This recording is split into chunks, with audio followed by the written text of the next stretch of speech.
Hello, welcome to Off the Shelf Reviews. It's podcast number 35. Number 35! I'm Gary. I'm Iain. And I'm Andy. Yes. And today we're going to catch up with the recent films and TV shows we've been watching and games we've played. In the second part of the podcast, we're going to have a discussion on guilty pleasure horror movies. And finally, in the third part, we'll be answering your questions. So, I've got quite a lot to catch up with. Not so much news. So much, like a shopping list of shit. Because it's only been about 2 weeks since the last podcast. We're recording this one quite early. Before you go into your things, I just want to shout out and say thank you to everybody who was in for the last podcast. Linda was really nervous about doing it at first because I wasn't able to do it because I had work. And so giving her the chance and obviously, watching it with her and having fun and all that, thanks to everybody.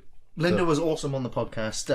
Obviously, it was our second one after the Buffy one. Yeah, and it was a bit short notice that I dropped it to her. So she was all like, "Well, what's the theme? What we're going to talk about?" And she was worried about not talking so much because obviously she hasn't got verbal diarrhea like me.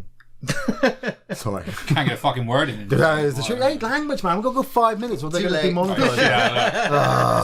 Sorry. Get all your piss shit fuck cunts out right now. Don't want that now. But yeah, no. Cheers for that. So, speaking of controversy, yes, the most controversial film of the year, the decade, has just released. Secret Life of Pets 2. Gary Glitter, the movie.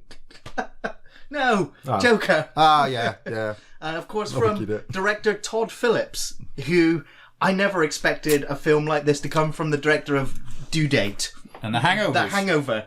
And Road Trip. The guy who directed Tom Green. Yeah. And now he directs the Joker. It kind of makes sense, actually. Wow, that's why. Yeah, I suppose. Yeah, now he's directing somebody. Daddy, would you like some sausage? Daddy, would you like some sausage? No, it wasn't. That's Freddy Got Fingered. Yeah, that's Tom Green. Well, it's still Tom Green. Is Tom Green, yeah.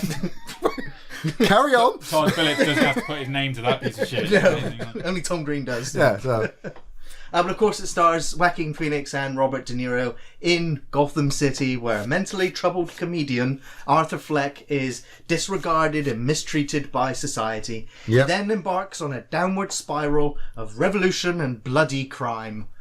The path brings him face to face with his alter ego, the Joker. Ooh, thanks Zane for spokes. Huge thanks Zane there.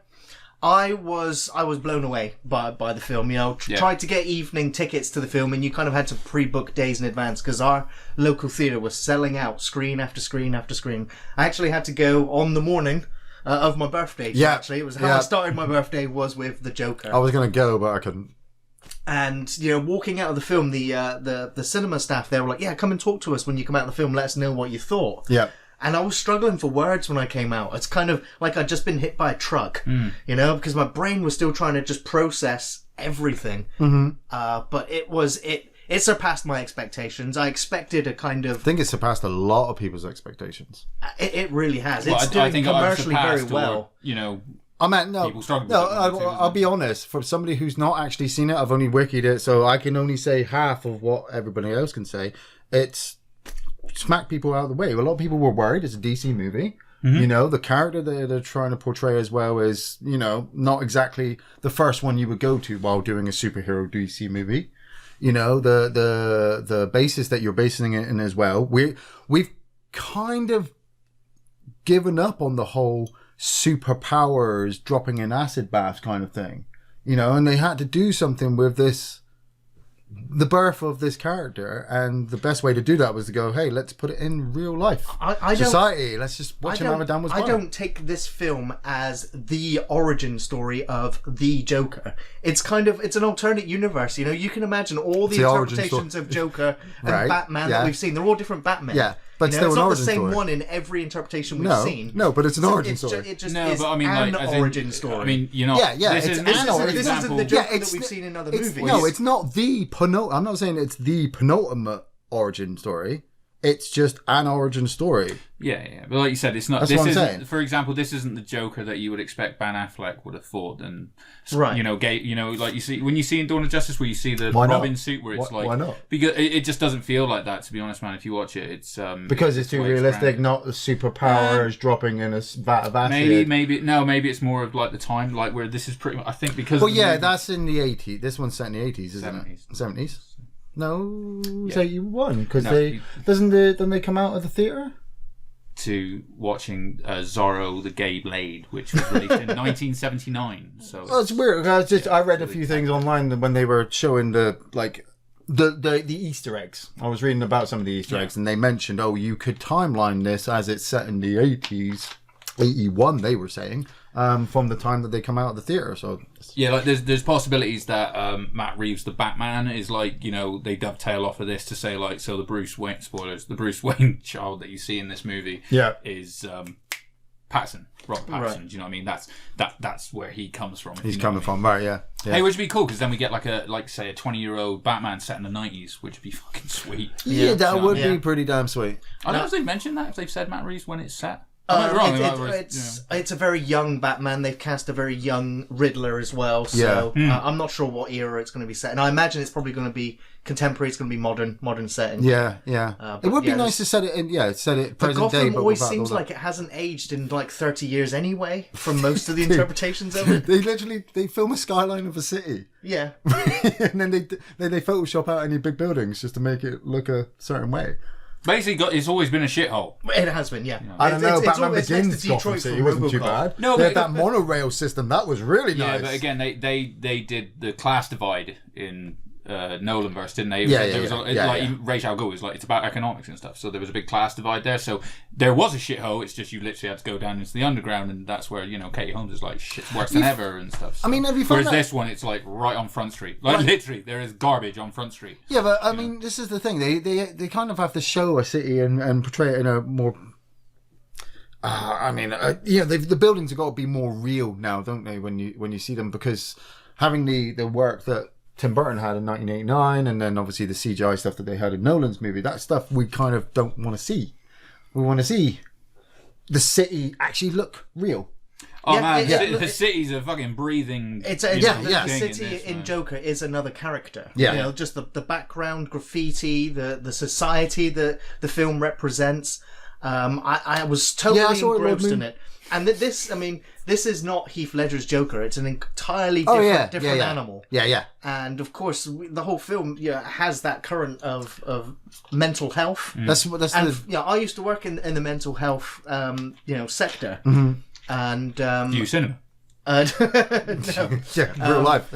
And all of the funding in the UK was pretty much cut for mental health. And then seeing the sequence in the film where he's told by the person that he's been seeing for his treatment, like, you're not going to get any more medicine. As a matter of fact, you're not even going to have any more meetings. Like, the funding has been cut. And I was just like, it's one of the first films I've ever seen that kind of represents or reflects that. And how society, ordinary people are more understanding of people with mental health. Hell, there's lots more labels for it, schizophrenia, all the different walks of it. Yeah. There's a lot more medicine and investigation going into it. But of course, if you were to take all of that support away from all of those people in the world that do suffer from mental health, things will get worse. Yeah. But it's a world where the rich are getting richer and the poor are getting poorer. So real life. That's why there is a huge kind of uproar in the media where critics are just like, it's a superhero film. It can't be given the same sort of attention and praise as normal cinema. And then you've got people going, wait a minute, this is reflecting society, and it could be a cause to riot. Yeah. And so that's why the media has kind of got a little bit scared of a film like The Joker, which they feel like the masses are going to see because it's based on one of the most iconic. And they're perfectly right in doing that, actually. They are perfectly right in doing that, because every now and again a film comes out that hits society so hard with realism in the face that people start donning large black coats and sunglasses and start talking to themselves into the mirror, thinking that they're talking to a fictional character, Right. And you've got to understand that in the same way that this film is trying to portray that, look, the world is shit. Mm-hmm. And this is what can happen to a man who tries to just be good in a world that is shit, treating him like shit, and will, in his mind, forever be treating him like shit. Weirdly enough, I don't actually I don't actually have the urge to rush out and watch the Joker in the cinema, because some days I actually think I'm living it. You know, I'm actually like, yeah, my boss is giving me crap again. Woo, yay! You know, I can't justify paying this bill over this bill. Woo, yay! Can I go on a killing spree? No. There's definitely reason to rewatch the Joker, because definitely there's points that were pointed out to me that I didn't even notice, where near the beginning of the film, Joaquin Phoenix's character is getting the shit kicked out of him. Yeah. And when he's laying on the floor being kicked, yeah, he's got a flower on on his button, and he's squeezing the thing to make it spew the water as he's having the shit kicked out of him. And it's just like little moments like that you just kind of miss on your first viewing, and it's like other people pointed out to you, and just like, there's all those little. Oh mate, I'm gonna buy this. I'm gonna buy that movie on DVD and watch the hell out of it, like I do with all my films. But you know, there's so much attention to it at the moment. I'm like I am with all the shit. You know me. You know, whenever the masses all get together and go, we're all looking at this. I'm like, okay, you look at that. I'll be over here. Yeah. You know, because you're all arguing. Some people like it. Some people don't like it. Some people think it's this. Some people think it's that. I don't really need that. I just need to watch the film in my own time. And yeah. Well, I think at the moment, it might be my film of the year. Oh, yeah, it's going to be a lot of people's film of the year. Yeah. Joaquin Phoenix has literally pulled a performance out that has smashed the last guy's performance. And his performance was goddamn, you know, breathtaking. Jared Leto? Wait, not only that, this is what I've been thinking. Joker has done better than the last 4 DC movies. I don't know if it has, but I hope it does. It will. I think it will. It's smacked out Aquaman. Aquaman is nothing compared to Joker, and I haven't even seen it yet. Suicide Squad, smash Suicide Squad down. I don't know. I don't know him. No, I'm not saying financially wise. I'm not saying reception wise. You're saying it's the film of the year. Yeah. You didn't say that for Aquaman. No. You didn't say that for Suicide Squad. Fuck no. You didn't say that for Batman vs Superman. I didn't even watch that in the cinema. That's what I'm saying. This film is that good. Yeah. You know, it's having such a reaction to people who are looking at it. But at the same time, people have to be careful not to look too deeply into it and see messages that aren't there. So long as people don't use it as a call to action to go and do what the Joker does in the film. Well, that's it. You know, that's it. You look at all those warnings that were going up before the film was released. In America, they had the National Guard on standby just in case some douchebag painted his face up as a clown, walked into a cinema with a gun and started shooting people. Now, I'm crazy. I'm happy to admit that. I ain't gonna paint my face up like Joaquin Phoenix or Jared Leto or Heath. I almost said Heath Ledger then. Heath Ledger. You know, and go, this is my justification. I'm the Joker. No. It's a character. It's a film. Joaquin Phoenix has portrayed it. You know. Yeah. Expertly. Yeah. It's one of those films where you want to see more of him. You want to see him reprise the role. But I'm like, you can't do another Joker film. It's like, you don't want to put this Joker against the Batman. I don't want to see that. If he went up against Patterson, that would be. I don't want to see that. I actually like the idea of it being different guy every time. Now. Yeah, that's fine by me. There's a theory going around as well, and it's sort of like it's perfectly sort of acceptable theory. Sort of like he's. Because of when it's set, Heath Ledger's dad. He's not sort of like the Joker that Batman will end up facing when that Bruce Wayne gets to that age. Yeah, he's the guy who starts the movement. So like someone takes up the mantle of the Joker. Of course, absolutely. Yeah, I totally get that. Yeah, which is again a really good way of sort of like going with it. Do you know what I mean? Absolutely. And it's kind of like Gotham sort of did that in the way that sort of like they brought in the kid. There was like Joker, 3 or 4 Jokers. It was sort of like done as if he. That's his clown army. Yeah. This is clown army, don't you think? Well, because no, too far with the Joker. Well, let's go into something more light-hearted that I recently saw. Right, okay. I literally just went through the whole series of films, and that was Toy Story, because Toy Story 4 came out this year, and what did you think? Hadn't seen the other 3 in a while, so I was like, you know what? I'm just going to take the day and I'm just going to binge watch all the Toy Stories. I think the third one might still be my favourite. Don't really like ending? 2 very much. Yeah, 3 has a really great ending. 3 although 4 has, 4 has an awesome ending in of itself. That I didn't actually imagine that the series would end that way. But it's the door is of course open for them to continue to make even more. Well, that's what I felt with this fourth one, because I took the grandchildren to see them when they came down to stay, and it was just like one of the grandchildren wanted to go see Horrible Histories, and the other one wanted to see Toy Story. So we split up, and I went and watched Toy Story, and I'm walking into the cinema, and I'm thinking to myself, okay, after the end of the third one, which was such a good ending, you could have just ended the series there. How are you going to bring this one back?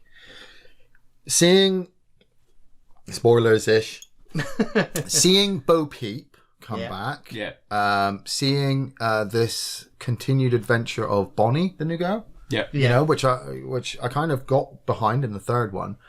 I immediately, as soon as I sat down, I'm like, this is a cash grab. And then as the story started to unfold, and Tom Hanks... I felt that too at the beginning. Yeah. Tom Hanks and Tim Allen were doing it. A part of me was like, oh, you're just kind of doing this for the check, aren't you? By the end of the film, I was like, I want more! I don't want him to go! God damn you, Tom Hanks! God damn you! The beginning, the really characters have really evolved. Yeah. You've been with them throughout all of, Andy's life. Oh, yeah. This is the version of the toys that realise they can move on past the kid. Yes, absolutely. Yeah. And that's why this one feels different than a lot of these sort of like trilogies that end, and then they start doing a fourth one, and as if we're going to do a new trilogy and stuff, and it's like, you're just beating a dead horse and stuff. Whereas. Well, it's the advancement of the technology, though, isn't it? I mean, it was all kind of kept inside Andy's room in the first one. I loved all the old toys that we saw in 4. But then, as the films have progressed, when you get to the third one, you're at this, the play center for all the kids. Yeah. Now this one, they've got this massive fair, and like just the little stuff with Duke Kaboom. Right. And Key and Peele setting up all the ramps to do all the stunts. And then, this is what we're going to do. We're going to do all these jumps. And you're sat behind the action like, they're going to make it. They're going to make it. I really hope they're going to make it, Yeah. But it really warmed the heart. It was great to go back and revisit, because obviously I remember seeing the first one as a kid in the cinemas, taking my brother to the cinema to see the first one, and then watching all the others, and so I missed 4 in the cinema, but I'm so glad I got to see it. But I also got to see Crawl, which I'm kind of excited to see ever since I saw the trailer for it. Oh, Crocodile Nado? Alligators. Yeah, I haven't watched it yet. It's from director Alexandra Aja, who was the director for High Tension, also known as Switchblade Romance. Oh, right. He was also the director for Piranha 3D. Yes! Which I really like that too. That's right. 3 Double D, right? No, the 3D. 3 Double D was the sequel. The sequel, right? Yeah. The first one was in 3D, was it? Yeah. Yeah. The Blu-ray actually came with 3D glasses as well. Yeah. It came along literally at the start of the whole 3D thing, didn't it? It did, It was when movies still thought they could soon after Avatar sell movies based on being 3D. I was going to say, Piranha 3D. I think it was 3D. It's the third Piranha film as kind well. of, yeah. So. Yeah, Piranha 2, The Spawn, and then Piranha 3D. And then 3 Double D, which was awful. Yeah, but title alone, that's fucking it is. And those fucking shotgun legs he has is fucking worth to see it. Ving Rhames, isn't it? Ving Rhames again, getting eaten by something. Gangster. But yeah, Crawl was also produced by Sam Raimi. So putting those two together, I was like, I need to see this. Yeah. And basically the simple story is, a young woman is attempting to save her dad from a Category 5 hurricane, and she finds herself pretty much in a flooded house in the basement with broken legs, or Dad's got broken legs. Yeah, Dad's got broken legs. Whilst they try to kind of get out of the sinking house while alligators are trying to eat them. As soon as I saw this trailer, I knew you were going to be all over it. I got a massive kick out of the film. Massive thing for fucking alligators. Shark movies, alligator movies. I mean, going all the way back to alligator. I loved it. As long as there's high wind, you love it as well. You're sat indoors like, hurricane and killing animals. I'm behind it. I'm glad I'm fucking there's just there. something about those movies. Like the best bit of Tremors is when they're all just surviving on the rooftops. It's just people talking about the shit situation they find themselves in. That's why they're so entertaining. That's why what was the one we always say about the shark one? The Shallows? The Shallows, fucking great. Yeah, absolutely. Yeah, simple concept, just a couple of actors in a really shitty situation that they kind of put themselves in. And Crawl, it's an hour and 20 minutes. So and it doesn't outstay its welcome. No. The ending, a lot of people said that the ending wasn't very satisfying, but for me, it really was. throughout the whole film, I was wondering, who was going to get eaten next, and how horrific would it be after some of the other casualties we see in the film. Did she put something explosive into the creature's mouth and detonate it? Did she quip when she did it? There are at least 15 alligators. Right. Blowing up one of them, it's not like there's one mega See, shark. do you know what? See, I prefer when there's one mega beast. Yeah. Do you know what I mean? I like both ways. Tremors is maybe... Tremors is maybe like the exception to that. Do you know what I mean? But, I like it when there's like that's why Shallows was so good, because it was just like, it's only one shark. It's like, there's one fucking shark. Like in Tremors, they have Stumpy, the one that they tear the thing off. In Crawl, there's one that she blinds in one eye. Blinky. Yeah, Blinky. Old one eye. It's the one that got Chubbs in Happy Gilmore. Right. But it was a very tense film. Perfectly acted. Love the camera work, the music. The cinematography, it was all edited and spliced together really, really well. So, better than Joker? Very satisfying film. No, it's a... Of course not. It's just a monster I know, movie. don't get defensive about it, Jesus. I'm not going to be able to say... I'm not going to be able to say anything about Joker. It's something that happened when I was watching Joker, actually. I just realised, because when I went to see it, it wasn't actually too booked up, but I noticed that majority of the audience were fucking teenagers. Right. We were going to see it, right? But when I sat down, I'd booked a seat. I went on my own, and there's like 3 empty seats between me and the couple that sat on the end of the row, and it's like a couple maybe in their 40s or something like that. Yeah. And when, spoilers by the way, but everyone's probably heard this, a Gary Glitter song is used. Rock and Roll Part 2, okay? Yeah. So he's not getting any money for it though. No, I've heard. No, he doesn't own it. So he doesn't own it. Turns out he's lost profits. Yeah. So. Oh fuck. Sorry, I apologise for that. Actually, I apologise for nothing. But where was I going with this? So anyway, that plays right now. I didn't know about it at all. So that did plays, it bring back memories? And no, it was more that like no one fucking reacted because they're all teenagers. So they didn't know. They never even but heard the of it. guy who was sat 3 rows down, we both had this kind of like both kind of did this and looked at each other as if, like, is this cool? Is this all right? And I'm looking around listen to this now? Do you know about this? Like fucking crazy. And it was only afterwards I read the fucking the big It's not the because there were so many things coming up about controversy about joke that I just didn't want to read it. You know, I was like, I'm going to fucking see this movie regardless. But yeah, that sorry, it just made me think of it. It just made me laugh. That it was like, I'm like, no one else here is old enough to understand what the fuck is happening, dude. Well, the next horror film that I want to bring up that I just watched is on Netflix, came out this year. Yeah. In the Tall Grass. Yep, Linda watched this. It's from director Vincenzo Natali, and he's the director of Cube from 1997. Oh, right on. Yeah. He also directed Splice in 2009. Splice I absolutely love both of those films. It's fucking another I'm Fast guy, Adrian Brody. Yeah. Oh, what's the woman in it? It's not Sarah Polly, is it? It's Emily Blunt. It's not Emily Blunt. Looks like her. That's how I'm Every seeing woman anyway. looks like Emily Blunt to you. I wish. Jesus, yeah. Anyway, The Tall Grass was also based on the novella by Stephen King. What up, Eric Brown? And the synopsis for it essentially is, after hearing a young boy's cry for help, a sister and a brother venture into the tall grass somewhere in Kansas and soon discover that they've walked into, this version's Cube. Well, yeah, it's like time travel meets Children of the Corn. It's time travel and displacement. It's kind of like there's something in the tall grass it's kind of Lovecraftian in a way. It's a smoke monster. It's a smoke monster, like Lost. No. But basically, it says on it like Netflix based on a novella by Stephen King. It's like that's 90% of the shows on Netflix are based on a fucking novella by Stephen King. Stephen King wrote everything. Inspired by Lovecraft. We're all in Stephen King's mind. Did you season 2 of Dark dropped, didn't it? I haven't watched it. It has, yet. yeah. You seen it? I haven't watched it at all yet. Watch it. No. Yeah, it's still on the to watch list. But yeah, In the Tall Grass was pretty satisfying as a horror movie. Yeah, it was one of those thought-provoking ones where you're questioning what's actually happening. And the reason why I watched it last week, actually, decided to watch it was that Stephen Patrick King. Wilson was in it. Because I looked at all the cast and I was like, I don't recognise any of them, but I've seen this guy in Bone Tomahawk and The Conjuring, and I like Patrick Wilson. Yeah, Patrick Wilson. He's A-Team. He's a good actor, and he's only a bit part in the film, but his performance is still, it's still pretty solid. I don't want to go into spoilers. It's one of those I'd recommend if you've got Netflix. Well, that's it. Linda watched it, and then when I was talking to her the next day, she said, "Oh, I watched this weird thing on TV on Netflix last night." And I'm like, "What was it called?" She's, In the Tall Grass. And me and my wife will have this very strange relationship where she doesn't really like me talking to her that much because I go on so much. And if I ask her or try to start a conversation with her and put her on the spot, she can be a bit like, I don't know, I can't think, I've got to plan this out. Yet when she's watched something that's caught her attention, it's like I'm talking to myself, because she'll just unload on me exactly how she felt, what was going on. She'll go into spoiler territory she don't care. And so That's because she's talking to you. Yeah, she's talking to me. Yeah. And she unloaded this whole In the Tall Grass thing to me, and we were talking about it. And, she told me how it ended, and I was like, oh, wow, that's like trippy mind fuck there.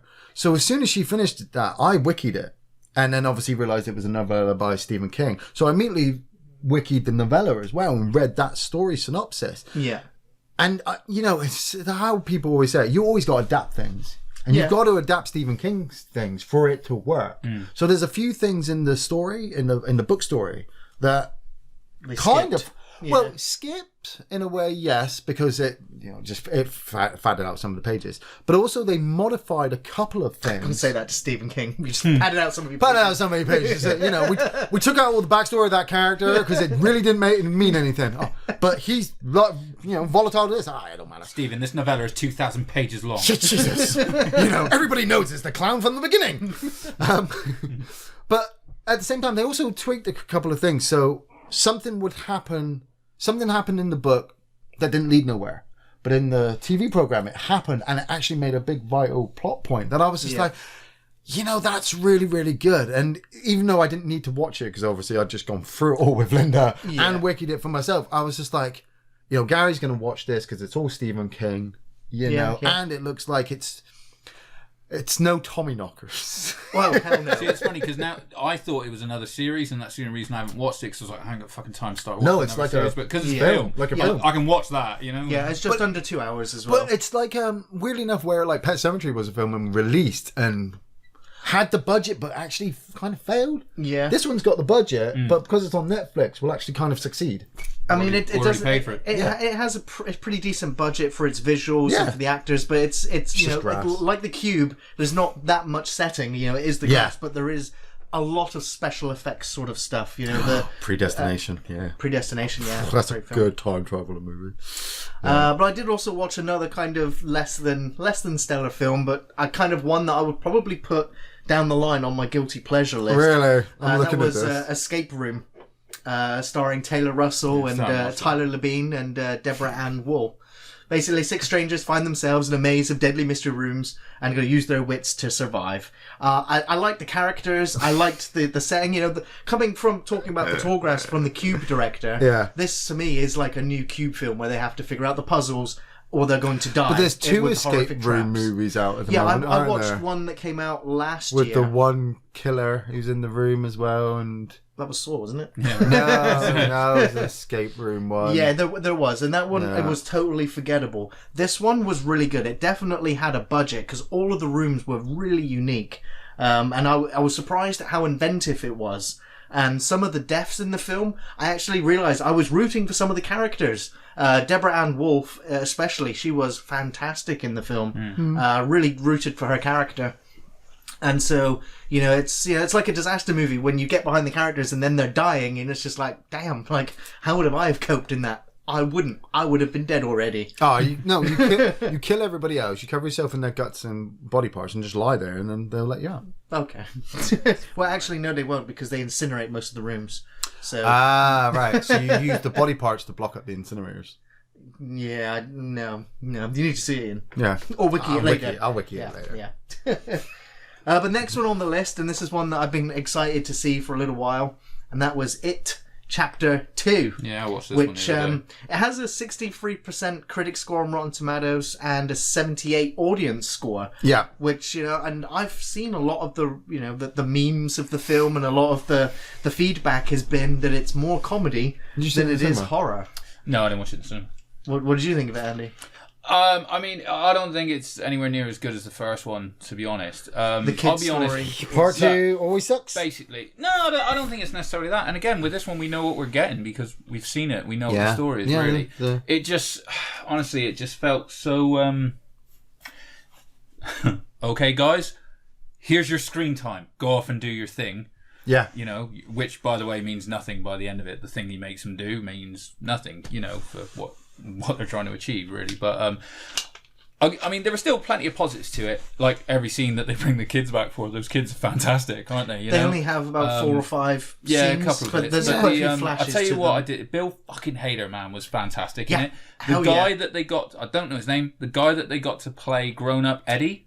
Yes. That is what that kid is going to fucking look like, because I'm pretty sure they grew him in a fucking test tube to make him look exactly James like Ransom, him. It was spot on. and I've made note as well that, James He was McAvoy, awesome. Jessica Chastain, Bill Hader were very good. And the guy playing Eddie, See, just I didn't think underneath. McAvoy was very good in this. I've got to admit. Okay. It's a hard role to play. You got to stutter, and it's like he's got the biggest emotional hook with Georgie and everything like that. Of course, yeah. And they the leader of the losers. The first movie, it's all about Georgie, really. Yeah. Whereas in this one, they try and give everyone a bit of screen time and stuff, Yeah. and it kind of suffers from it. I think. Yeah. I think they'd have done. But the most interesting part of the story is never touched on, and it's the very last bit between Eddie and Richie, which again I won't spoil. But that I was like, fuck, if you'd lent on that more, which we could all see it coming in a way from a mile, but it was really interesting. I guess you weren't, but I mean, just like I don't know. There's points where Pennywise is actually quipping at them. At one point he dropped "Time to Float," and I was like, "Oh fuck, really?" Yeah. Like that was a little bit too. But that's the problem with the problem with the second part of the TV series and as also, well. You're probably right. There are a few bits. The like jokes in the second part, I've only wikied the second part, but it flows pretty much like the second part of the TV miniseries and the second half of the book. If you've ever read it, you know they return back to the town, and they're just building up to that big final battle at the end. They do the Chinese restaurant scene, and I thought the special effects there were very good. I thought the dialogue was pretty decent. See, they basically change. You know, in the miniseries, you know, it takes a while for them all to get back together, and you know, then they split up, and then they get back together to go and fight it. It takes like 9 minutes in this one, doesn't it? It doesn't take very long. And they're all in a fucking restaurant eating. Exactly, yeah. It gets straight to it, but then it does explore like other aspects. You know, they redid Bev going back to her father's apartment, and the old lady. Did you watch that scene when they released it? Yeah. Because it's different in the movie, right? It is, yeah. Because they brought in a creature from Rest in Peace department. Right, yeah. Some of CGI took a fucking dip on that one, didn't it? I hated the CGI of that monster, and I hated the CGI of the leper man. I saw that. I was like, what the hell was that? Horrific. I only watched it on YouTube. Someone let Raimi in the door, mate, on that one. But the thing is, but then when they did, you know, mild spoilers, there's Pennywise Spider. Pennywise the Spider. The budget on that, I was like, there's where you spent your CGI money. Like, you were going to, you know, because of all of the critics from the original film was that the spider was awful. Yep. The spider in this is really good. I thought they blended it very well. It is a lot more action-y, where they're running around and the legs are trying to splat them. And you know. The very last bit, again, that's when you see Pennywise, spoilers, they fucking win. When they defeat him, like many when Stephen King stories. It reminded me of something out of Mighty Boosh. You did. I thought that. I was expecting you could fucking do a meme with Tony Harrison there, where they're killing him and Pennywise is like, "Ooh, it's an outrage." Yeah, it was just this head, and I was like, "I am the moon." Yeah. Oh, your thing's going on. But it's broken. But there were some great bits to it. That cameo will probably grow on me at the time. I was like, "Fuck, we're going this way, really?" But actually, I was like, "That's all right." Was it Captain America? Away with that. No, I'm not gonna say it was. But it was quite good. It was Iron Man. Did they? Oh, sorry. In the opening as well was very much like almost felt like a shoot-in social commentary bit. No, that's actually part of the book. Is it? That is actually part of the book. Those characters. I was trying to think of it. Yes, it is. Yeah, because they were removed from the other one. Like all of the homosexual kind of stuff. I'll take that back then. Because I enjoyed it, but I almost felt to myself, fuck, is this like... No, that actually happens in the book. It's been literally 20 years since I read that book. Yeah, I was glad that there was a lot of other characters that the miniseries didn't touch that were explored in this, you know, this new version of it. Yeah, which kind of really brings it back to what other people were saying, was that it was too spread out and not focused too on the main characters because, you know, we got all these other stories that they're trying to interact. Yeah. With some of the iconic sequences that we've seen from the miniseries, you know, like the restaurant sequence and I saw the clip of, is it Eddie or Richie when he's out in the park of the town? Yeah, that's Richie. Oh yeah, the big statue. And the big statue there and that kind of... Did they just take some... It's in the book. Actually, I mean, did they copy all the situations from the book, or did they just make the iconic scenes just like 10 times bigger? No, that's what actually happens in the book. He gets attacked by a giant lumberjack. Yeah. Wow. So I was happy to see those things. You know, granted, some of them didn't blend well in the film, but I appreciate it. I watched something this week actually, which showed some bits that you might have missed out of the first one, right? And so I'm looking forward to seeing it. Like, I'm going to watch it chapter 2 again, see if I enjoy it more and rewatch it. Yeah, sure. Because I enjoyed the first part. I actually enjoyed it more the second time around. But I saw this bit where it's like, you know, in the first one where is it Bill, the big fat new kid? Yeah, the fat kid. Yeah. The Ben. So when Ben, he's the big kid. Ben, thank you. Yeah. So when he's in the library.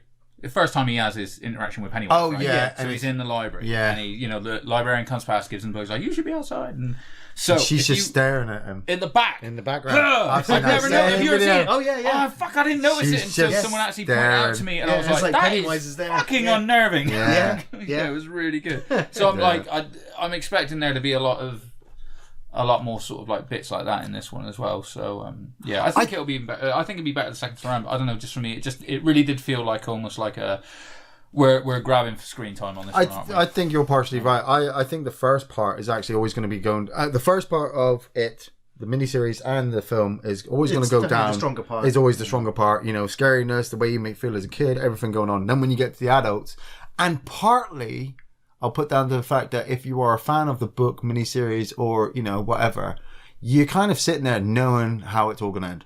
Sure, yeah. You know? And you just want to watch it played out. Yeah, but even then...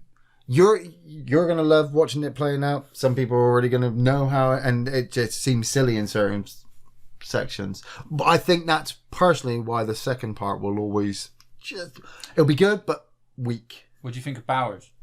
I liked Bowers. I thought they handled it a lot better in this version. Yeah. The whole escape and going for the murder. Of course, they changed things around from the book a fair bit because thank you, Peter. Obviously it's Mike. Ends up being hospitalized in the book and in the miniseries and doesn't get to go into the sewer to fight it. I just thought but in the new one, you know, Mike goes with them. The Thing reference. Yes. Yes. Popped me. Oh yeah, big time. So fucking hard. But I was just like, when it happened, I had a moment of, am I alright with this? Yeah, and then I was like, do you know what? Yeah, I loved it. Stan's head, right? Stan's head. Yeah. Obviously, it's in the fridge. And it spouts legs. And and Richie turns and goes, "You've got to be fucking kidding me." Do you know what's even weird about that? I think every head with spider legs in all future films must have say that reaction. Yeah, but isn't it even weirder that they did that, and whose head was in the fucking miniseries? Yeah, that was Clark from the Clark. Yeah. Weird. So, right. But, movie connection. Yeah. But here's another film that I got to watch that I was kind of excited for. Do you ever go outside and see sunshine? I watched this. This is the season of horror movies, Ian, and I've been waiting for this nearly, 15 years since the last film? Man, and I just read what you read at the bottom, so you go right ahead, because I knew this was going to happen. And it's free from hell. You know? The original House of a Thousand Corpses and Devil's Rejects had about $7 million budget. Yeah. This one, $3 million budget, despite how much money the other ones made. Straight to DVD. Every dollar Thank you, Ross spent. Irving. Yeah, and it stars Sherry Moon Zombie, Bill Moseley, and Richard Brake. Yeah. And Sid Haig has 3 to 4 minutes in the film. Yep. Now, granted, Sid Haig has he passed away. Yeah. A couple of months ago. Sad. Which is very sad, and of course, he was meant to have been the third from hell. But his character is he's in the first 5 minutes of the film and he's out. Oh man, I knew that from the trailer. As soon as I saw the trailer, you did say it. I had hope. I was just like, maybe. And I was like, no, man, because literally from the way they portrayed him in the trailer, he's in that It looked like an interview room, actually, from the trailer. And then every sequence, he was not in any other sequence. There was none of them outside, attacking people, shooting people. It was Sherry Moon, it was Bill Moseley, it was Richard Brake. Richard Brake, what else is he? Doom! Doom is the one who's going to take a shit. But he was in 31. Right, yeah, he was the hired killer in 31. He's in a lot of films. I really like him. Yeah, dude, he's great. He's a great villain. He's a monster. He has a face. He has. I don't want to say an ugly face. No, but that opening monologue in 31, where he's just shooting down a camera in black and white and talking to the fucking guy about what he's going to do. The White Walker, is he? No, because there's a actor who kind of looks like Richard Brake. No. Richard Brake's not in Lord of the Rings. He was in Batman Begins. Yes, yeah. Oh shit! Oh, he was one of the Jokers. Yeah. He was Joe Cho. Yeah. But he makes up for Otis not being in it. Sid Haig not being in it. But I was also surprised to see Dee Wallace have a small kind of role as a lesbian prison keeper in the film. Right. Kind of got a thing for Sherry Moon. And of course, if you don't recognise her, she's from the mother in E.T., the mother in Critters. It took me a while because I recognise her straight away. I was just like, Dee Wallace, a fucking good-looking woman, and I was watching like, who the fuck is this prisoner cell block H looking? And because a friend of mine said, like, oh, keep your eye out for the prisoner. I was like, okay, and I had to fucking cast it. And I was like, oh shit. Yeah, Hypnotic Dreams, Free From Hell, not good. I didn't even watch that. This is my take on Free From Hell is beat for beat almost. It's Devil's Rejects. Yeah. Oh, yeah. In Mexico. Yes, it is. Yeah. Because basically the same shit happens. Yeah. Absolutely, yeah. With the only exception being they put Baby a bit more front and centre. Yeah, which I'm cool with. I got with, yeah. And they have to do a plot to do with her. Do you know what I mean? And what, getting her out and stuff like that. Yeah. But essentially, like, Prison with Break the warden, they have the same scene as they had in the fucking hotel room in Devil's Rejects. Yeah, absolutely, yeah. They go to a fucking whorehouse and they get fucking done over by the guy in the whorehouse. Sorry, spoilers, but it's fucking Devil's Rejects. Yeah. It is a remake of Devil's Rejects in part. I mean, I was disappointed I went back right from the after this get-go. and rewatched the last 20 minutes of Corpses and all of 31. Because also I was like, there's a lot of crossover of the cast of 31 of as well. course, yeah. Rob Zombie uses a lot of the same. I really like 31. Yeah, Richard Brake, he was the bad guy in 31, wasn't he? Yeah. Like you see him in the first scene, he's talking down the camera. Well, I watched the last fight sequence where she got, and then she kind of escapes. She's walking down the road. Time runs out, and he's like, fuck! And then he's walking with the knives. He's got that big smile, and obviously the comment section was like, "Oh, you can see that he's going to be the next Joker." And I was like, he's not going to get anything after this. Do you know, I'd be cool. Actually, do you know what? If they were going to cast him as doing someone as Joker, I'd be cool with that because I think he'd be really good. That's right, mate. Anybody can play it with green hair and a smiley face. You know what I mean? It's, Jeremy Beadle's going to be the next one. His little hand.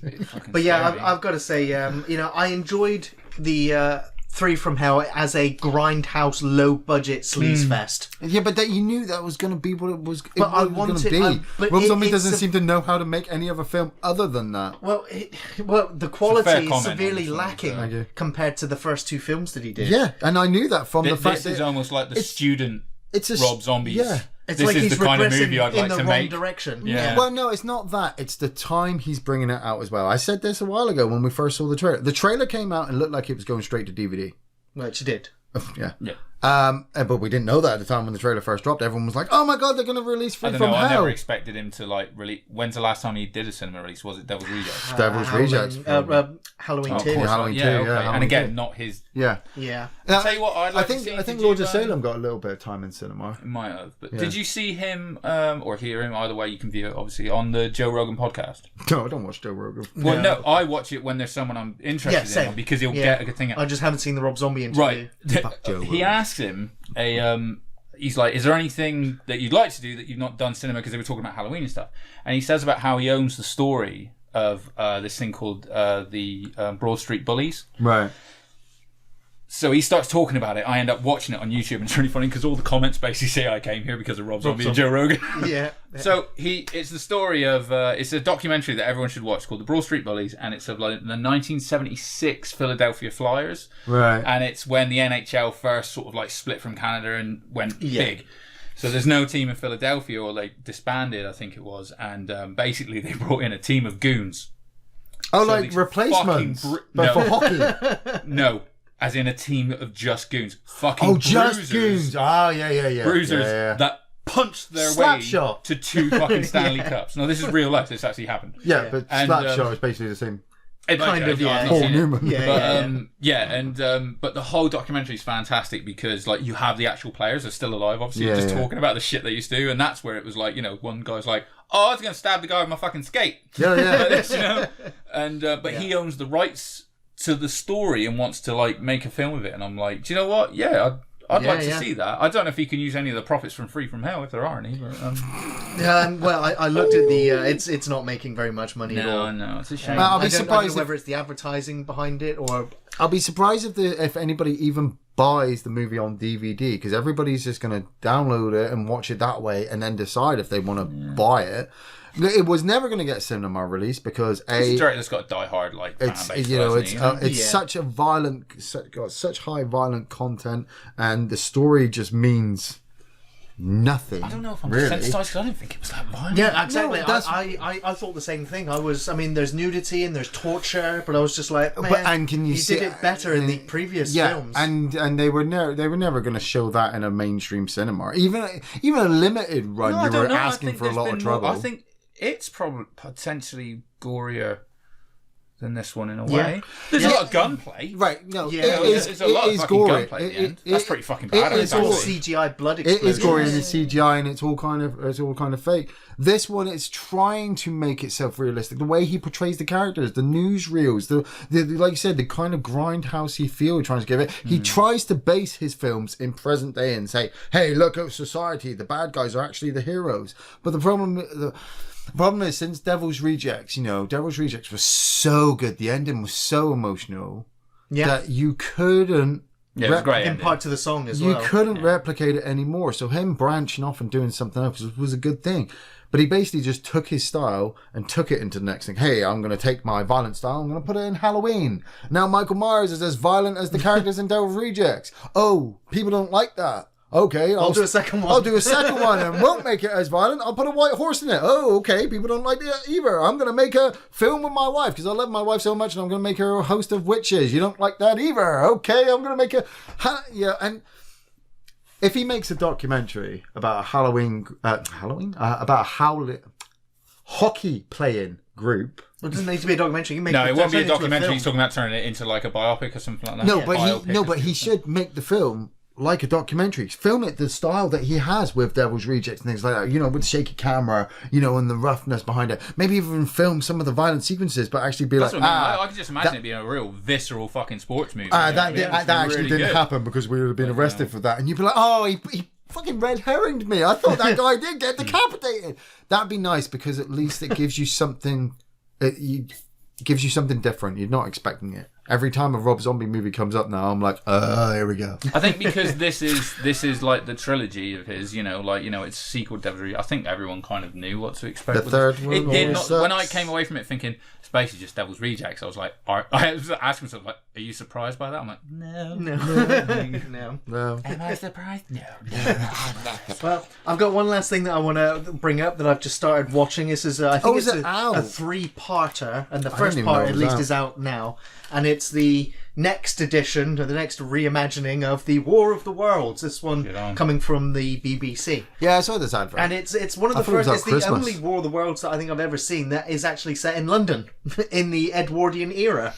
Yeah, it follows two characters that are not in the original story as they try to have a life together. Where the man and the woman. Yeah, but he's married and his wife won't give him a divorce, and everybody is ostracizing him from his family because he's basically with another woman now. Yeah, but I was going to say everyone hates her as well because of how she's disrupted his life and his marriage and everything else. Yeah, I was going to say the David Essex soundtrack and the 60s movie, they were both obviously man and woman love relationship. Yeah, these characters are not in the book or but the basis of the man and woman relationship is always the basis of the War of the World series. They get separated, and then it's a question of them if they've died. And what this War of the Worlds does differently is that halfway through the first episode is an hour and a half long, but halfway through the episode it jumps to the future, where the entire skyline is red. Every single city has been leveled, and what people are left are living in bunkers like the Terminator. Underground. Like the apocalypse has happened. Yeah. Nice. And then it cuts back. The Martians won. Then it cuts back to like 10 years ago, and then you continue to watch society. Just, it's not like they can get on the telephone and go, hey, this entire city's just been wiped out. It's like people need to ride there to let other people know. And most people are just like, yeah, okay, we'll send a small detachment to go and see what's going on. And they don't come back. It's like, well, there I'm sure must be it's nothing. Something worth fighting. And so for. it's the special effects on the aliens on the spacecraft. Yeah, it's a little bit hit or miss. BBC CGI, mate. It's good enough. Yeah, it's a TV thing. But in some parts it looks ropey. But also the camera work and the acting. The acting, the setting, all of that was going to be very good. Fucking BBC based, amazing. I saw the advert a couple of weeks ago and I thought it was coming out at Christmas time. So I was like, oh man, that would be really good. 3 days of just following the episodes over. I don't know if the BBC are, because I know it was a co-tied production with Canada, and so I know that it's airing in Canada right now, but I don't know if the BBC are actually airing it later. They were, like I said, I'm sure it was being saved for a special over here. Yeah. Because it's like, hey, War of the Worlds, but I 4.5 hours. That's it. I was looking at it. I was just like, okay, Martians invade, love story, big giant robots, blah blah blah. And we got cold, we're all dead. Humans win. It's also got Robert Carlyle in it. Of course, I like Robert Carlyle. I like Robert Carlyle. But then I love War of the Worlds as well. I'm definitely. I love War of the Worlds. Yeah, man, definitely. I'm up for that. I didn't know about it. Either you guys seen Brightburn yet? Yes. Wicked. I actually enjoyed Evil Brightburn. Superman. It's I'm a fan of the director and with the family of directors. Guardians of the Galaxy and everything else. Kid's great James again, Gunn. right? Yeah. The kid's great. The gore and the violence in it is horrific, especially glass to the eye. The scary thing about it, I love about that whole story, is the fact that the kid is absolutely sadistically evil towards the end. There's not a thing you can do to stop him. Well, the whole thing, that's the thing. The funny thing is a lot of people compare it to things like Red Sun and things like that, and it's like, what if Superman was, instead of landing with the Kents and being raised in this wonderful, in this wonderful environment, that instead he was raised by some assholes who fucking turned him evil. It's like, no, this story is, what if he was raised by the Kents and they were wonderful and loving to him, and he's the asshole? Yes, it's absolutely. Like, well, this kid's got no reason to be a dick other than he's just biologically a cunt. Well, it's the spacecraft. No, I get that, but I'm just saying, it's like a lot of people took it. Like you said, a lot of people took it for that. Oh, it's just evil Superman. It will just be it's like, no, there's a lot more to it. And like you said, the thing with the obviously, it's like, oh, he's been fucking sent here for a reason, and they're going to make sure it happens and such is really good. Again, sending him in the thing that can kill him, probably dumb. Yeah. But a part of his home life. So is being allergic to your planet. So, right, exactly. It's radiation. It's radioactive parts of it. What I thought was really, what I thought was really, really good as well is that actually the pain he starts to feel when people start to realise the things he's doing. Like he's been raised by his mum and dad for a long time, and then mum and dad are like, oh, we kind of got to take care of him, and obviously no spoilers on this part, but there's a part where his dad, kind of does what a dumb fucking plan that was. Men situation with him, and then he doesn't end well. You're watching that from start to finish, that sequence, and you're like, don't do what you think. Don't do it. It's a dumb fucking idea, dude. Yeah.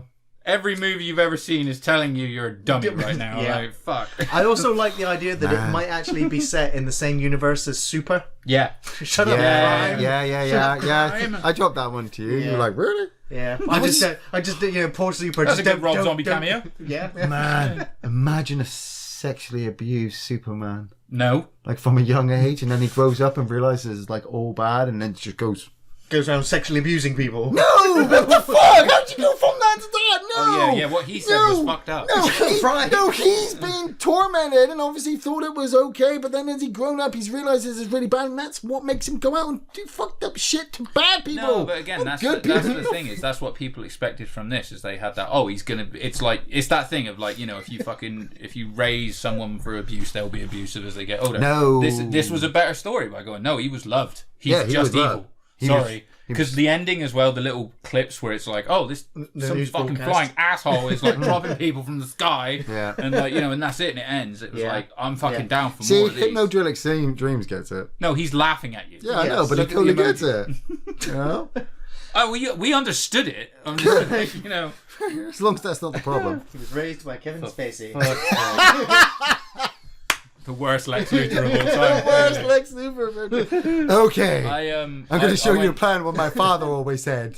So. I went to the cinema as well and watched the Metallica S&M 2 concert. Very good, yes. Yeah, that was fucking awesome. Have you seen the original 20 fucking years ago? Yes, yeah. Didn't we watch that a lot at the old house? Because somebody kept putting the DVD on all the time. With the orchestra. But the funny thing is when we were there, there was this guy who was absolutely shit-faced watching it. And it's like, so we're like fucking sat here, for example, and he's over to my right, but we're near the back, but he's the row in front of the back row. Have you noticed in cinemas he spends a lot of time looking at everybody else? Well, when someone is stood up shouting, that's my point, is like he was shit-faced. Oh no, I did fucking shout at him. Yeah. But the problem is, I mean, it's all good. I mean, you're kind of watching. Everyone's like singing and fucking, like getting into it. But he's literally stood up like as if he's actually at a Metallica show. Nice. But there's people behind him who are like, just sat there. Sit the fuck down, idiot! And like pushed him 3 times because it's literally happening here, so I can't help but see him and stuff. Yeah. Guys behind him stood up, tapping him on the shoulder, like, dude, fucking sit down.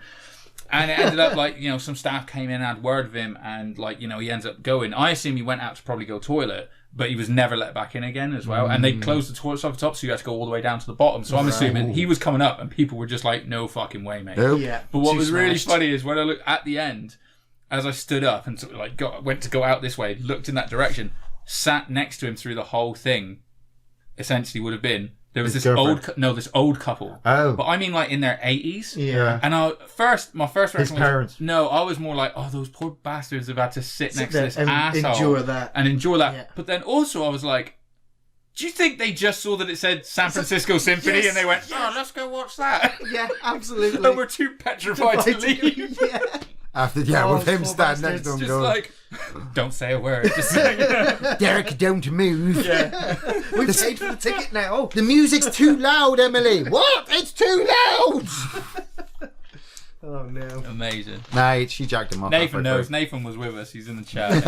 We were literally, there were points where we were like, sit your fucking drunk ass down.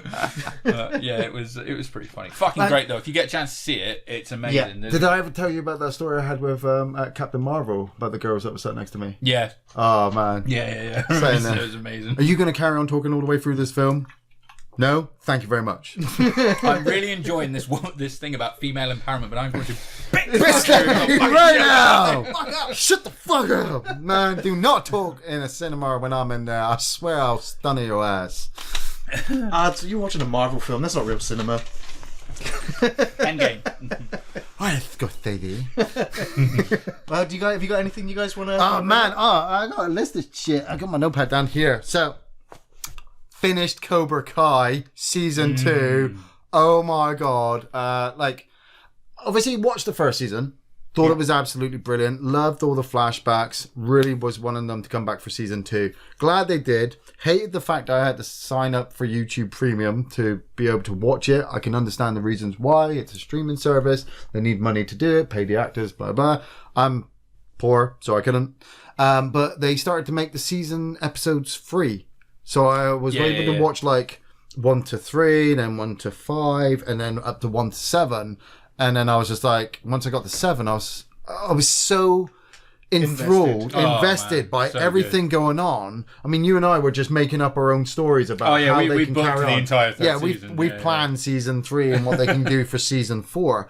But I absolutely loved it. And then I turned to the wife and I was just like, I have to put the films on my wish list.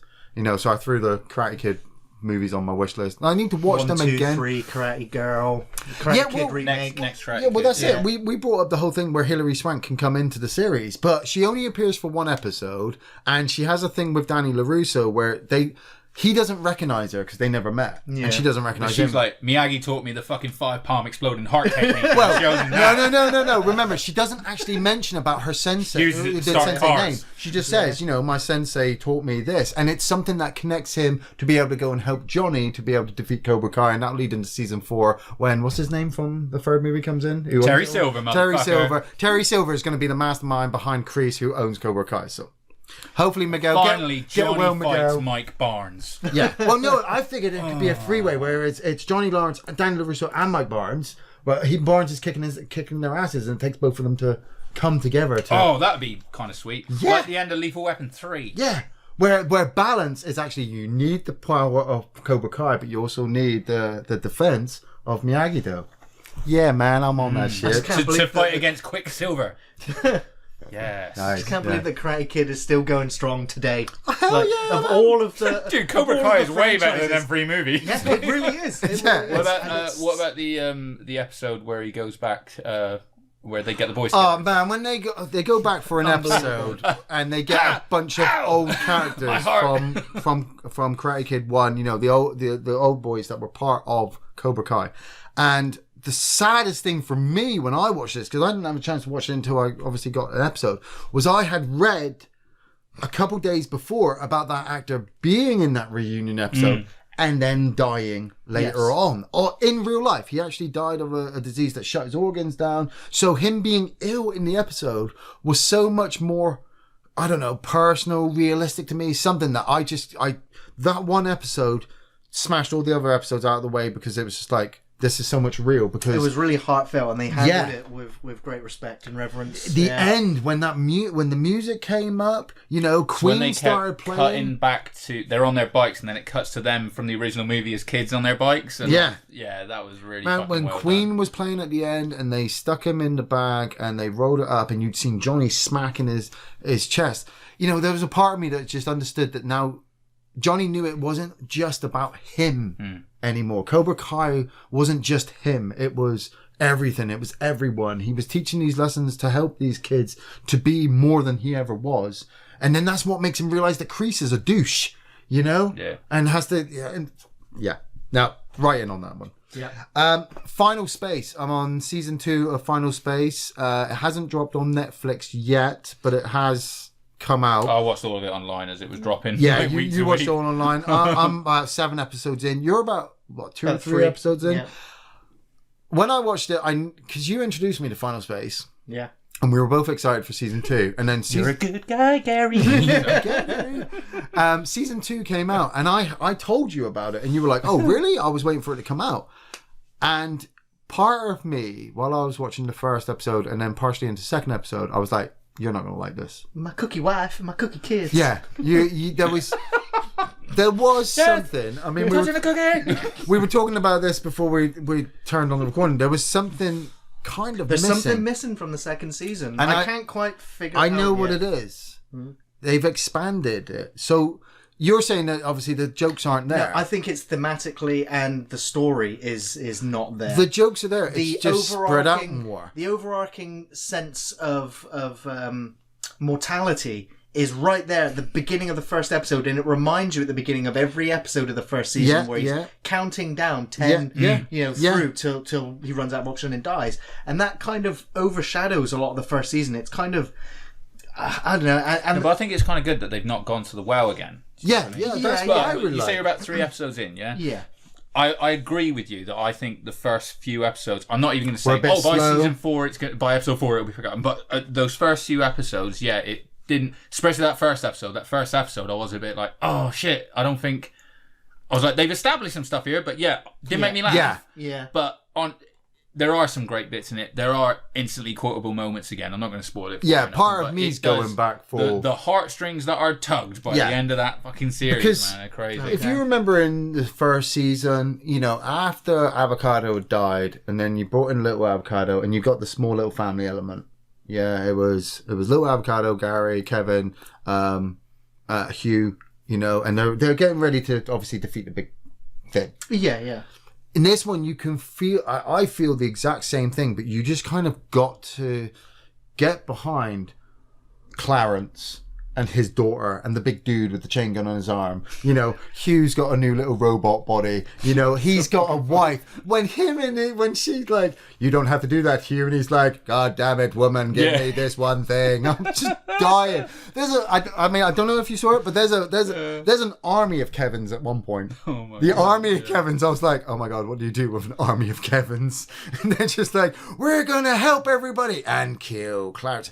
Do you know what's great as well is the fact that even though, like you said, they expand on these new characters, and in a way, I think it's hard after that first season to be like, in a way, like, I don't need any new characters. The characters were perfect. No, but you need it. Yeah. But they're fine. But all the real major plot points and everything are all involved still with the original characters and stuff. You know? And it's almost like with these new guys, because there's what, like 3 new characters. Yeah. It's almost like they're putting money in the bank for further down the line. Yes, but they've that's still. that's do you know what I mean? That's the thing. They needed to expand it to keep it alive, to keep it being able to do more, and I'm with it. I'm still so watching it. It's still quality animation. So I've been watching AEW. That's just dropped on ITV4 over here in the UK. The Wednesday Night Wars now. All Elite Wrestling. Obviously, it's the new show from Cody Rhodes. We were talking about this a while ago because they dropped a bunch of pay-per-views. And I was like, yeah, okay, cool, yeah. You know, there's this whole big thing about, oh, they're going to take on WWE. And it's like, yeah, let's let them take on WWE. In 50 years and after about 1 million pay-per-views, they can maybe finally take on WWE. At the moment, part of me doesn't even think that they can take on TNA Impact Wrestling. That is barely holding it together. But part of me feels like TNA Impact Wrestling is only getting money shoved into it because they're still trying to stay relevant, going up against the rebirth of AEW, or the brought forth of AEW, and the declining ratings for WWE, because people are now... I love all wrestling, and I'm watching Raw, SmackDown, I'm watching AEW, I partially watch some TNA when it's on my Facebook feed. Love the athleticism, love the drama, you suppose, with the characters. But the internet is doing something bad to wrestling, I find. Any person who actually takes their time to go into a wrestling forum and try to tell people like Cody Rhodes or JR or Vince McMahon or any of the guys over in Japan how to do their jobs really need to obviously take a long hard look in the mirror and realize that they aren't bookers or athletes. They're not professional wrestlers. I'm a wrestling fan and I'll watch it all. And at the moment I'm watching AEW and I'm not entirely happy with the commentary because it's Tony Schiavone, JR Jim Ross, and who's that other guy? Fucking Excalibur. There's something... They're all really good commentators, but they're not seeming to mold really well when it comes to telling a match. You know, the matches are amazing. I mean, I watched the one last night with Jungle Boy and... Luchasaurus. Well, no, what was that little dude called? Oh, fuck. I can't remember. Some guy Swamp or something? Maybe there was this guy in there. I shit you not, when he walked down to the ring, at first I thought he was a fan who'd lost his way. Because I'm like, that guy that's the slight issue with a lot of AEW, I find. Is not a lot of them actually look like wrestlers. No, but he was a short guy. You know, he was a lot shorter than you, which was shocking. He was a short guy. He managed to rag on you for your height. I'm impressed. Yeah, he's a short guy. You know, he didn't look like he was supposed to be there. The commentators aren't giving me the backstory like I want to. Jurassic Express. Who to see, right? Jurassic Express, that's who it was. They were up against Pentadragon Jr., who is phenomenal, you know, and his Lucha brother. When this little guy got into the ring, you know, I put all reservations to the side because I'm like, he's through those ropes now. This guy's going to have to put himself on show because he's live on TV. You know, he's going to have to show me what he can do as a wrestler, and he really showed me. He took all the hard bumps. He threw himself over the top rope. Yeah. You know, the matches. Absolutely. I'm like, can I ask you something though? Sorry, to that point as well. And this is one of the issues I've got slightly with AEW. Is this is on like Wednesday Night Dynamite. This is their weekly episodic show. Do you know what I mean? Yeah. What are they going to fucking say for the pay-per-views? I don't know. Because that's they're fucking killing themselves. Yes. They're moonsaulting off the top rope to the outside and landing on their fucking heads. DDTing themselves into and I'm like, glass honestly, coffee tables. Fucking hell, like save some of it. Are they for going a to big do match? Yeah, they will. Yeah, I mean, they're going to have to fucking shoot someone when it comes up to this. But this is what I was finding, is that they're trying to do everything that WWE and other wrestling shows gave up 20 years ago. I mean, Puck came out. What's his name again? Adrian Neville. Adrian Neville. He was in WWE. Really great athletic wrestler. You know, he's put on a lot of muscle onto his frame now. He's a big lad. Yeah. He's a big lad, and he can move, and he can do all the flips. He's very athletic. He called himself the Bastard. Yeah, look at that face. I saw it come up on my TV. The Bastard. Puck at #the Bastard. I'm like, can you show that on TV? Apparently. Well, it's past 11 o'clock, so we're past the watershed, but... That's why you saw it. Name me one ever wrestling promotion that ever went, oh yeah, this is fuck you, Davey. You know, they used to call Hornswoggle the little bastard. I don't think in the States bastard is that bad a word. It just felt like they can drop wanker all the time. It's adorable. Yeah, true, yeah. Fucking true, isn't it? Every time Spike said wanker in Buffy, I was like, class. Yeah. There was just, you know... Get thrown out of class for that. It was just like you said, it's like they're trying to up themselves every week, but then when they get to the pay-per-view, you know... Are they going to have enough? Are people going to be injured? Love Kenny Omega. Haven't seen many matches with him before. Now I'm watching him. The guy is athletic as hell, but... If you want to watch any Kenny Omega matches, you really need to go back to the New Japan stuff. That's the worry I have as well. The Okada stuff. But that's the worry I have. I'm just happy as a wrestling fan that I've got all this choice. I think that is a good thing as well. You're gonna need it all to settle fucking down in the next few weeks as everyone jockeys pushing, because obviously... WWE have put NXT up against them. They've gone an extra hour now. NXT have suffered for it. But also now they've Raw and SmackDown, they can do whatever they want because they've got all the Saudi and Fox money. They are literally... They just had the worst fucking draft of all time, which made no sense and was really stupid and made the Fox execs look like fucking idiots. And I don't even think they've picked up on it, possibly because they're idiots. Yeah, the Fox... Well, the Fox people are just like TNT and... Well, no, it's the fact, wasn't it? They're like, here's money. We're going to take the money back. They were making it that the Fox executives were the ones doing the draft. Oh, yeah. And did things like, you can draft a tag team for one thing if you want. That makes sense. You can, if you don't want to split a tag team up, you can just, have that tag team. And then drafted Alexa Bliss and Nikki Cross, who were a tag team using 2 separate draft picks, going to show that clearly Fox executives are fucking idiots and don't know how to do a draft. So it's kind of like, it's just been a fucking... Tyson Fury's in it at the moment as well. They're building it up to next year's WrestleMania. Oh, mate. So. Who's that guy that come out to beat up Brock? Cain Velasquez or something? Cain Velasquez. I'm not a UFC guy, but I'm not being funny, but if you're going to take on Brock Lesnar, and I know the story is he actually beat him legit. Yeah, he did. He came out on SmackDown, took his shirt off, and I'm like, put your shirt back on. Or do a push-up, one of the two. He looks like shit. And, Brock Lesnar looks like he's going to eat his face. Right. You know? And I know that, again, he's beaten him in real life. He's like, well, this ain't fucking real life. This is scripted wrestling. So I've got no reason to look at this guy, not being a UFC fan, to believe, why is he so scared of it? Drew McIntyre looks like he would fuck this guy up. Drew McIntyre's injured at the moment now, isn't he? All the good ones are. Yeah. So, I have been also binge watching clips of The Sopranos and Letterkenny on YouTube. I seem to live on YouTube at the moment when I'm in work. I did want to bring up, talking about work, whenever you're in work, you're always listening to music or some kind of podcast to get yourself through, just something to obviously deter Depends the time. where you work, but yeah. Yeah, well, I mean, obviously I work a lot on my own in situations, so it's literally just if you're a pilot, maybe pay attention. yeah. Or a police officer or something, rally driver. Rally driver. But I've been. Oh my God, Joe Rogan's so funny. But I've been on Spotify a lot recently, and instead of just listening to music, because obviously you find yourself just listening to the same songs over and over after a while because you have your pick. A new song comes on, you're like, I don't like this. Skip. I've used up all my 6 skips. Oh, you kids and your music. But I started listening to the X-Men audio drama by Carl Dutton. And the fan-made Star Trek Outpost by Giant Gnome Productions. And I gotta say, the Star Trek one's from 2010 actually, and it's so weird because I'm just listening to it and I'm just. Is it an audio novel or an audio drama? It's a audio. I mean, they call it an audio drama. It's an episodic. So it means there's multiple voice actors and sound effects and music. All of that stuff. All of that stuff. Even in especially like in the X-Men one as well. With the Star Trek one, it was just so. Hearing the music start off, Dun, dun, dun. Yeah.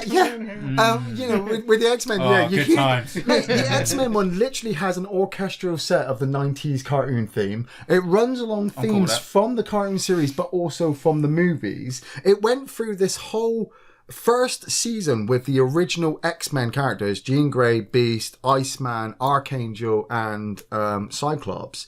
And then at the end of that first season, Archangel ended up leaving because he's obviously rich, he can do whatever he wants. Beast ended up going working for his own company, but he was human form Beast. So while working at the company, he tried to get rid of his mutation and turned himself into the Blue Beast.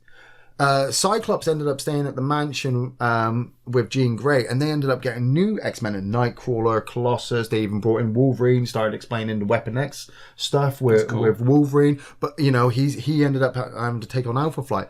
Their Dark Phoenix story actually had the McCann crystal in. And Lilandra actually came down and he was talking to Professor X. So obviously, if you watch 90s animated series, you were fully in on this, like I was. Yeah. And weirdly enough, I haven't watched Dark Phoenix, the new X-Men movie. Well, this audio drama, I know, is 10 times better and was more dramatic than anything that happened in that whole film. The Star Trek Outpost, as a Star Trek fan yourself, man, I have to totally recommend this. Is it Kirk era, Picard era? No, it's different cast of characters. It's a complete different cast of characters. You follow this guy, Lieutenant Torkelson, I think I remember it. I was only listening today, but there's so many characters, it's trying hard to remember who they all are. This guy, he gets transferred to Deep Space 3, this outpost by the Ferengi border. And he gets assigned this rundown tug of a ship named the Chimera. And he's like, man, why the hell am I being sent here? And something else gets revealed like episodes down the line about why he's been transferred there. But the Chimera, the engineer has got this special piece of technology interfaced into his brain that allows him to communicate with the ship. And the ship tells him. So he's been modifying all the ship. It's got Klingon disruptors in there that are running through a Cardassian outlet that flows into the Federation energy displacers. The way that they describe the technology behind it, I'm like, yeah, I totally understand that. It's technobabble. Yeah, it's technobabble, but it's Star Trek technobabble, you know? Every time they say anything, you're just like, fair. Yeah. I'm sure it's based in some kind of real science. That's it. Yeah. The fact, obviously, I wasn't a Deep Space Nine fan, but I watched it. I'm taking everything I visualized with Deep Space Nine and applying it to this. They've got this whole Ferengi thing going on where some evil Ferengi somewhere is making fake gold-pressed latinum that lasts a few hours. And so the episode I was listening to today, this Ferengi agent from Ferenginar turned up and it's just like, we cannot have this happen. We cannot have gold-pressed latinum disappearing. There'll just be anarchy. And the Federation officer who's talking to him is just like, no, you can't be like that. You know, lives will be important. War, we've got to avoid that. And the Ferengi's like, no, the gold-pressed latinum. And you fully just get pulled into the characters. Don't fuck with a Ferengi and their shit. on top of that as well, if you get a chance, check out Scare You to Sleep by Shelby Scott on Spotify. I'm a grown man, almost 40, and I don't really get scared that much. But she does this ASMR thing. Now, obviously, this is how out of touch I am with humans that I didn't know what ASMR was. And it's basically where they whisper to you, and it's supposed to be all like in your ear. Sorry. They whisper to you, basically, and make it all sensuous and stuff like that. Yeah, I'm talking to you. It's like, but she does it with horror tales, and she writes her own, and then she whispers them. Yeah. Well, at first, the first couple episodes, she was whispering them because she was trying to get the ASMR thing behind. But then when she was mixing in sound effects to go along with the story, it wasn't flexing right. You know, she was too quiet, and the sound effects were too loud. You know, and so people were commenting or saying, look, you say this is supposed to help me go to sleep. This doesn't help when you're talking really quietly and then there's a big creaking door. Yeah. So she started to balance it so that she was talking quietly, but not quiet enough that it was outbalanced by the sound effects. You know, can't she just record it and then everyone just turn the volume down to Well, yeah, there's a few where she does it without the special effects, because some people come along and they go, look, you know, I don't want the special effects, we just want to hear you talk. And then other people are like, you need, you know, I've written you this story, you kind of need to have the special effects to make the story work. Yeah. I listened to all of them while I was at work, and I started working late nights. I was working until like 8:30 some evenings, and the place I was working, I'm walking around with my headphones in, you know, brave as hell, nobody's gonna stop me, but every now and again I'm looking over my shoulder. I'm like, what was that? Was that something moving down there? Take the headphones out. You need to take a break, Ian. So you can see now why I moved from that to X-Men and then on to Star Trek. Oh, that's the classic, isn't it? You watch a scary movie and you're like, I need to watch something light before I go back to sleep. Hence my Toy Story marathon. Yeah. Yeah. I need to watch something that's going to, like, you know, break up the nightmares. I mean, we're always talking about you guys listening to podcast stuff. I don't listen to them, but these stories have been helping me get through work just because... Oh, yeah. I'm like, I need to hear There's what some very happens good next. Aliens ones. Yeah. You should check out, Ian. Yeah. I need to check those out. Is it Martin Sheen, which is what I'm thinking of, who's just done Michael Sheen. Yeah, he's just done the reading of the original War of the Worlds. Right. I've only seen the advert for it, but it's like silk. It's like listening to a bar of Galaxy chocolate. Man, Michael Biehn and Lance Henriksen did the audio visualization for Alien 3, which I really want to get on. I want to get on that one. Yeah. I'll have it again, so I'll pass it on to you. Yeah, but apart from that, I'm 160 days on my challenges for Red Dead Redemption. I'm still going strong with that, and I will be getting back on to do more episodes. I want to thank everybody who obviously has been putting comments onto the episodes, giving me all the likes and all that. That is absolutely awesome, because those people that obviously can't turn their notifications off and then comment about me being a douche and playing it too much sometimes bring me down a bit. God damn it, Linda. Yeah, but every now and again I get people like Boss and DMC and Daydream and Hypnosil and all the others that come in and go, come on, we want to see you shoot people in the face. And I'm like, yeah. So, very good. Shooting people in the face. Andy, was there any other shows you wanted to catch us up with? No, I think I've covered all the ones there. I've got some, I know we'll do games played in a minute, but only other thing that we did is a bunch of us, we went to the 40k tournament in London. We went to the London Grand Tournament in September. Which was awesome. It was like way better. Like last year, we talked about all the fucking issues with it. Yeah, the terrain and the placement and stuff. Yeah, the only problem this year was the food, wasn't it? Well, yeah, which weren't really a problem to me because it's like we went elsewhere. But yeah, they literally improved on everything to do with the venue, the games, the scenery, everything. It was a local firm that actually did the scenery, who I've sold some stuff to the guy, and so when I saw him there, he was, hey, how's it going? Like, I had a big decorative sword that I sort of sold him from back in the day, and when I was there I was talking to him about the Archon sword? Yeah, I remember the Archon sword, he was grabbing, he's like, this is who I bought the sword off, and I was like it's like, everyone okay? And he's like, oh, we leave it in the room when people get fired and stuff, like, Man, it was, I know how they can make next year better. Remember that scene in Police Academy? The girl under the podium? Yeah, they should have a girl inside. You woke up like, every table. Hey man, what you got there? Towel, zip. Yeah, that'd make it better. Yeah, I think more people would be playing. Yeah, but yeah, it was cool, man. It was a good laugh. It was, I think 3 of us went up. We've already bought tickets for next year and stuff like that. So I didn't do as great as I normally do in an actual tournament setting. But no, Tom beat you on points. No, he didn't.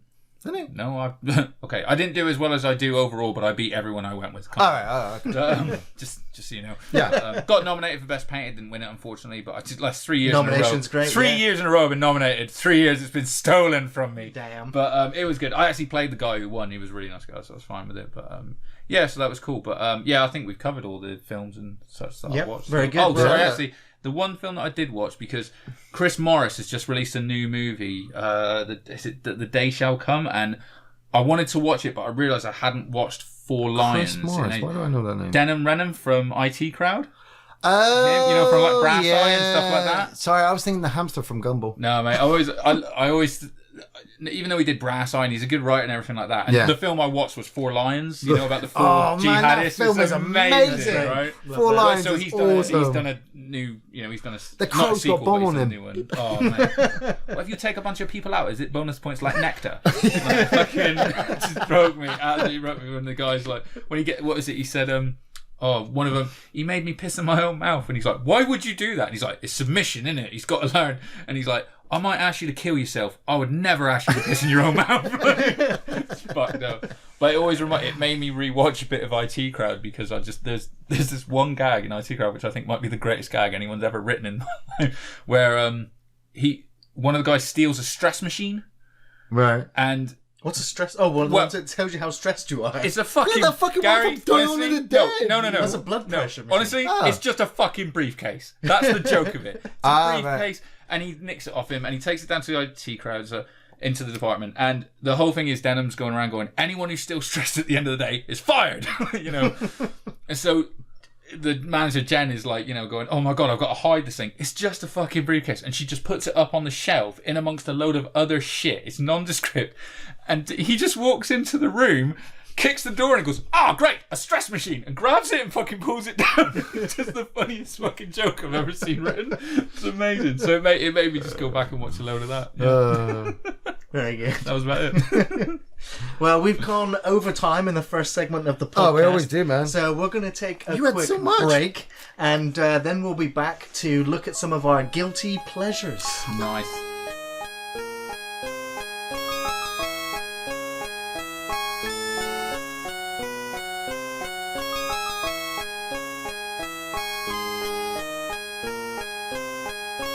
Welcome back to the podcast, and in this segment we're going to be discussing some of our guilty pleasure horror movies. Yeah, I mean, we've done a lot of horror movies in our time. I kind of said as a stipulation to Ian that we shouldn't really include any films that we've reviewed in the past, although we can sort of name drop them, and you know, if Andy hasn't been on the review with us, he can give his 2 cents and if he's seen the film. Yeah, I mean, with horror movies that we've already talked about, ones that we really love that the other one might not, we've already talked about them and there's a whole video about it. Yeah, but you can always highlight it and point them to the video. Go to the video.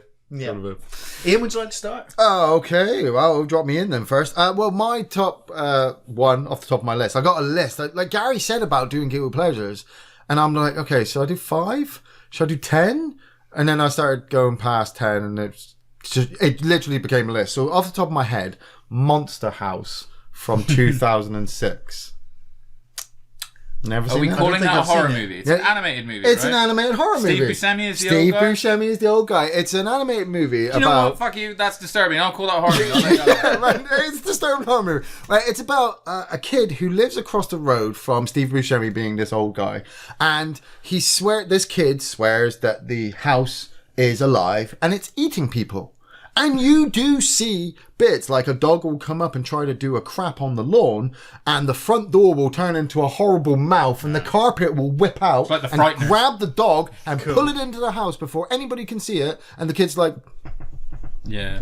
I went... The first... animation's dark as well, right? Yeah. You know, it's like no one's perfect looking. Everyone's got little imperfections. It's kind of up there with Coraline, maybe a little bit of Toy Story, better Toy Story animation. I watched this the first year. What year was it? 2006. The first year I got with Linda, we went away on holiday. We went away to see her sister, and where we were sleeping, there was TV, and I was just like, I need a film. So I went into her sister's DVD collection with the kids, and I'm like, Monster House, oh yeah, let's put it on. You know, her sister's not exactly the Godfather trilogy kind of, you know, Friday the 13th, Nightmare on Elm Street series kind of person. She's got kids film. I see Monster House. I'm like, oh, it looks scary. It's an animated film. Someone might die in that. Yeah, I'm going to put it on. I'll fall asleep to it. And I put it on. First thing that got me was Steve Buscemi playing the old man. Secondly, it was when he comes running out, he's like, you kids, get off my lawn, I will kill you. And you're like, he's evil. I would be like, he's the bad guy. The kids as well, it was a cute little story. You know, the kid across the road believes the house is evil. His best friend is like a complete klutz. You know, there's this new girl as well that's kind of getting in the way of their friendship. The fact that the house is alive. Yeah, I'm not going to tell you how, because the twist, if you remember. Yep. Yeah, it's crazy. And for a kid's film, I was sat there. It's 11:30 at night. I've got a beer in my hand. Linda's asleep. It's what with they me. should have done with Up. And I'm like, I don't know if I should wake her up. And I'm like, is this a kid's film? Is it? It's brilliant. Monster House, 2006. Monster House. I've never even heard of it. Yeah, you should totally get there. Very good. Very good. Andy? Cool. Okay, so I ain't got these in any kind of order, and I'll be on. I've got 10, and I struggled. I got to about 3 because I was talking to Gary earlier, and I was saying like it was really hard for me to think of guilty pleasures horror movies because one, I don't really have a lot of guilty pleasures. I'm like, I don't give a fuck. I like it, you know. Yeah. Taking that aside, I was like, right. So has it got to be a film that's like, say, people generally don't like, or is say critically or like box office it did shit or something. So American Werewolf. Some people might, some people might be able to say like these actually did really well, but to me these fit. So the first one I'm going to say is Monster House, dude. Darkman.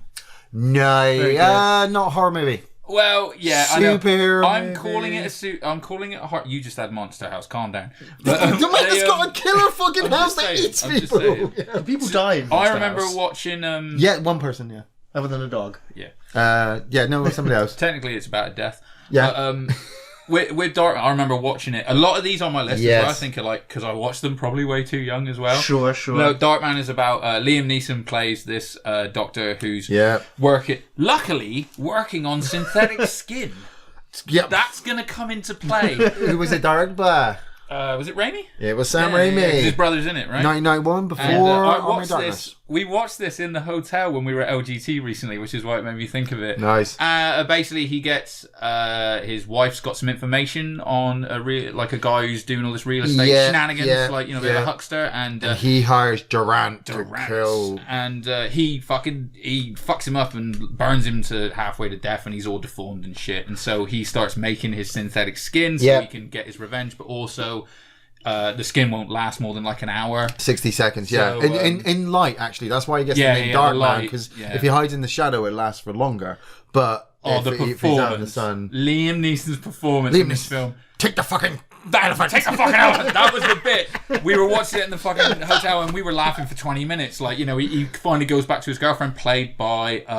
she's fantastic from Fargo and Three Billboards. Virginia, no, it's not Virginia Madsen. It's friggin' it was Frances McDormand. Thank you. Takes her to a fun fair and the games are rigged and it's like he goes to he wins a fucking elephant legit 'cause he knocks over all these cans, but this fucking carney's like, that don't count. Yeah. And he gets right in his face and starts poking his chest and he just bends his fingers and they obviously use like a rubber hand and stuff because it just bends. And then he grabs it and he's like, take the fucking elephant and stuff. Yeah. But then when his face starts bubbling and he does the best runs away. Peyton, that's his name, isn't it? Peyton. I've got such a special connection to Darkman. You introduced me to Darkman, Ian. It's fucking great. I back in the day, as a kid, my mum was out at work and I was being babysat by this neighbour. And some irresponsible fucking hapless idiot. Some hapless idiot who was watching late night TV. And Barry Norman was on. And Barry Norman had just done a review for Army of Darkness that come out. So it must have been 93. And I was fucking blown away by this movie where this guy with this robotic hand, Groovy, was running around fighting all these skeletal soldiers at this castle.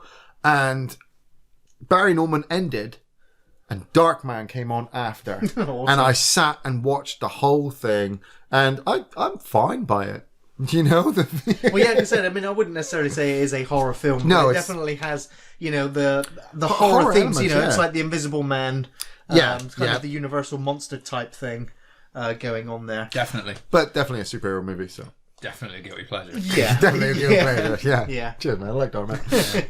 Okay, I'm gonna rabble on for a little bit because I kind of put a lot of effort. Because at first I was like, I like Andy mentioned, I don't really have that many guilty pleasures either. I mean, the definition of guilty pleasure is that it's a film that you feel guilty for watching. I can't say Adam Sandler because I don't watch his films. I just feel dirty watching them.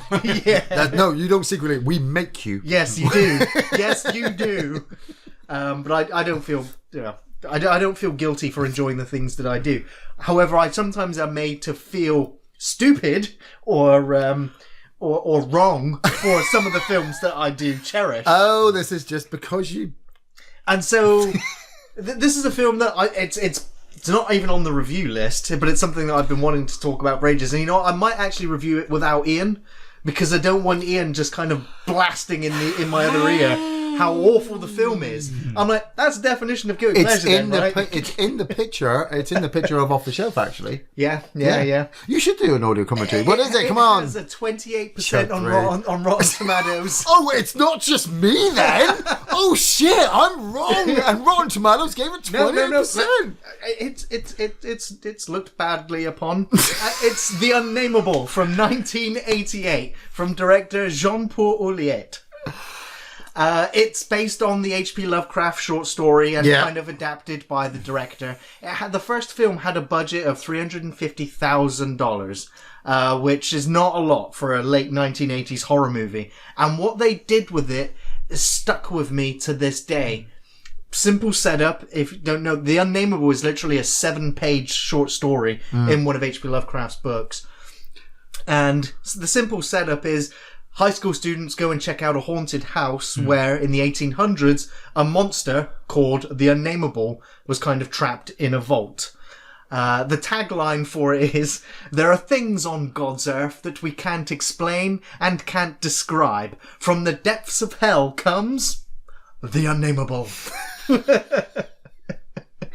Amazing. He loves this movie. I cherish this film. And you love the second one. As one the of the most worse. Definitive kind of they name him 80s horror movie for me. And then it just nails the slasher genre, imagery in terms of the characters, the music, the setting. Jason Voorhees, Freddy Krueger, The Unnameable. Ian, will you just be quiet for like 5 minutes? This is why I'm not going to review The Unnameable with you. Yeah, sorry. I'll be over here. Hey, no, in its defense, I will say this. And The Unnameable isn't terrible. We've watched a lot of shit. It's not fucking Hellraiser Judgment shit. No way. I will go on. It's not World War Z shit. You know, it's not... I can't say it because spoilers. We've still got films to come out. It was bad at the time when I watched it with you because like you were so excited. You bought it on DVD. I think you had the second one as well. It's just come out on Blu-ray. You were like, man, we've got to watch this. It's gonna be great. And I'm like, okay, yeah, this is gonna be exciting. We sat down and we watched it, and a bunch of teens go to a house and find a thing in the attic, and does it kill them off one by one, or do they all escape? I can't even remember. It kills 4 of them off. 4 of them. There's 5 deaths in the film. And they include some pretty gory moments. Now, I've listed some highlights, and one of my biggest highlights of the film is Mark Kinsey Stevenson, who plays Randolph Carter, who is a descendant of Randolph Carter from the Lovecraft books. Does it actually say that in the film? No, he does say he's a descendant of Randolph Carter. He shares the same name. Randolph Carter, obviously, in the original Lovecraft books, right? Unnameable was set modern time, 1980. Yeah, and so he's a descendant of. But for me, this is like it's a horror movie where the main hero of the film is a nerd. You know, it's like Egon. You know, he's a diehard nerd who knows about the Necronomicon, faces his demons, you know, and he doesn't faint or anything. He fights back. He's interested. He's a, paranormal investigator. He loves folklore. And so I was like, it's a great character to get behind. You don't see many characters like that in horror movies that make it to the end, yet alone star in its sequel as well. I also want to mention Katrin Alexandra, who plays the Unnameable in the first film. It's our only film credit, but they hired a dancer for the role. And for considering the budget was $350,000, I think the creature effects were pretty damn good. I was definitely terrified by its sounds and its makeup. How long have I got to be quiet for? A couple more minutes. More minutes. Carry on then. You don't see the monster that much as well. You kind of hear it. I also want to mention Laura Albert. She gets her boobs out. Win. It's very good. How long have I got? I got 2 more minutes. I'm going to say the film has some really good gothic horror visuals with the old cemetery, the old cobwebbed house. I love the image of the vault door and the slamming sound effects and the creature howling on the other side during a thunderstorm. You know, it's very evocative. The creature effects are really good for such a low budget. Now, I'll agree that the script at times is awful, and some of the performances from the majority of the cast are fucking dreadful, with some really over-the-top synth music that makes it almost comical.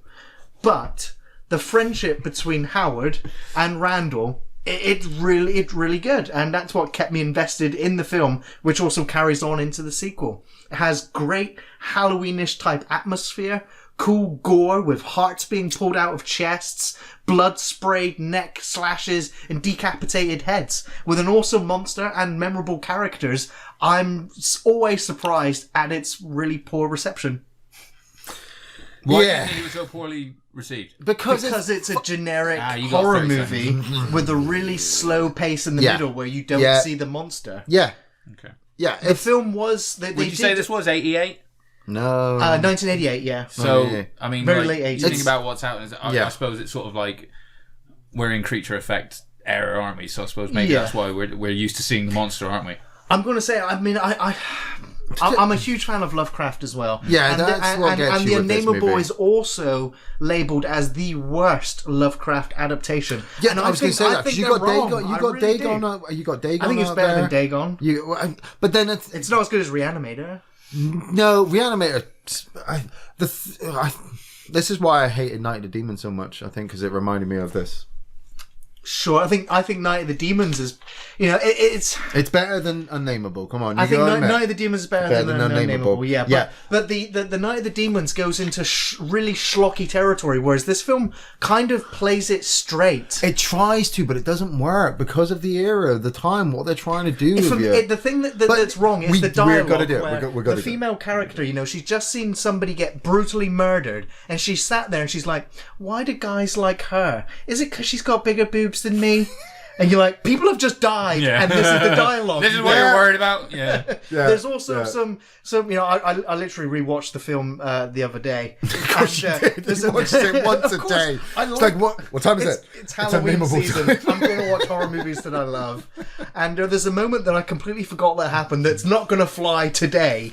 Where Randall, he comes to the Unnameable house. He's trying to get in. The woman opens the door. She screams and faints.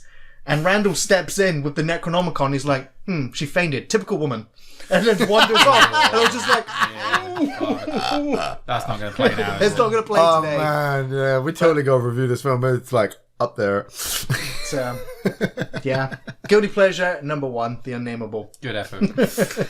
I'm going to look on my list. And my next movie is John Carpenter's Vampires from 1998. We were talking about this one today. I'm a John Carpenter fan. Got wood. Fucking Mahogany. James Woods is so good in this film. Amazing. And I have no understanding how the law of the vampires work. It's the guy who played Bobby in Sons of Anarchy. What do we do for a living? I'm damn vampires. Beat the shit out of them. Just when Terry Silver's in it. Is he? Yeah, he's the vampire. Oh Christ! Man, when he walks up, shoves his hand into the guy and just rips him out. What's the name of the hotel? Is it the Sun? The Sun God. It's the Sun God. Yeah. And he just turns up. But right, so he's a master vampire, and 6, 7, 8, 9 goons, man. And you have goons. So great. Which fat Baldwin was in it again? Alec. Is that Alec Baldwin? Alec Baldwin. Yeah. And when you buy another vampire, wasn't William Baldwin? I don't know. Go on. When you buy another vampire, they turn into this vampire, but they just become his slave. And now they bury him in the ground or hide his coffin, and during the day he's at his weakest point. But then, at night time, a master vampire comes out and is completely unstoppable. Oh yeah, he's a fucking beast. Daniel Baldwin. Thank you. Daniel Baldwin. Was it Daniel Baldwin? It's one of the most unnameable. Hey! The youngest and fattest of the Baldwins. I mean, I always thought it was fucking Kurt Cobain's wife who was the woman, but it's just I think she's called Sherry Courtney Moon. Love.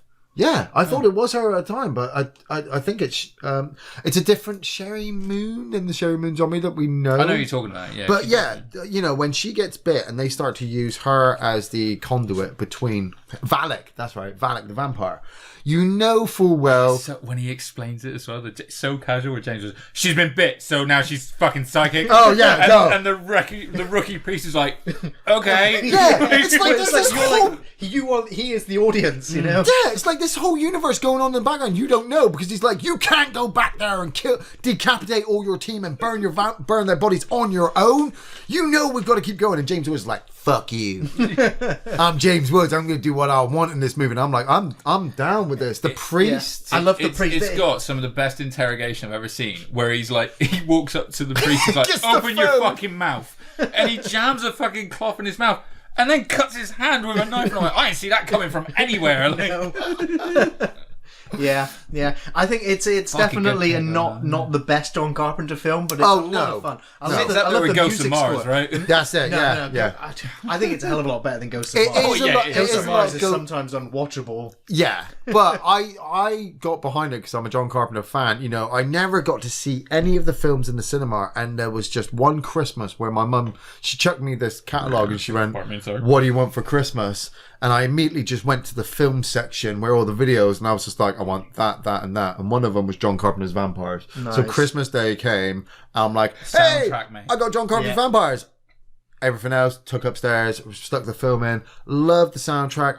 It just made me fall in love with John Carpenter all over again. Sure. It was completely over the top. It is nowhere nowhere near Interview with a Vampire or near Dark or Lost Boys, even on its good day. Yeah, right. You know, it is. Not trying to be, though. No. That's it. No, It looks like a made-for-TV movie. Yeah. It looks like Robert Patrick wasn't available, so James Wood stepped in. Yeah. But this is John Carpenter. John Carpenter's like, I've got a vampire story, and like we always say about John Carpenter, it was more about the hunters than the vampires. Yeah, the producers have got, the film producers have gone, yeah, all right then, John, here's some money, make the movie, and I'm like, I'm eating it up. Yeah, I fell in the same vein look-wise of like Dusk Till Dawn as well to me as well. So I think that's why I sort of gravitated towards it. But fuck me, you want to help me out here, Padre? My nuts are on fire. Let me ask you a question, Valak. After 3,000 years, how's that dick working for you? Towards the end of that movie, I was just like, there's a lot of dick jokes in this movie. Is that a good thing? And then, by the end of the movie, I'm like, let's just get past it and kill everything. Yeah. Fucking good pick that one, I'll tell you, mate. I love that movie. Yeah, absolutely. Me and Nathan were talking about it today, and it nearly went on my list actually. Yeah, it's definitely in guilty pleasure territory. Yeah. So my next one is Scream. Nice. Craven Scream. Definitely a horror movie, not a superhero movie. Definitely not this time. But I think Scream is terrific. Scream launched a new wave of slasher movies. It reinvented it. And it did, right. But the reason I include it as like a guilty pleasure, I think a lot of people think of it like because it did the franchise.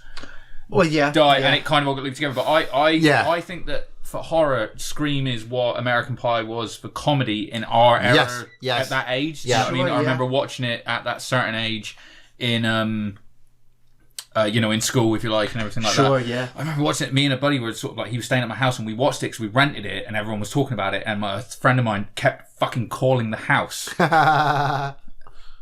dick and freaking us out. But yeah, you had like, it was a good teenage cast, you know what I mean? It was like... Were they teens? They're rolling No, but I mean, like, as in the characters, you're absolutely right. Yeah, but it was typical 90210 sort Skeet of like... Ulrich, Neve Campbell, Rose McGowan. Oh, man, what a fucking loved her. But the, obviously, what's his name? Is it Ricky doing all the rules of horror movies? Oh, yeah. All the great callbacks to the horror movies that you love. Obviously, Wes Craven's like, talks about was it Randy? Jamie Lee. Randy, Yeah, talking about like Halloween movies and stuff. It was the first kind of meta horror movie that was self-referential. Yeah. See, that was my problem though. When it came out, somebody said to me, "Hey, you got to come over and watch this movie. You love horror movies. Got this new movie called Scream. You'll never guess who the killer is." That was the whole thing, wasn't it? That was the whole thing. It was kind of the same thing that you did with Saw with me as well. And I realized with Scream and with Saw later on in my life that I watched way too many films because I just turned around and I went, "Give me that guy." Bet you it's related to the main girl. And they're like, "Oh, well, you can't guess that." And so I'm starting watching the film, and through all the horror movies that I've watched up to that point, all the Jasons, the Freddys, the Burnings, the Children of the Corns, the friggin' John Carpenter movies, the Halloweens, all of the horror movies, the main girl was always going to get towards the end. And it always seemed to be somebody really, really close to her. I mean, if you'd ever seen, is it Prom Night? No, Valentine. Yeah. Valentine came out after Scream. Yeah. I paid money to go see Valentine. What an idiot I was. Because I sat down and I'm like, "Bay it, Tim." Hey, good for me. I went and watched Scream. Was that the David Boreanaz one? Yeah. I went and watched Scream 3 after Scream 2 and seeing all the things playing out, and I've sat in for Scream 3. It was like, I didn't mind Scream 3 because at least it had the callback to the original story and everything like that. It's just they kind of went with the absolutely no twist at the end. Oh yeah, I'm related to you. Yeah. Bang. Man, I fucking love the first one. I don't think there's a real bad performance through it. It's like I said, the only reason I included it as a guilty pleasure, like I said, I think the legacy of it all was a little bit tainted. Whereas the TV I feel series was dreadful. Exactly. But the like you first said, I was movie, like, though, I think it's like that's a fucking important movie. The first movie is up there with Nightmare on Elm Street for Wes Craven. Oh yeah, I agree, man. It's up there. He gave us Freddy Krueger, which was scary, and then he gave us the ghost face mask, which is even more scary. Yeah, that's probably is like just up there with iconic what's your characters, favorite scary movie? Oh, I love that. Fucking great. And I want to see what rife for parody as well with like scary movies. Scary movies launched a whole franchise based off it. Yeah. Yep. Cool. Well, I'm going to surprise. I know where this is going. Nobody. Yeah. I had to sit through my whole thing and not say a thing. Have I got how long have I got? 10 minutes? I got to sit quietly. So if you could just let me get through what we're going to say about it, and then I was going to say to start with, this one at least has a 2% up on the previous film. with 30%. It's rare that a sequel is better than the first movie. But by all accounts, almost everybody, and probably myself included, other than Ian, agrees that the second one is better. And that is The Unnameable 2, The Statement of Randolph Carter, which came out in 1992. So almost 5 years later. You had a lot of time to reflect and learn. Same director, same crew, same actors, and it literally takes place the very same day that the previous film ended on. It literally just... Spoilers, they didn't kill the creature in the first one. Well, nor did they name it. Oh, well, it does actually have a name. Oh, shit. Yeah, it does. It's a Winthrop. And Winthrops are kind of in the lore, the mythos of Lovecraft. Yeah. And this time it had a budget of $1 million because the first one did fairly well. Overseas it did well. In the UK, I think it got into number 8 in the charts, the top 10, of the week, whatever. And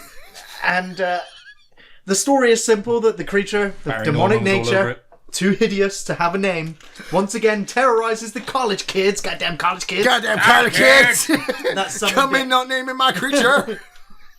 But they actually got a bigger cast this time around. They got David Warner from In the Mouth of Madness and Titanic. They also got John Rhys Davies, you'd recognise from Sliders, or Gimli from Lord of the Rings. I was going to say, yeah. Toss me my axe. And this time, Randolph and Howard, they return as the survivors from the previous film, reprising the role. Spoilers.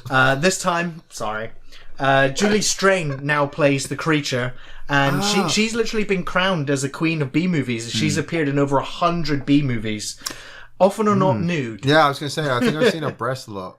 You probably have. Yeah. That's what the B stands for in B-movies. Breast movies. Nice. The first film, if you consider it a slasher film, then this one is out and out a monster film, because the beast is literally released really early on in the film, and it pursues them throughout the town of Arkham all the way to the Miskatonic University. Have I watched the second one? Did we watch the second one? I think you might have seen the second one. I don't remember. There's a lot more kills this time. There's a lot more cannon fodder as the entire police force turn up to try and fight the beast, and they're all killed off one by one. There's a lot more nudity in this film, with Maria Ford spending the entire film naked as she refuses to put on clothes. Outstanding. No, I was going to say something, I just remembered I'm married. The creature That's what it takes. Is outstanding, and the creature is on screen a hell of a lot more than the last film. It's like, we've seen the creature now, so when it turns up, it is there, and it gets to fly around and attack people. Standard horror movie rules. Yeah. The only thing is that they up to the action and the weapons that they use to fight it, and the creature kills a lot more. I mean, it triples the body count. That's where that 2% comes from. But a lot of the deaths are off screen. It's like they didn't go for the gore this time. So it's just kind of shots of the head and shoulders, and blood kind of sprays up from the midsection. You don't get to see it too much. Dick punch to death. But it's about the characters, and it's about the mythos of Lovecraft. Yeah. It's not the best monster movie, but it's a guilty pleasure. I enjoy it. It's a great follow-up to the first one. I also just watched it recently. I will say, the ending is not the best. This is your review of it. It pretty much is, yeah. Yeah. No, keep going, man. Keep going. I want you to fill them with the love that you have for the unnameable and unnameable. I like the setup. Like, John Rhys Davies comes up with the idea, like, this creature, I mean, you kind of feel sympathy for it in the last film when it starts crying, when it, they break its wrist. And the trees start smacking the trees, it around. Ash. The trees won't let us leave. They know. Man, I love it when you take a really shitty movie and go, this is really good, Ian. And I'm like, how do you justify sitting there slagging Adam Sandler off so badly when most of his movies have a better fucking rating than the Unnameable? I don't care what rating other people give Adam Sandler movies. Let's not start with that. I think it's nothing to me. No, man, I definitely think we need to put these two on the, because if we did watch it, because I know we watched the first one, and I'm trying to remember if we watched the second one. Out during the first one. I don't know maybe if I passed out and I just missed all the nudity from the second one, or the action sequences. Yeah, but that's it. You when you think back on a horror movie, like you're doing now with Unnameable 1 and 2, you're thinking back to those sequences, even though you watched it recently. Yeah, you're seeing them. I'm like, what? I remember Terminator 2, Jaws, all these horror movies watched over and over again. But even looking at my list, I can see them with the Unnameable. Even the shittest movies, like I still remember Judgment, dude. Yeah. So I need to see Unnameable 2 again. Yeah, you do. And then you can tell me how awful it is. And yes. That's why it's guilty pleasure number 2. Back to you, Ian. I'm going to go quite controversial now, actually. I'm going to say 28 Days Later and 28 Weeks Later from 2002 and 2007. But those are awesome. Well, not a lot of people would agree. First off, I get into a mad argument with people when they start talking about them being zombie movies. But they are zombies. They are not zombies. Zombies are the dead that have come back to life. These are people that have been... put you on the clock. These are people that have been infected with a rabies-style virus that has made them aggressive. They see it in the monkeys at the start. They see in the monkeys at the start. And it just turns... And you can starve to death from this virus. You can die from this virus. You don't have to be shot in the head. You don't have to be electrified. You don't have to be completely chopped up and destroyed. You can literally just be shot in the heart and you die. Which, when this film dropped... I was kind of fucking scared of it. The fact... Like, I thought... Don't be scared, mate. Just as a question. I don't think rage-infested monkeys are the way that we're going to go. So these zombies are all infected, and they're not zombies. They're not zombies. Okay, but when he wakes up a month... Or, a month after the apocalypse... What have they been feeding on? To keep them alive. They haven't been feeding on anything. That's why are they still alive? Because has the virus done that to them as well? Well, because they've gone into kind of like they've gone into kind of a hibernation period. That's why when you see them turn up at the church at the beginning, you see all those people in there, and immediately you think they're all dead. You think these are people coming in, they've just died. And then when he says hello, and those people stand up and they're like, they've been kind of asleep. They've gone dormant. The human body can last for a very long time without water or food. Not a very long time. Not a month. Tremors told us, maybe even 3 or 4. Well, we don't know how long how long these people have died. The other bodies around them could have been the infected that died, but these ones could have been the last people to have been infected, other than the survivors that we do see. I know that the story is a bit skeptical, but what I loved was, as a horror fan growing up, and being as rotund as I am, running was never a very good tactic for me when it came to a horrific situation. Somebody then comes along and says, these things are going to chase you down the street and they are not going to stop until they either die or get hold of you and you die. And that scared the shit out of me, because the thought, like with Scarecrow waking up, can't remember his fucking name. Cillian Murphy waking up in a hospital. Now he's been in hospital for a long time. Or for at least a couple of weeks. 28 days, I think. Only on an intravenous drip. And he's not died. Very specific. Yeah. He's woken up and he's weak and unable to walk. His muscles aren't developing. He then obviously has to come across these things, and waking up in that apocalyptic universe and being like, what the hell happened? And then having that, when they're sat in the little store and the guy's talking about his dad. They were in the middle of the subway. There's hundreds of people. Everybody started moving. Then one of the infected turned up, and then everything went crazy. Oh, on the second one? No. I'm talking about the first one. This is when he's telling the story. Yeah. Because I'll get to the second one. Sorry, yeah, no. When he says about how he lost the grip of his sister's hand, and you know for a fact she's dead, and he saw the look in his dad's eyes. When you have that father later on who gets the blood in his eye, that's how easy you can turn.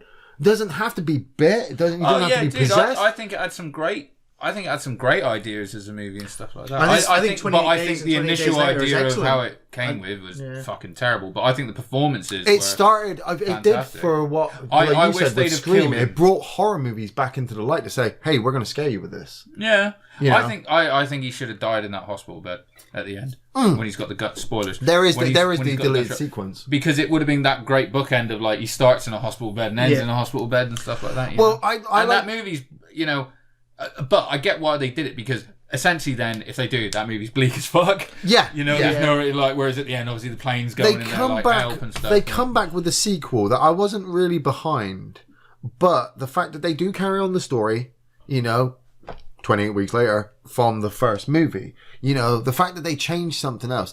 The Robert Carlyle beginning is friggin' amazing. watching him run and all those things coming after ditches his entire family. Yeah, he ditches everybody. The fact that his wife becomes a focal point for the infection, I really don't like what he does later on, and the fact that they haven't carried it on into a third movie really freaking annoys me, because I can't watch the second one without going, oh god, I want a third one now. Right, yeah. But I can watch Doesn't it end with the outbreak in Paris? Yeah, because, the son is a hybrid and he's a carrier, but he's not infected and he won't go crazy, but as long as he doesn't make out with somebody, which I kind of thought, well, wouldn't it be funny if he just kissed a girl and then she turned crazy and killed everybody?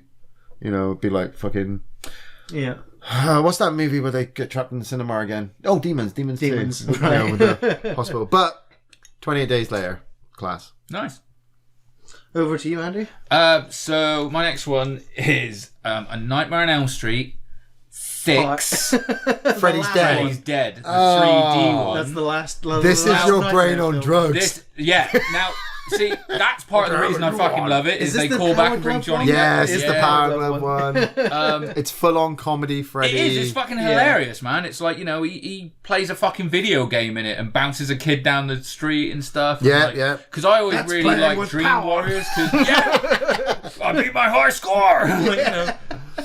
I love how fucking funny it is, because I think for me the reason it is a guilty pleasure is because I watched Nightmare on Elm Street when I was way too fucking young. My sister made me watch made me watch it and sold it to me as a comedy. The first one. When I was like, because she's a bitch, that's why. Like, when I was like, which sister? I gotta. What up, Carol? When I was like 5 or 6 years old, she was like, I just watched this really funny. Okay, and I watched it, and that was it. I didn't sleep for the next 10 years of my life, Wow. And so when I got to whatever age, I probably didn't watch them again until I was like 16, 17, and it's like I'd watched other horror movies and been fine, but I was like, I don't fuck with Freddy Krueger, I don't watch that. So when I finally watched it when I was probably 16 or 17 and started watching through them in sequence and stuff, when I got 6 was that levity one where I was like, everything's okay. Actually funny. It's kind of funny now. Yeah. It's pretty adorable. It's all good. So yeah, even the burn makeup's not scary anymore. Yeah, they did. They purposely made him like a little less scarred and stuff. They did. I think you get to see him in that one when he gets the demons coming. He's explaining to him. He gives him the whole first they did this, and then he has that little flashback with the fucking dream worms. I don't know if that was Jason. I want it all. No. This is Freddy's Dead. Spoiler for something else. This is Freddy's Dead because my local. Oh, and sorry, and I was shop, obsessed with the fact that it was in 3D. Yeah, it was advertised at the Odeon Cinema, and I used to walk past because the poster was amazing. Yeah. It was just the hat and the glove and the jumper folded up and just sat there. Do you know? Because my local corner shop, when I was like 17, 18 before I moved down, were getting rid of all their videos, and they had Nightmare on Elm Street 2, 3, 4, 5, and 6 ready to go, and I bought them, and I have at home the number 6 with the 3D glasses inside. Nice. And the whole story behind it, because he can't leave Springfield. Yeah, he couldn't leave Springfield, and all the kids had died, and I'm like, except one. Yeah, there was one left. Daughter, isn't it? Yeah. Right? No, she's already. She's already left. POV flashback where he's like, he picks her up, and it's actually Robert Englund. But right? she's already left. But he has to. He follows the last kid to the barrier of Springfield, and then when his daughter falls asleep because of their connection. Springwood, yeah, sorry. Springfield's another place. Yeah. He jumps into her dream and hides until she gets out. And that's when he does the whole, they're all my children, and does this whole new Elm Street bit. Yeah. But the fact that you've got Yaphet Kotto, Parker from Alien? Yeah, Parker. Who's there like, I've got this. The manual to defeat all Dream Masters ever, because anybody who fights these worm things gets powers, but I can totally train you how to defeat them all. I was like, oh, fuck, it's 3 all over again. And it's going to be even worse now because I've just gone through all this comedy elements, and the last half hour of the movie is him getting his ass whooped by everybody, and then he gets blown up. He does get the shit kicked out of him in that movie. And he gets dynamite shoved down his pants. That was the first time I was like, why do you kill Freddy? So he can't kill anybody anymore. What? Yeah. Well, you're asking why did they defend themselves? Because he's trying to kill him, dude. Yeah. Where's he gonna go? Do you know what's if he dies? Oh yeah, of course. But do you know what's really funny? Is back to hell. Yeah, back to hell. Yeah. It's funny though that everyone always talks about. But they talk about the sixth one being like, oh, it's where they lost it and it wasn't scary anymore, and it was like you said, they turned it almost into like a comedy, and I'm like, almost. It is a massive comedy. But then it's like, yeah, but then I'm always like, okay, well now watch New Nightmare. I'm glad. Tell me which you prefer. Like, you know? Yes. New Nightmare came out. It was even better. But the fact that every time you kill Freddy, he will just go back to hell, and from the way I understand it, every time he goes back there, he gets his powers back. So, and once you start believing him again, he comes back and starts killing people. So then you put him out of the dream. Yeah, no. Jason comes back because he's an undead monster and can't be stopped. Michael keeps coming back because the franchises won't let him die.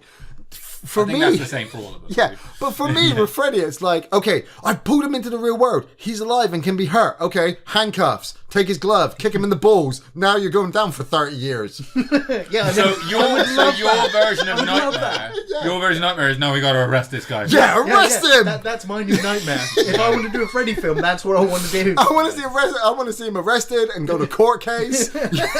Oh my god, that'd be amazing. You're gonna pay for touching those kiddies. Johnny Cochran's his fucking defense lawyer. It'd be amazing. But yeah, so that's Freddy's dead. Freddy's dead. Fucking great movie. I've got to admit, I'm unabashedly a big fan of all the Nightmare films. Love them all, almost equally. Really do. Apart from the remake. From the last podcast. Yeah. They missed the point. Yeah. Anyway, so yeah, my next one. This one has a 40% on Rotten Tomatoes, so it's a little bit up. Higher. Yeah, getting higher. And it's The Return of the Living Dead Part 3. Oh, nice. I think the first one is spectacular film. Dan O'Bannon, yes, really good. Yeah, kind of. That film really pissed off George A. Romero, in a big way. Those zombies scare me. I don't find them that frightening. I find them really funny because they keep saying brains. Yeah, and that there is what literally put in the whole of all of film society. Kind of everyone went, oh, zombies, they're the ones that go brains. Yeah, they just eat brains. That became like the most recognized zombie, which really confused me before I watched Return of the Living Dead Part 1. This is the one with the fucking chick where she's all like, the pain what the fuck? Yeah, and I was watching. Love that one. I was watching all the George A. Romero zombie movies, and people were, pop culture was saying all about them eating brains, and I was like, they don't eat brains; they eat all the flesh. It wasn't until I got to the Dead series. Yeah, that you realised it was. It's interesting where these things come from in pop culture, isn't it? It's like zombies and brains and stuff. So it's actually pinpointed as one tiny fucking moment. Here it is. It's not. But yeah, I mean, Return of the Living Dead Part 3 was directed by Brian Yuzna, who directed Society, which we reviewed earlier. Yes, fuck me. I loved it. He did Reanimator 2. He also did the Dentist movies, which is just horrific body horror. He also, God, I think I'd repress those until you just mentioned it. Yeah. I mean, you could consider all of those guilty pleasures as well. Yeah, absolutely. Along with Necronomicon, which again, another H.P. Lovecraft adaptation, which is an anthology horror movie. Yeah. So I kind of like this guy's stuff. He didn't do that many films. He only had a small window of filmmaking before he kind of stopped. But Return of the Living Dead Part 3, as you've seen by the Rotten Tomatoes score, is not that high. It's definitely not as good as the original. I'm not a big fan of the second one. I'm going to rape you now. And so, the story for the third one is about a guy who kind of... His dad works for the military, and he sees his dad reanimating corpses. Well, it's a continuation of all the three movies. Yeah, they store the zombie barrels. He's in a motorcycle accident with his girlfriend who dies, and so he takes her corpse into the facility and resurrects her. Yes. And of course, she is given an insatiable appetite for brains. And so throughout the film, it's, a very body horror and self-mutilation. Had the most metal fucking poster, didn't it? Where really did. She has to hurt herself. This is what is going to fucking end up her looking like. And she just pierces her nipples with barbed wire. She has to hurt herself to stop herself from wanting to eat brains. Right? Because she's... The hunger. Yeah. And But that was the thing, is like with the cover of I remember renting it because I kept seeing the fucking cover, and I watched that out of sequence because I was like, yeah, I watched. For some reason that chick's kind of hot, right? Even with all the shit there. But I remember watching it, so the film starts, and I'm like, oh, you're gonna get messed up because the fucking poster told me. Like, right, yeah. But the film kind of does go into some pretty gory moments, some inventive kills. I remember there's a guy who she rips his head and his spine out. Oh yeah, and of course he gets reanimated as a zombie. And, yeah. Oh yeah. And it's got the guy in the sewer, the homeless man that she infects, and then because these zombies are totally different to standard zombies, these ones don't die from headshots. No, you can't kill them. You need to atomize them. Well, you can kill them. Obviously, you'll go into it in a minute, but the story did try to drop the whole electrocution. Yeah, we can't kill them this way. They are completely unstoppable. So when they stick this homeless guy zombie into a cage body frame. You know, and send him out to fight people. The fact that he can't die and he's just going to keep going. But the fact as well that the homeless man is kind of alive. Well, he's not alive. He's a zombie, but he can feel the pain. Yeah. Well, so they're being blasted. They're eating brains. That's it. And he's just screaming. Oh man, yeah. Yeah, I love it. Yep, so that was mine. Ian? I'm going to go off that one and be off my list. Return of the Living Dead Part 2. Well played. Yes. Yeah. Man, you without number 2, you'd have no number 3. Number 2 is a kids movie. And that's it's not a horror movie. Why, yes, it is. It's a kids zombie movie. Don't make me go unnameable on your ass again. I got 10 minutes to the floor. Fine. I got 10 minutes to the floor. For me, Return of the Living Dead 2 is a guilty pleasure because it was the first one I actually watched before number 1 and before number 3. That's the order I did them.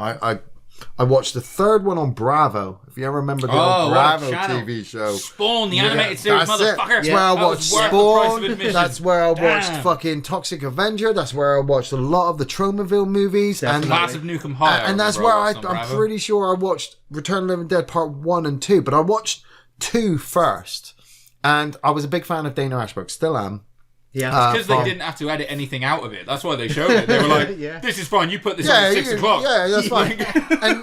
But it also takes me back to Zombies Ate My Neighbors, the computer game. You know, because you've got this little kid. The army is there again. I love how they continue the story all from the first one. They dropped the nukes in the first one, but then they didn't. Yes, they dropped the nukes in the first one, but the rain came and obviously raised all the dead. And that didn't happen. And at the end of the first movie, that's it. The world has been taken over. The zombies are going to keep coming. Yeah.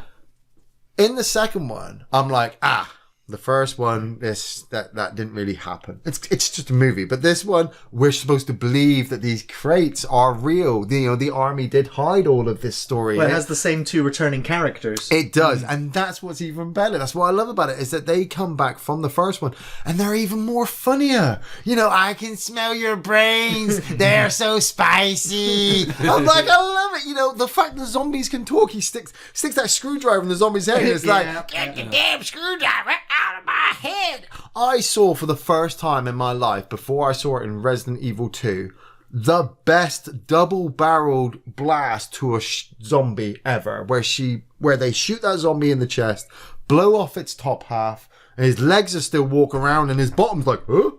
Where's my legs gone? You know, I kind of felt like the kid as well. You know, he's trying to battle the bully across the road who's turned into a zombie. Yeah. You know, okay, they bring in the whole electrocution weakness thing, but with the way the first movie had gone, the first movie hadn't done very well. You know, the first one did very well.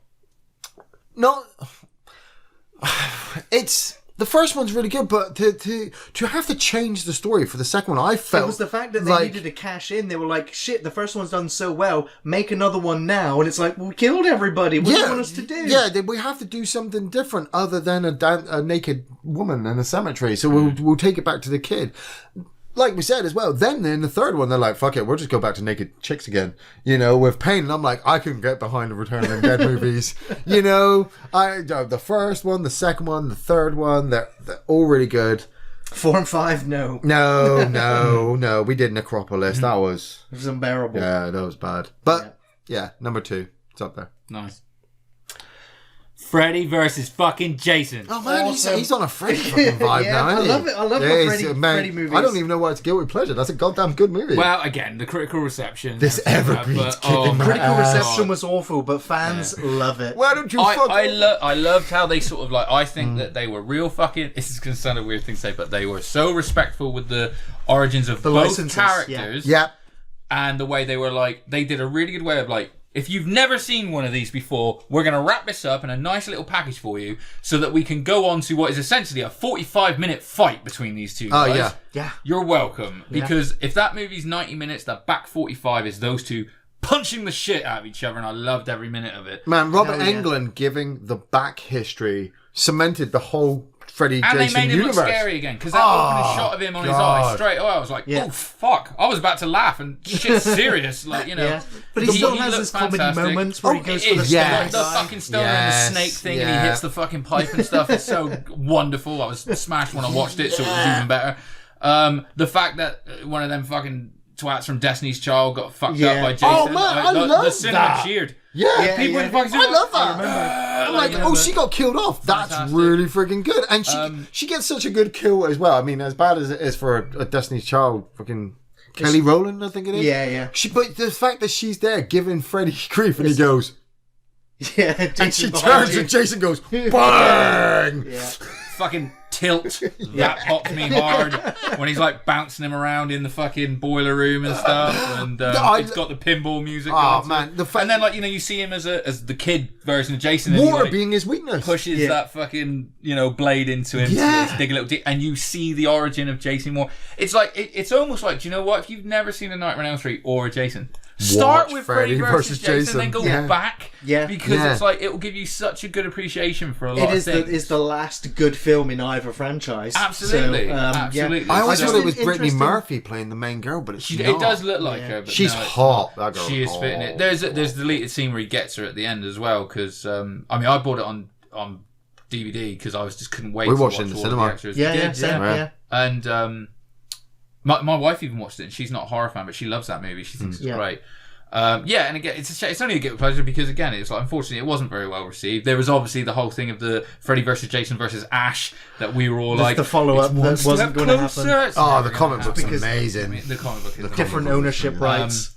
Great kills. Cast is fantastic. The thing about the drug, the hypnosil type thing, drug repressor, and like he sees his brother in the sees his brother in the bathtub and stuff, and he's talking in Freddy's voice. It's honestly, I think it's a perfectly paced movie as well. I think actually, you know, you could learn a lot watching that movie about pacing a horror movie, especially when you're going to do a crossover with two horror icons. And of course, Alien vs Predator would attempt it soon after. You know what I just remembered is when he comes across the boyfriend and he just fucking fucks the shit out of him with that machete and closes the bed. Takes his back backwards. It's like the dude was dead. And his mate is just literally drinking. He's like, I'm gonna fuck him up, Trey. I'm avenge you, Trey. Dad's head falls off and Freddy's getting annoyed. Oh man, it's fucking brilliant. And the fact that, like, I mean, the actual story of it as well is the fact that Freddy is using Jason to make everyone scared of him again.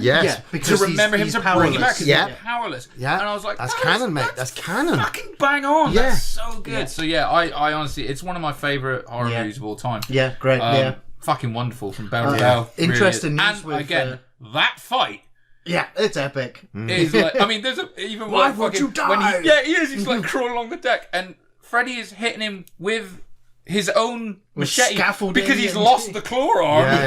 Jason's topped up. He's literally like, I'm a soggy Enju with his fucking bitch. Like, you know, I love that look in the water when he looks up at the girl and he goes all red and his ears are pointing and he pops out the water. Yeah, he's full on demonic in that movie. And I'm like, that's my Freddy. That's because they use a couple of different and I think the point where she has a flashback and he's like shagging one of the counsellors when Jason's he's like, this bitch is dead on her feet. Like that. But I think they almost like, again, they remove a bit of the scarring there as well. They balance his look perfectly and it's fantastic. Well, interesting nightmare news is that you know, Freddy Krueger was the house that built New Line Cinema. Oh, absolutely. But New Line Cinema no longer owns the rights to Freddy Krueger or Nightmare on Elm Street. Who owns the Craven family.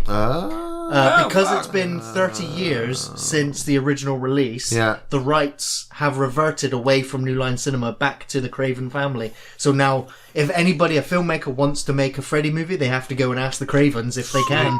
And this is actually happening with a lot of franchises where film studios is like, we want to make another film to extend our license. Like, doesn't matter. Everyone learned from the Tolkiens. The 30-year rule is there, is that the rights are coming back to us, and no matter, you can't make another film to keep the franchise. So it's only a matter of time before Clive Barker gets Hellraiser back. Nice, that'll be good. Yeah. Okay, so my next guilty pleasure. Yeah. We reviewed Feast back in the very beginning, and Feast was directed by John Gallagher. Right. Who would go on to direct Piranha 3 Double D, which we mentioned earlier, which was pretty awful. Yeah. But the budget for the first Feast movie was, 3.2 million? And then the budget for Feast 2, Sloppy Seconds, and Feast 3, The Happy Finish, which I think was filmed almost back to back. The third one sucked. I've only actually seen the first one. Okay. The second one's I'm harsh, going to say the entire trilogy is my guilty pleasure. Was Matt Damon and Ben Affleck involved in this? Yeah, they produced the first movie. They did? Okay, it was part of I almost felt like that was something I made up in my own head. That's why Jason Mewes is in it. Yeah. in the first film. He gets his face ripped off, doesn't he? His face ripped off, Yeah. And also Clu Gallagher from Return of the Living Dead. Yeah. The big massive highlight of the Feast trilogy is the bartender. Is Clu Gallagher, and obviously I believe it's got to be his son. They share the same last name. And they're bizarre, offensive movies with anal rape from monsters. You know, there's a biker chick who gets face raped by the monster, and there is an explosion of granny in the second one is fucking fucked the dwarfs, the tiny people that they put in the cannons and shoot across, they explode when they hit the wall. When he they throw the baby in the air, and the feast monsters just tear it limb from limb. He jumps down and do this whole hero moment. He's got the kid who's being chased by the monsters. He looks at the kid and the kid's like, and he's like, I'm sorry, and he goes fair and grabs hold of rope to climb up, and you just watch the baby go. Isn't there an explosion and a piece of pipe shrapnel right through his face, right through his mouth, and he's his alive head, he's alive for the whole rest of the film with this pipe hanging out of his face. It's like, we pull that pipe out, you die. You remember the dude in the first one that got covered in kind of the gunk, and he's melting all the way. Does it look okay? Is this affected? He's like, no man, that's good. The grandmother in the second one gets it like twice as worse. Put her in the back. And then she just literally becomes more and more liquefied, but she's still alive. And there's a point just before she dies.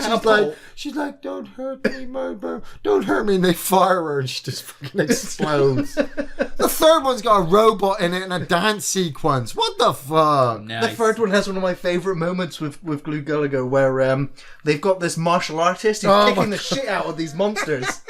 And he loses both of his arms. Both of his arms. And the bartender turns to him and says, you don't need arms to kick ass, sonny boy.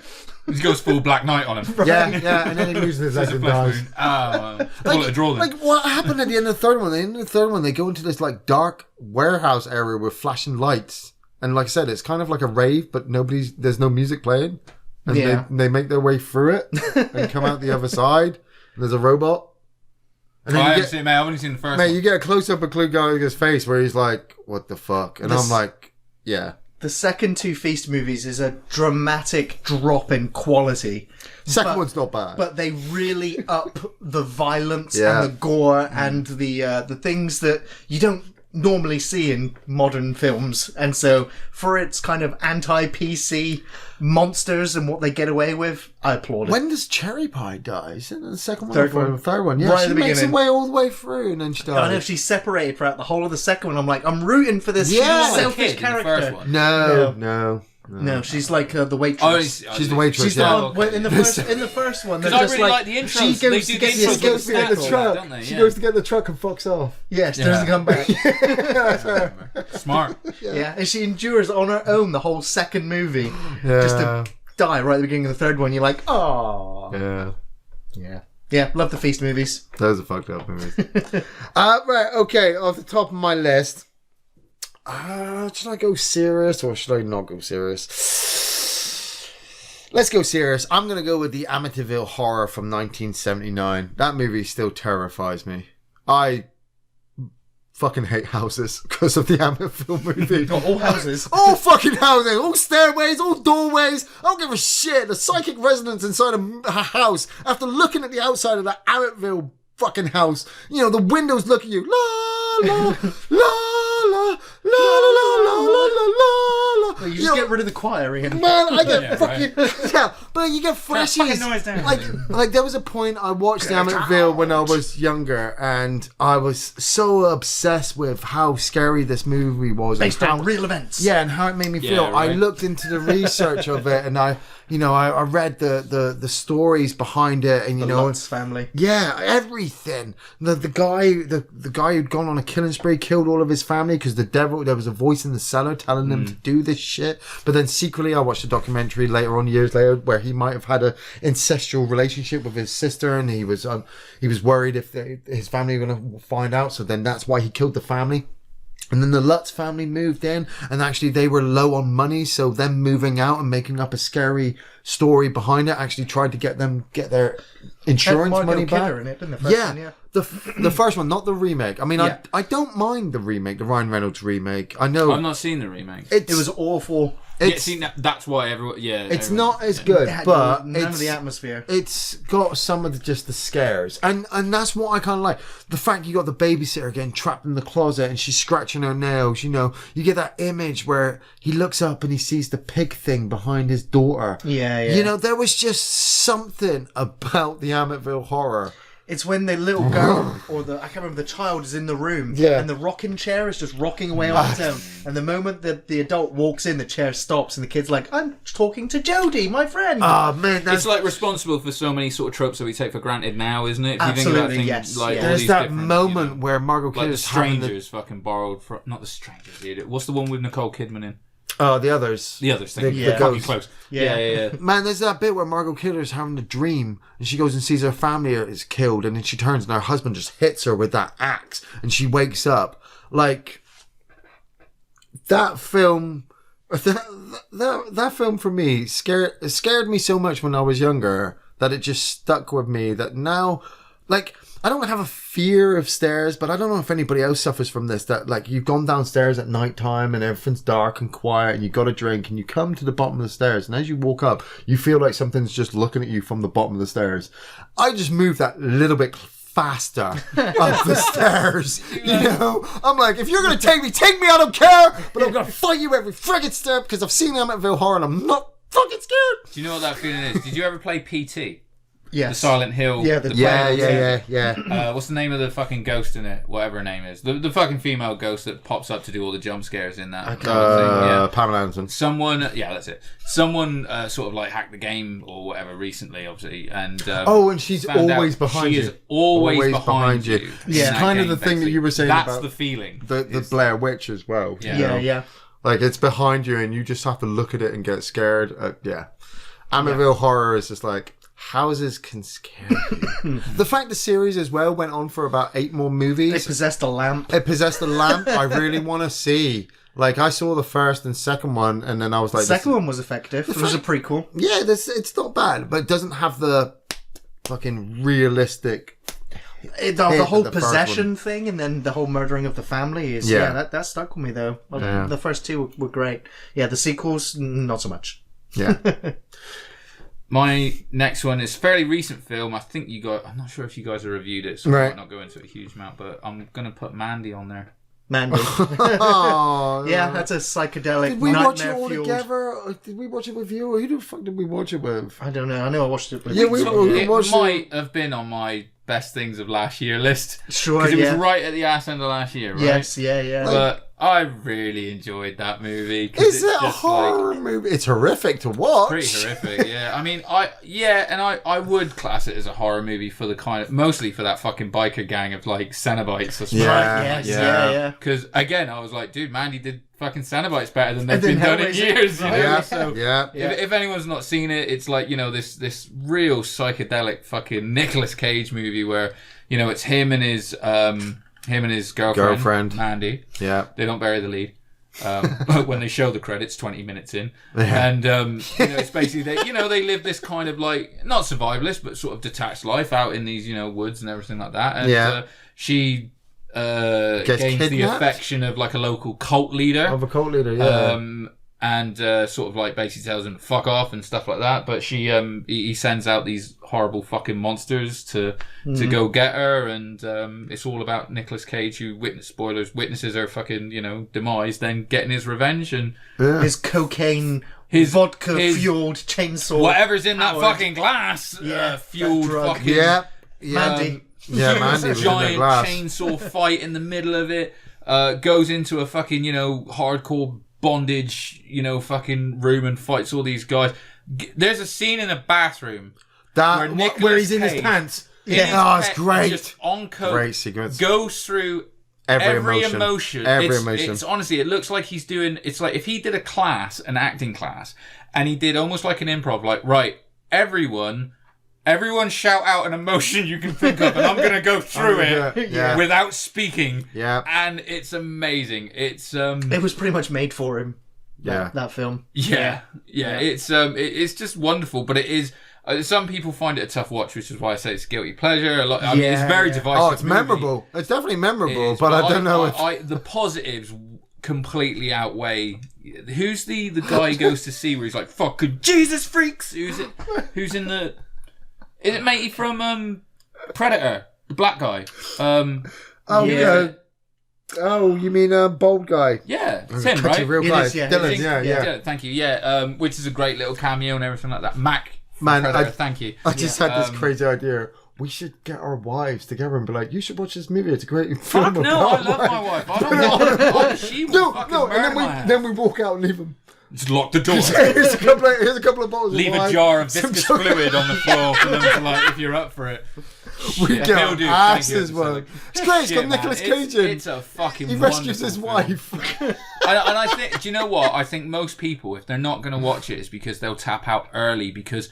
It's a slow pace. Artistic. It's like artistic. It's like if you've ever enjoyed a fucking a metal album from the 80s, like looking at the cover. This movie is the cover of that metal album. It's If you ever wanted to, incredible. If you ever wanted to see what drugs were like on screen, watch this movie. Yeah. Oh man, it's I absolutely fucking love it. Like I was watching it, I was like, hey, I never have to do acid. I just watch Mandy with fucking... So I just watch Nick Cage. Yeah, with Nick Cage, incredible. Love it. Yeah, fucking love that movie. Well, as we are going into overtime, how are we going time? I'm going to condense down my last suggestions as guilty pleasures. Okay, yeah. So one of the ones I want to definitely bring up is Tales from the Crypt, Demon Knight. I love this movie. Love it. 95. Love it. Pours that blood on the door to make the force field fucking fight the demons. Billy Zane, in the eyes, mate. William Sadler, Jada Pinkett Smith, Thomas Hayden Church, and Dick Miller. I didn't realise actually he passed away January of this year. Yeah, I don't know if we mentioned it or not, but I was very, very shocked to know that he had passed away. But Tales from the Crypt, Demon Knight is fantastic for its creature effects, the set pieces, the comedy, the gore. It's definitely better than Bordello of Blood. It's probably my favourite Tales from the Crypt story. It's the most memorable one. It's definitely the most memorable one. I also want to bring up 13 Ghosts, the 2001 remake of 13 Ghosts. Yeah, it actually has a Rotten Tomato score of 14%, which is probably the lowest film on my list for guilty pleasure. Do you remember when we got this came out when we were all living together? Yeah. This is what DVD extras were made for. That little bit at the end where he just went through all 13 ghosts and gave you a bit of backstory. Yes. I was like, that was the greatest DVD extra I've ever watched. Fucking film. All of the ghosts were brilliant. The film itself is pretty terrible, but the special effects of ghosts. I mean, it's not terrible. Again, it's badly received. Yeah, it's badly received. Because... It's a shit film. It really is awful. I don't know if you've watched it recently. See, I haven't watched it recently because I don't think that's a shit film. No, I haven't watched it recently, but I still remember the different ideas. You had these magical glasses that fucking help you see the ghosts. You know, you've got these. Like you've got the glassed house with the writing on it, with the special wards, but the house keeps moving so that the ghost can run. And it's this whole murder kind of mystery all the way to the end that you go, oh, that's what the plot is. And I'm like, hell yeah, Shannon Elizabeth, love Shannon Elizabeth. I was saying earlier, I was like, I was trying to work out, I was like, should this be a guilty pleasure? And I went, fuck it, it'll be on Gary's list. It's the only Shannon Elizabeth film I like. Yeah. Man, definitely. Oh, she was good in American Pie. Yeah. I'm going to mention Waxwork 2. Lost in Time. It's up there with Waxwork with as well. Zach Galligan and Bruce Campbell. Yeah. I think even what's she called? Scream lady. Neve Campbell. The other one, the one who dies at the beginning. Drew Barrymore. I think Drew Barrymore's in it as well. I also want to bring up Warlock from 1989. Fucking cracking directed movie. by Steve Miner. Cracking movie. The first one's good, but Warlock fucking for the Oblivion is H2O. fucking bullshit. He also directed the really shit Day of the Dead remake in 2008. Oh, surprise, surprise. But Warlock was written by David Twohy, who would, of course, wrote Pitch Black, Richard E. Grant, Riddick, and The Fugitive. Yeah. So, great writer, director. Yeah. Warlock, I love it. Great movie. My other honourable mentions for guilty pleasures is the Blob remake, The Fly 2, Maximum Overdrive, Chud, no, not Chud. X, Chud is shit. Rawhead Rex, Rawhead Rex is shit. House 2, the second story. Don't know about that one. I only saw the first one. The Gate, Deep Blue Sea, and Happy Death Day to you. Can I relive some off of mine while we're doing this? I'm gonna go off of mine.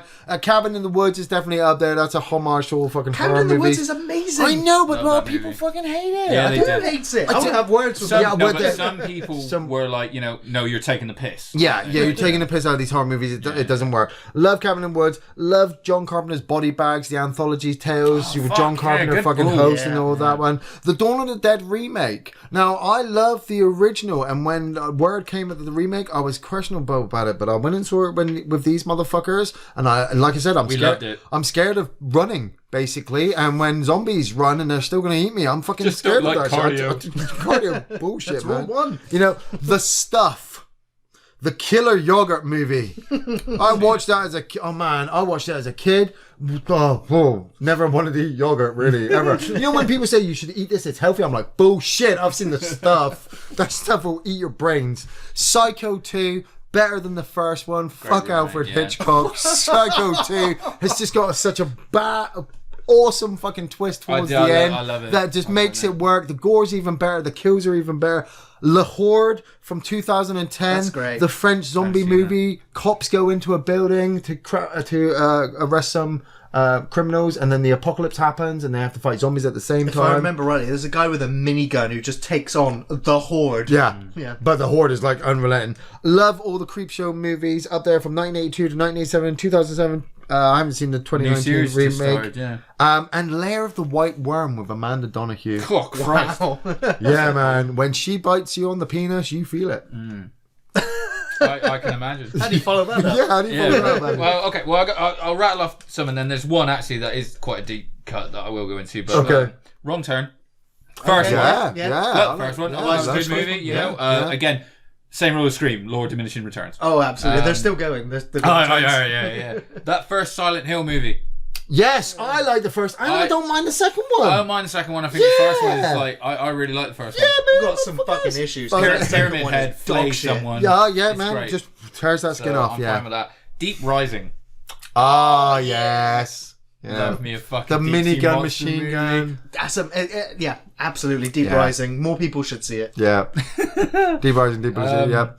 Drag Me to Hell. Yeah, that's a good film, man. Fucking great film. Great ending. Fantastic ending. Great from bell to bell. Some of the scariest shit. Yeah. Raimi being given a decent budget enough to work with as well, and a good cast. Fucking who's the boyfriend in it? The guy from Jeepers Creepers. Jace. No. What, Jeepers Creepers 1? Yeah. Oh, yeah, the big nose Jew guy. Guys, help us out, please, on the chat, because he's also in another movie I'm about to name. So he was in Tusk. Tusk is one of my top ones. I still need to watch Tusk. I love Tusk because, I still need to watch it. In a way, a lot of people that say, like, I don't fucking like Tusk, I'm like, it's not for... I'm always like, do you listen to all the podcasts, modcasts, and, you know, sort of like... Yeah, Hollywood Babylon? No, Justin Long, thank you. I'm like, it's Justin not fucking Long. For you. Yes, it was for everyone who listens to this podcast, because all of the Easter eggs, there's hundreds of them, and it's amazing. I'll also throw Red State in there as well. I love Red State. Because it's a Kevin Smith movie, it's badly received. Red State is full of some of the best dialogue and performances. If you want to fucking watch an acting class, go watch Michael Parks give his sermon. It's like 11 minutes, isn't it? Just... Mate, and it's too short. It's fucking amazing. Red State's got the kid from Sky High in it. You should watch Sky High as well. Yeah, absolutely. And then my last one, which is a deep pull, which is, again, this is one that I can't get hold of this movie anywhere, and it's full state, and it's a movie called Freaks from 1932. Wow. The black and white one. Yeah, dude. And I don't even know how I fucking watched that movie. I was in its entirety at film school. Yeah, and it's like, because it was originally, if it was like a 90-minute movie, it was deemed at the time to be so horrific, they cut it down to like 60 minutes. People fainted at and the you result can't watch of it. And it's the like, human deformities. it's basically, so you've got, and it's 1932, and they use an amazing way of telling the story where it's a flashback movie. It starts with like the fucking carnival, and someone like, she looks into a box and is like kind of, oh my fuck, what is that? And then it tells the story where you've got like basically the fucking, I think it's like, you know, the fucking trapeze artist, something, the good looking woman. She gets raped, doesn't she? Well, no, basically what happens is you've got the... I mean, I'm going to end up saying some things that are probably not PC anymore, but whatever. So the fucking midget, right, ends up coming into a load of money. He gets an inheritance, so she comes up with this scam because she's in a romance with the strongman Hercules. Yeah. And she's like, I'm going to marry him and scam him for his money and then leave him and we'll have all the money. Classic fucking story. Yeah. So she does, essentially. They find out it's a lie and she's having this affair. And what it boils down to is like they end up hunting them both down. And in the original, they castrate him. And last time you see him, he's like singing soprano.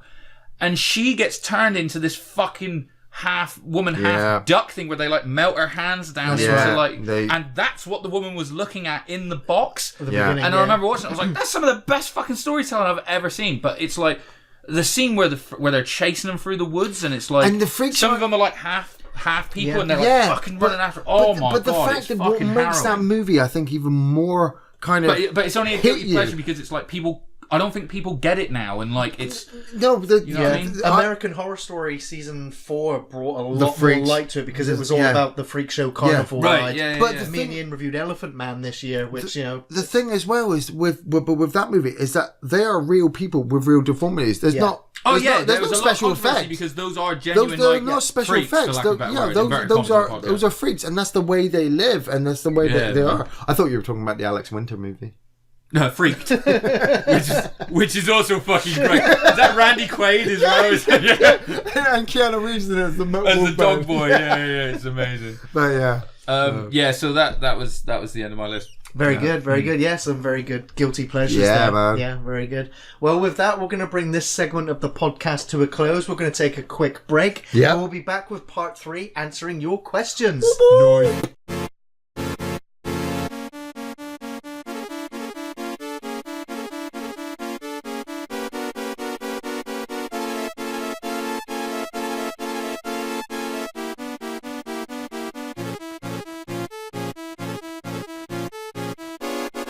And welcome back to the third part of the podcast where we will be answering your questions. What's up? Let's see some cues. Feel free to put some questions in the chat. We do have some questions from prearranged. Facebook. Yes, we'll back up ones. The first question we have is from Richard Neve, who asks, who is the best useless hero character in horror? Ooh. So straight away I went with Ash from The Evil Dead, although he's not entirely useless. No, he's far too effective. The first one, he is completely useless. Yeah. The second and third one, he's the main guy. So I would say Ash in the first one. Yeah, the first one, I almost went with that one, but I was like...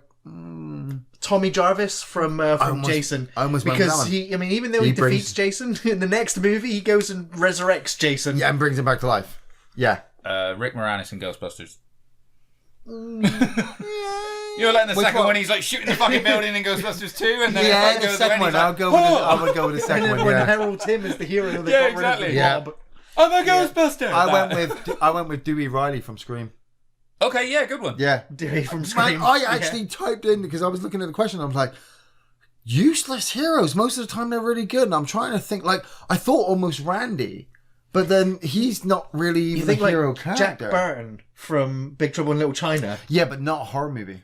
Well, it has horror moments. It's an action movie. Yeah, it's a fantasy I just film. said Ghostbusters there's a giant monster creature in the basement that just eats a guy out of nowhere. Right, we're just throwing the rules. What the hell was that? We're just throwing the rules out of... I'm going to say that, that guy from Terminator 2 with the mustache, he gets stabbed in the eye. He's a word too.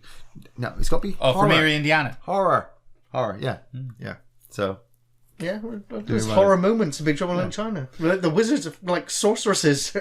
What'll come out no more? Yeah, exactly. Next question. We got a question from John Grant. Hey, John Grant. What's up, man? Hi chaps, for the Q&A, what are your best and worst movies that were turned into computer games? And are there any horror movies that stand out in your mind as being really disturbing or that actually scared you? Oh, this kind of goes with there's another question I saw that was kind of like this. Serbian film. Was that not a horror movie? Based on a computer game? Well, no, are there any horror movies that stand out? Man, it's just a horrible fucking movie. Yeah, but it's a snuff film. It's not a fucking movie. I'm not. You see me arguing with you? Still, it's horrible. I mean, it's freaking fucking. Yeah. I mean, I ain't gonna watch it. No, like I had to. I know. I wikied it, and it. Maybe it's wikied it. Instantly deleted your fucking search history. like, why did I even do that? I knew it was going to be terrible. Yeah, my eyes.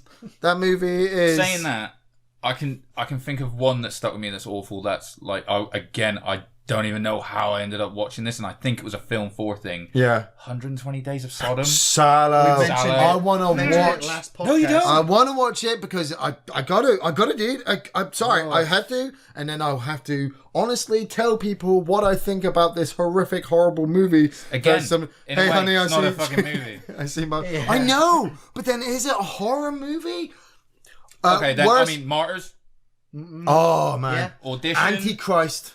Oh, fuck that movie. Audition. Lars von Trier can lick my balls. Audition is boring as shit. I didn't yeah, really but it's find the last Martyrs minute. that You say about something that sticks with you, it's that last scene, isn't it? For me, it would go back to Hellraiser. That was the first time I saw skinless people walking around. I mean, I saw skinless people in Predator, but Martyrs with the skin taken off, it's like... Prince of Tides. Yeah. That's pretty bad. Worst movies that have been turned into computer games. World War Z. Oh, worst and best. Yeah. So where does that fit? I like World War Z. I think the game's pretty good. Actually, based on the fact that the game is based on the movie, I would say it's really, really good. As long as it's not compared to the book. It's not really based on the movie. Well, it is. They're all running zombies in random locations. I've got my answer to that, but then there's a right answer to there should be a Brad really Pitt easy. skin for all your characters. On the zombies, you just shoot them. No. Okay, best video game based on a movie. Right. For me, as in my personal one, because I loved it except for the end, Matrix Path of Neo. I fucking love that game. But the actual answer is GoldenEye. Yes. For me, it's not GoldenEye, it's Blade Runner from 1997. That's a pretty good one. And see, again, I'd also say Alien Trilogy. Oh, yeah. I'd say The Thing. Well. Ghostbusters, Chronicles of Riddick, and Friday the 13th. So worst, though, again, the right answer is Jason. E.T. Oh, Friday the 13th. I've been playing the hell out of that. Yeah, Friday the still. 13th, the online game. Oh, I do need that. See, It's free on Xbox Gold right now. But you're not going to play it because you're too busy in the West. Worst, the actual answer is obviously E.T. Yes, yeah. That's the fabled fucking horrific. Big Trouble in Little China. Well, no, I'm going to say Terminator Salvation. Right. Yeah, that's Rambo from 2014. Rambo, yeah. The on-the-rail shooter. The Saw movie games I never really got behind. I didn't play that. They were okay. I like the films, but them trying to play the game, it's like, you've got 2 minutes to get out of this room. I'm like, dead. They were cheap. Next room. They were cheap games, the Saw games. Yeah. But films that recently disturbed me, I guess, would be Bone Tomahawk. Good. Only because the ending, just literally, the horrificness comes out of bloody nowhere. My mother-in-law watched that. She was telling me about it a little while ago when she was like, me and Dan were watching this movie the other day called Bone Tomahawk, and I was like, what? And she just suddenly like, yeah, we didn't see that coming. I'm like, no one saw that coming. Like, I still need to watch it. Fucked up, right? And she's like, yeah. God damn that ending. It's yeah. I wikied it. That's the noise. That so we had a question from Linda Buckingham. Hey, honey. Asking what our favourite, or what do we think is the best Halloween costume you ever wore? Yours was the Stranger from Resi 4. I was going to say that was the best one I ever put together. I went as Ed from the end of Shaun of the Dead, where same party.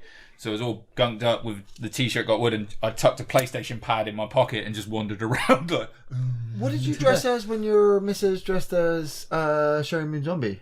Were you so I dressed as Otis. Yeah, that was at your dressed as party Otis, too. yeah. I went as Otis and she went as Baby. I've seen you as a Spartan in a miniskirt, which was weird. Yeah. That was outstanding. Undead Spartan. Done zombie a few times. Were you a zombie? Done zombie. We've all done that. You zombie. weren't a zombie Spartan. No. Spartan. Yeah, we all did the Crow at some point. Yeah. I'm sure pretty much everybody now is going to be doing the new Joker. Oh man, I really hope you're literally going to go out and just see loads of Jokers and loads of Harlequins, and that's it. Yeah. Oh man, we didn't talk about that trailer. Yeah, that was the first time I watched it is when I went to see Joker. Yeah. And the only I had to come back and sort of I was like, who's Ewan McGregor playing? And someone was like, Sionis. I was like, black fucking mask? Yes, Black man. mask? Man, could you not tell by all the black masks in the background? Oh mate, I was barely watching it. Mate, honestly, I saw it. I was like, honestly, after he's Suicide Black Squad, I was Mask? just like, fuck this movie, I don't care. Sorry, Halloween movie, Resident Evil 4, I dressed up as the stranger and had a scarf on. Welcome, stranger. Opened up my I remember you stood at the front of your door welcoming everybody. Yeah, and everyone was like, oh my god, it's amazing. We have a question from Hypnocylic Dreams. What up, Hypnocylic? Have you ever done a Ouija board, and do you believe in ghosts? Yes and yes. Yes and I want to believe. Yeah, well, I mean, that's why I own a Ouija board. I've got one downstairs. I made it spell out bollocks. I bought it in Salem, I pushed it Massachusetts. Mate, when Hasbro do a fucking Ouija board, you know the world is messed up. Right. You know, it's like... Mine's not a Hasbro one, though. No, yours was born in probably what could be described as one of the most deadliest places in the world, Salem. It's where all the witch trials were. You know, the dice is made out of the ashes of their loved ones, pushed back together. But... don't ever come at me with that orb shit. Like, ever. You believe in ghosts, but orbs, that's that shit. I just... What? What orb shit? You know, when you see... The photography, you see I see. Sorry, my bad. And that's not... Spirits, we want to see, like, windows smash, like, something move through... No, it's not. The only spirits I believe in are bourbon. That's what you've been led to... That's what people have been led to believe.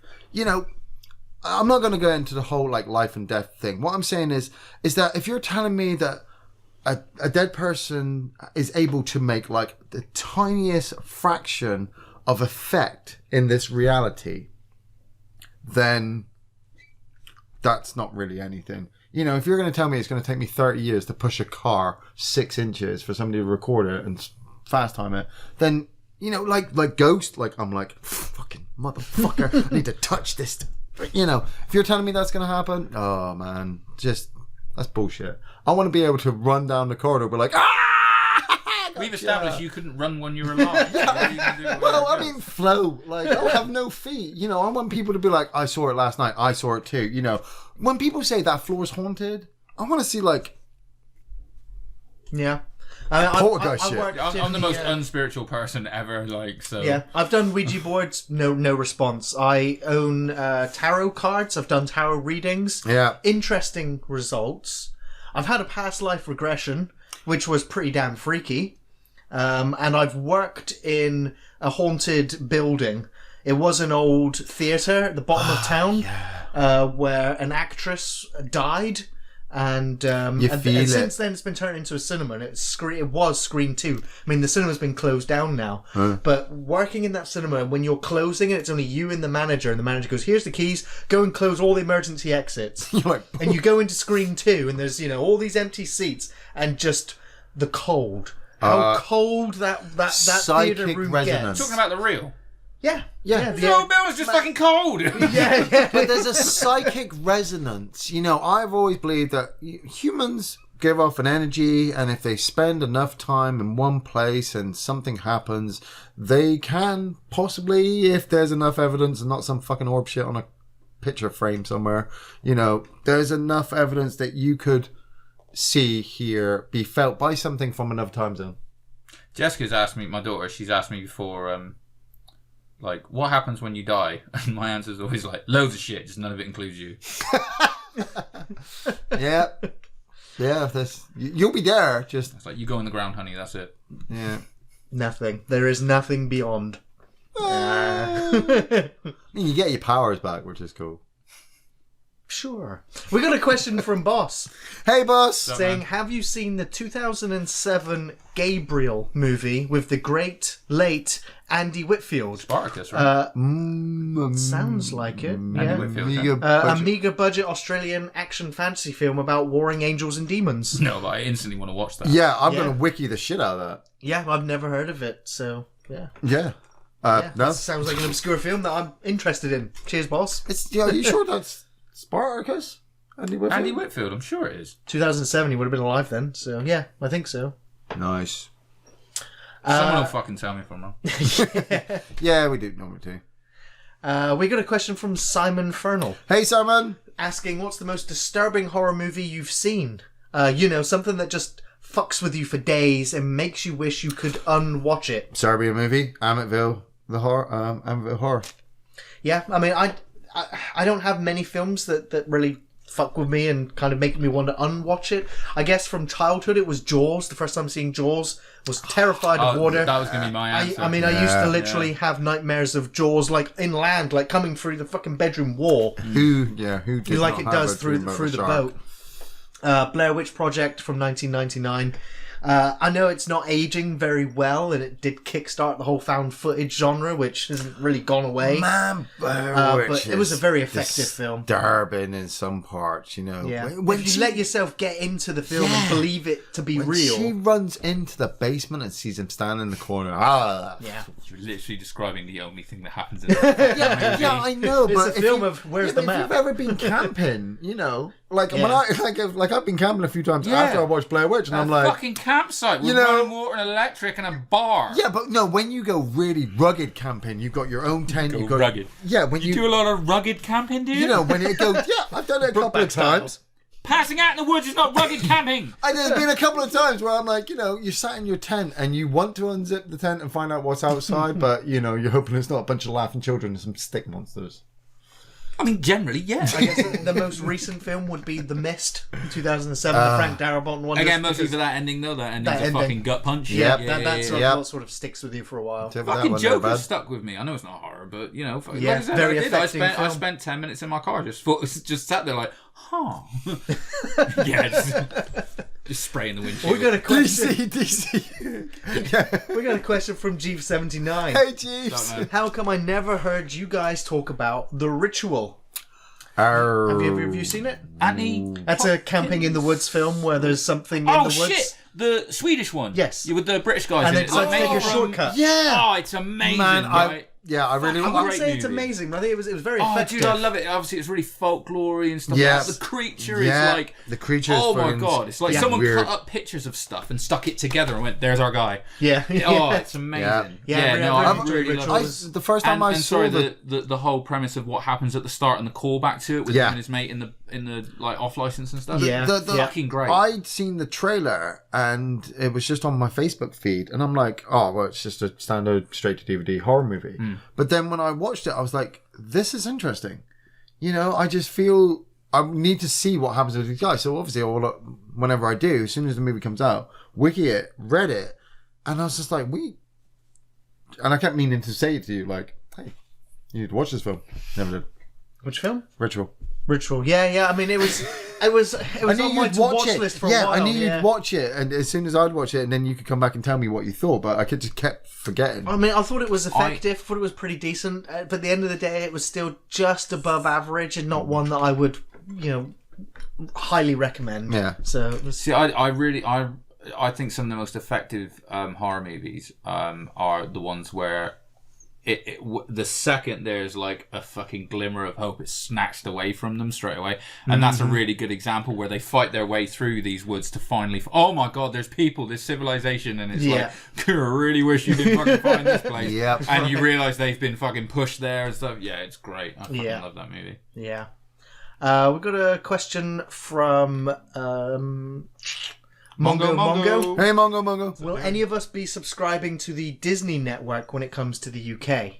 Yeah. We gotta wait till 2020 for that because I think it's December. I think we're getting it in December. If it's the same as the US one, then yeah. But I'm getting fucking pissed off with like. I mean, I like my Netflix subscription, but I'm annoyed that I don't get some of the stuff from the US. I'm annoyed with my WWE network that I don't get Raw and SmackDown because, like, whereas they do in the US and I'm paying the same price. So I'm interested in the Disney network because we do get Raw and SmackDown. We're just a month behind them. Mate, I've watched it online like ages before. I've only got the network now just to watch the old school stuff. So yeah, it's like it's another streaming service, and I'm like, this is clearly the way we're all going to be watching TV now. I mean, but how many streaming services do you want to sign up to? When's the limit? Yeah, there's not going to be a limit. I'm with the Xbox one. I'm with the Amazon one. And with it's the Netflix cheaper than buying it. Cheaper than buying what? Cheaper than buying the DVDs. You all the money that you've saved from watching the Wrestling Network and not having to go out and buy all of those DVDs and they're great services. All of the films that you've watched on Netflix without having to go to Sainsbury's and buy the DVD for £5, £6, £7, £8, £9, £10. Shy of like more content. It's like, this is how we're gonna. With the Disney Network, it'll be $9.99 a month, and here you go, every Disney movie that you ever wanted. I've tried to buy the Disney movies for the family, and there are so many, and the deals are ridiculous. We're trying to say that we're trying to save the world, but we still want those plastic DVDs and those beautiful boxes with the behind the scenes the collector's editions with the commentaries and the making ofs. Yeah, and there'll always be a market for that, for sure. That's the only problem that people are missing out on, is having those documentaries, letting us know what goes on behind the scenes. And that's only going to really happen to certain stuff like Star Wars, or the Marvel movies. Yeah, but and again, the other thing is sort of like, if I want to watch one of those Disney movies, I just watch it online for free. Yeah, sure. If you're not, it's like it's a simple case of like, I'll probably end up getting the Disney Network simply for the kids, because that's what you're really signing up for. But if they, true. If they start throwing out all of their Star Wars, all of their Marvel, what else do they own? Pirates.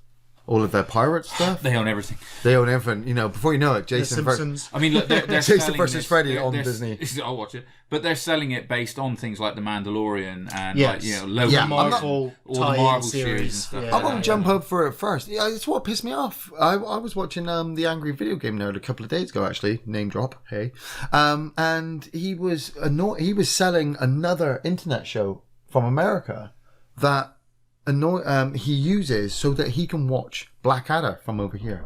And I was like, oh man, you're telling me that the Americans don't get the shit that we get easily?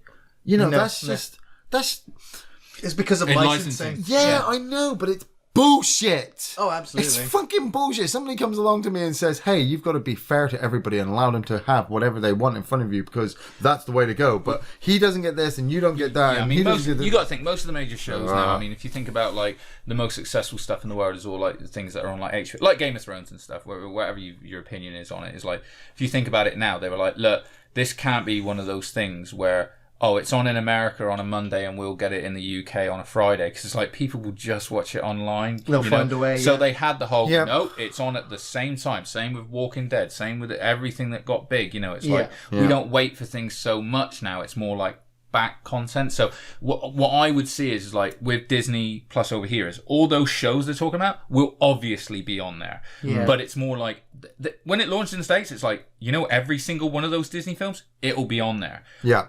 Whether it will for us, the back catalogue, I don't know whether it will. Do you know what I mean?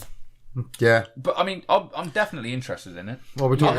I'm going to the cinema tomorrow to watch Maleficent 2 with a kid. Yeah. Fuck that. Maleficent was a good movie. I'm up for this. Angelina Jolie. Plus that.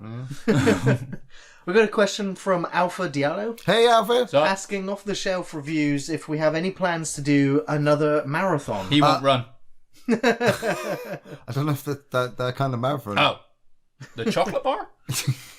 I'll do one of them now. Man, I'll run. It's just that, like Elijah Wood. Not far. You need to be chased. No, it's like Elijah Wood said. You need to be chased. And You'll there's to be a reason why. Guilty pleasure movie. Faculty. Faculty. That's a great movie. We're still on for another 24-hour marathon. 12 hour. Yeah, 12-hour marathon. We'll do 2 12 hours. I mean, at the moment, Gary's going to play Kingdom Come Deliverance for 12 hours and learn to read. Yeah, man. At the moment, the only thing I was thinking was 12. Oh, I was actually thinking 24 hours from 7 a.m. 7 a.m. Yeah, it was 7 a.m. to 7 a.m. But with the streak with Red Dead. So I start off doing the challenges in that morning and then take all day until I get to the next day when the next challenge sets come out and I do those. Leave him in the room to do it on his own. Go downstairs, jump on a PC, that's an Iain join the stream. game but under a different name and just keep briefing him. Man, you say that. You know, what did we do last time? Resident Evil? We need something big to go for it. Yeah, we did Friday the 13th and we should Dead by Daylight and then Resident Evil 7. Yeah, 2-player Dark Cloud. Dark Cloud. Just make our villages. Yeah, that would be a long one. We got a question from Vinny Harris. Hey, Vinny. Hi guys, love your channel so much. My question is Natalie Portman or Keira Knightley? To do what? Put in a box and forget about? Or because of Leon, I'm going to say Natalie Portman. Yeah, I'm going to go with Natalie Portman. What's Keira Knightley done that's in any way Domino. redeeming? Domino. She Domino, was I badass in She was Domino. alright in Domino. I liked Love badass. Actually, but not her in it. She's done. There was something that she's Keira done Knightley did that I did like. She's just done that recent movie, hasn't she? Where she's behind. She's trying to reveal the whole behind Iraq. I liked Atonement. Atonement was really good. That was Keira Knightley. I can't think of anything else. Really. Man, see, Natalie Portman is fine, but when I think of her from Like as Leon, an actor, she's fine. like I think of her from Leon, I'm like, that's wrong. I just think of her from immediately Phantom see Menace, Star I'm Wars, like, and I'm just like, that's wrong. Yeah, I'll It's block that. badass. And was it Annihilation? Annihilation She's was gonna great. be I Thor. loved Annihilation. She's going to be Thor She's in going Love to and be Thunder. Thor. Yeah. She was really good in Dark Cloud. I'm weighing towards Natalie Portman. Yeah, Natalie Portman. No brainer. Next question. Another question from Alpha Diallo. Hey, Alpha. Here's another for you. You guys looking forward to Star Wars 9? The trailer's dropping on Monday. Really? Do you plan on buying tickets for opening night? Or are you burnt out? I'm watching it. I'm gonna wiki that bad boy.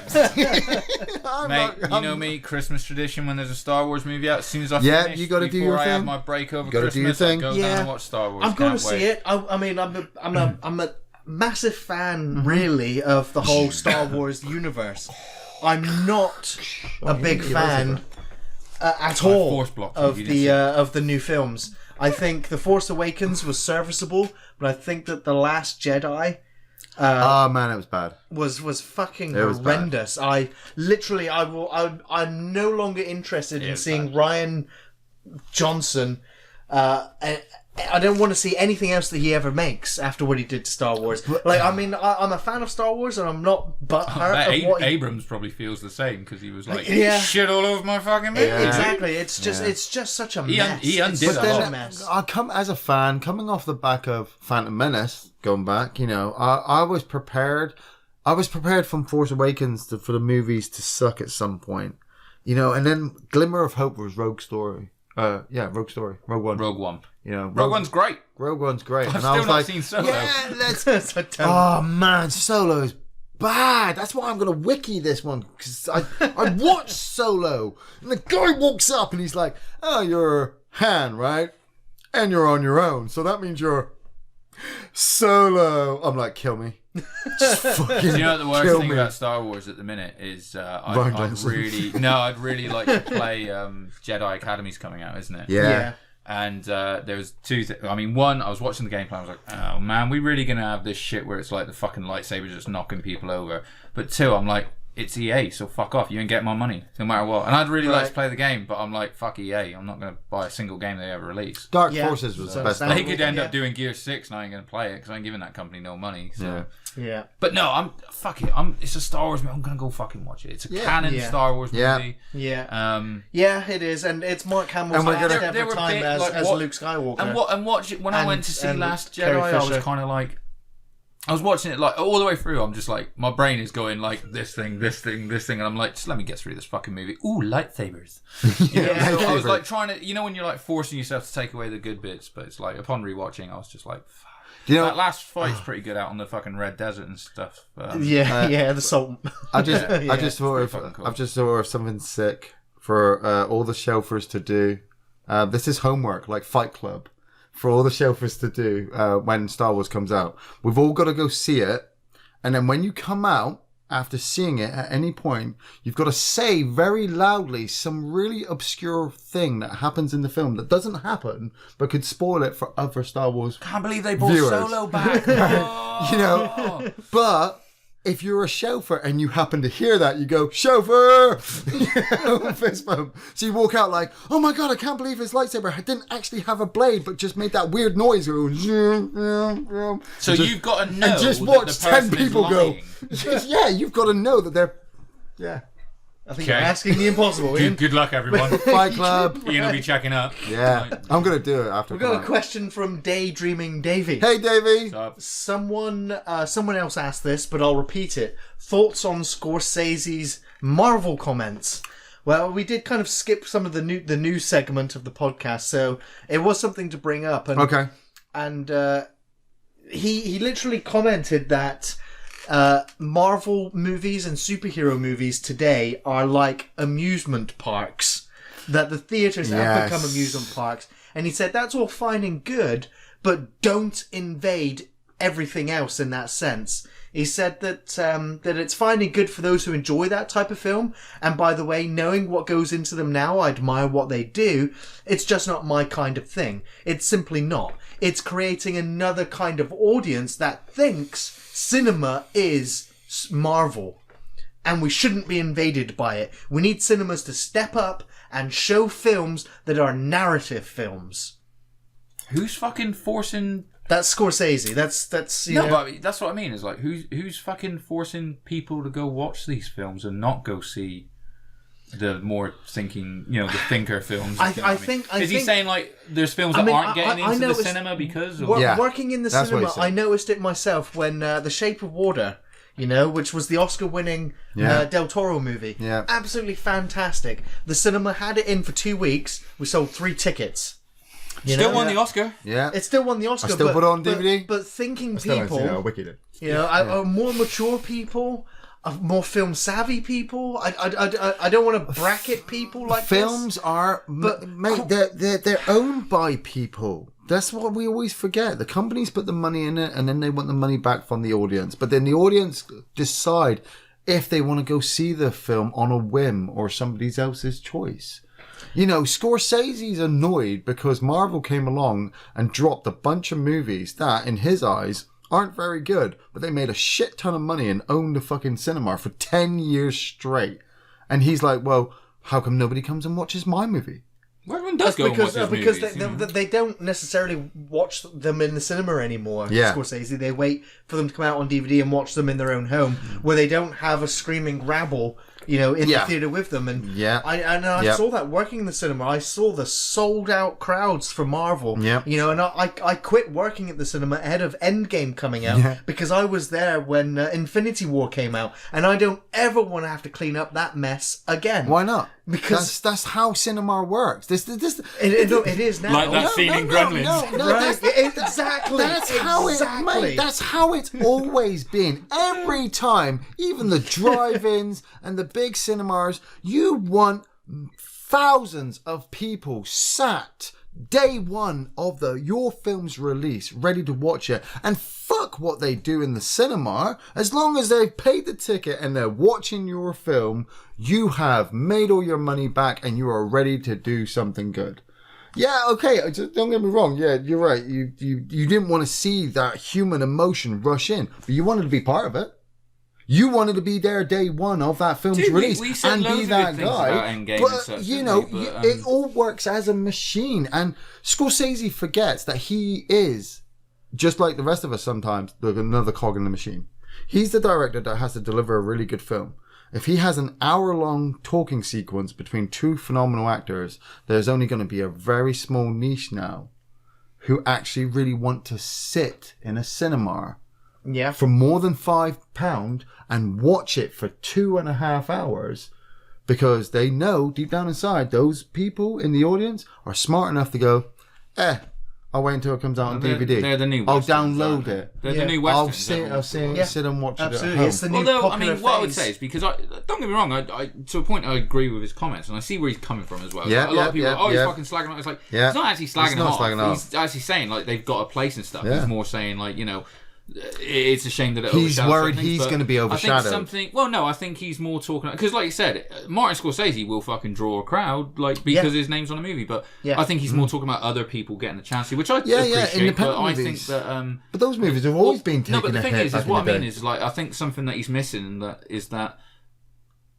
comic book movies are, it's not too long ago that like they weren't part of the pop culture, and you were sort of like chastised if you were like a comic book fan and stuff like that. And it wasn't cool to be into these movies. And now it's like the fact that they've been going for like pretty much 10 years, really, when you think of the Marvel 10-year landscape. And it's like now we do get to take our kids to it. You want to look at actors and go, which Marvel character did they play? So you actually haven't been in that. Do you know what's quite hypocritical of Martin Scorsese? What's that? Let's watch him produce a Kevin Smith movie. If he's so in on this whole, let's keep the cinema, What, like Kevin Smith type of movie, you mean? Yeah, Kevin Smith has been drawing out movies and has been yeah, but he's smart enough to take him on the road and promote him himself. Yeah, but he shouldn't. But that's what he's doing right now. He shouldn't have to. He's that good. No, but that's his movies. His movies were being shown in cinemas. But only a small niche of people were going and watching them. But a lot of the stuff that in his films we are now seeing nowadays are actually majorly part of the pop culture. But has Martin Scorsese ever turned to Kevin Smith and gone, "Hey, you know what? I really like your work. Here's here's some money to produce it. I just want my name in the credits so that I get noticed again." Well, I don't think he needs to be. No. Everyone fucking knows Martin Scorsese. I mean, he's never stopped working, has he? Right. Yeah. So I think that his comments are more based on sort of like. He would sort of like say, like he's saying, Marvel and that comic book movies aren't my type of cinema. So I don't want what is my part of cinema to like. I want them to get as big the same piece of the pie. Do you know what I mean? I think that's what he's trying to say. Yeah, but like I said, like that was the first time I've actually heard those comments, and at first I was a bit like, "Where are you fucking even coming from?" But it's like what Davey says there in the comment section. He says his new film will be the most talked about of the year.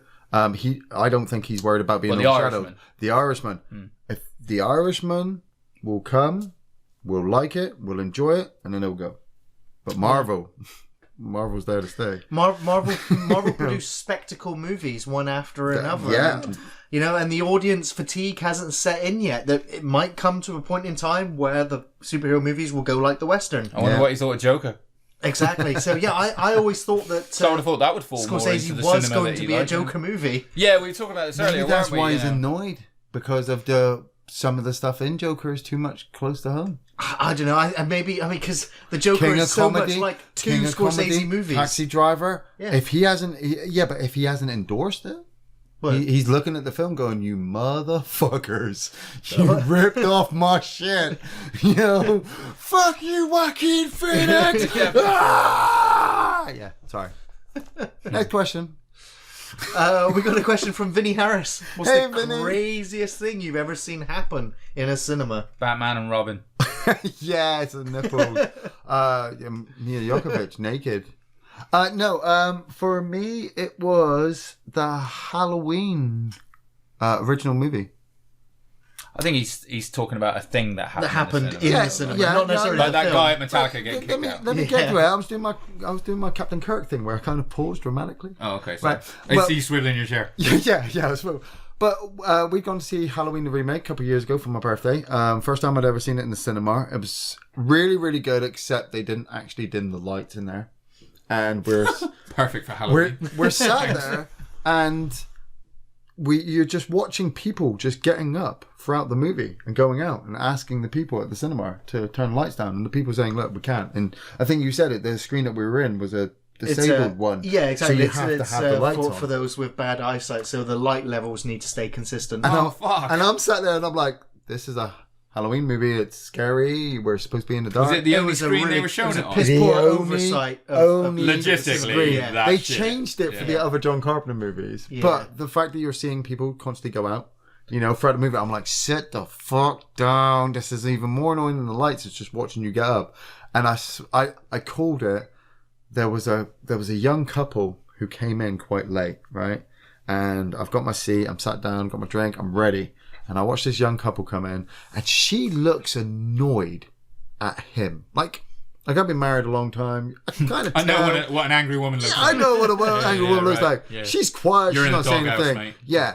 But he is being a complete dick. Like, they're walking up together and he just pushes past her to get to his seat to sit down, right? And then he sits down and she sits down and she sat there doing the whole hand thing, like she's, trying not to be with him. And then he's like, give me my stuff, I want my Coke, I want my candy. And I'm like, man, what's even worse than these fucking lights? That guy's annoying that woman. I can just sense it. Just watch the film, okay? And the film starts up, right? Halloween, 1978, black and white, dun-dun. Dun-dun, dun, dun, dun, first person POV. And these two realised it wasn't the remake. They were like, shuffle out. Right, so, but what's really funny, right, is that he's pissed off that it's not the remake. He came here to see the remake. I can see all this from my peripheral. I'm like, I'm watching this film, but this is gold.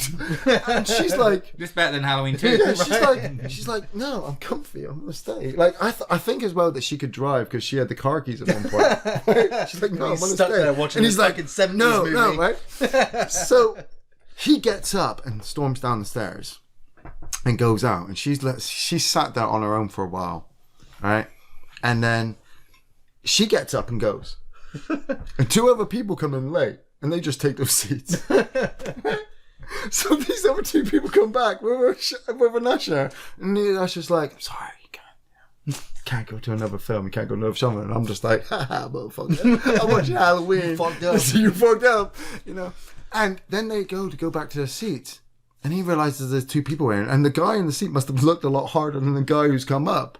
Right? Because he's like, I'm going to tell you to move. Yeah, because the two people that have already left, they walk back down the steps and stand there because they can't get their seats back because these two other people got it. They don't know where to go. She's not going anywhere. And so then she finds a seat and went and sat down.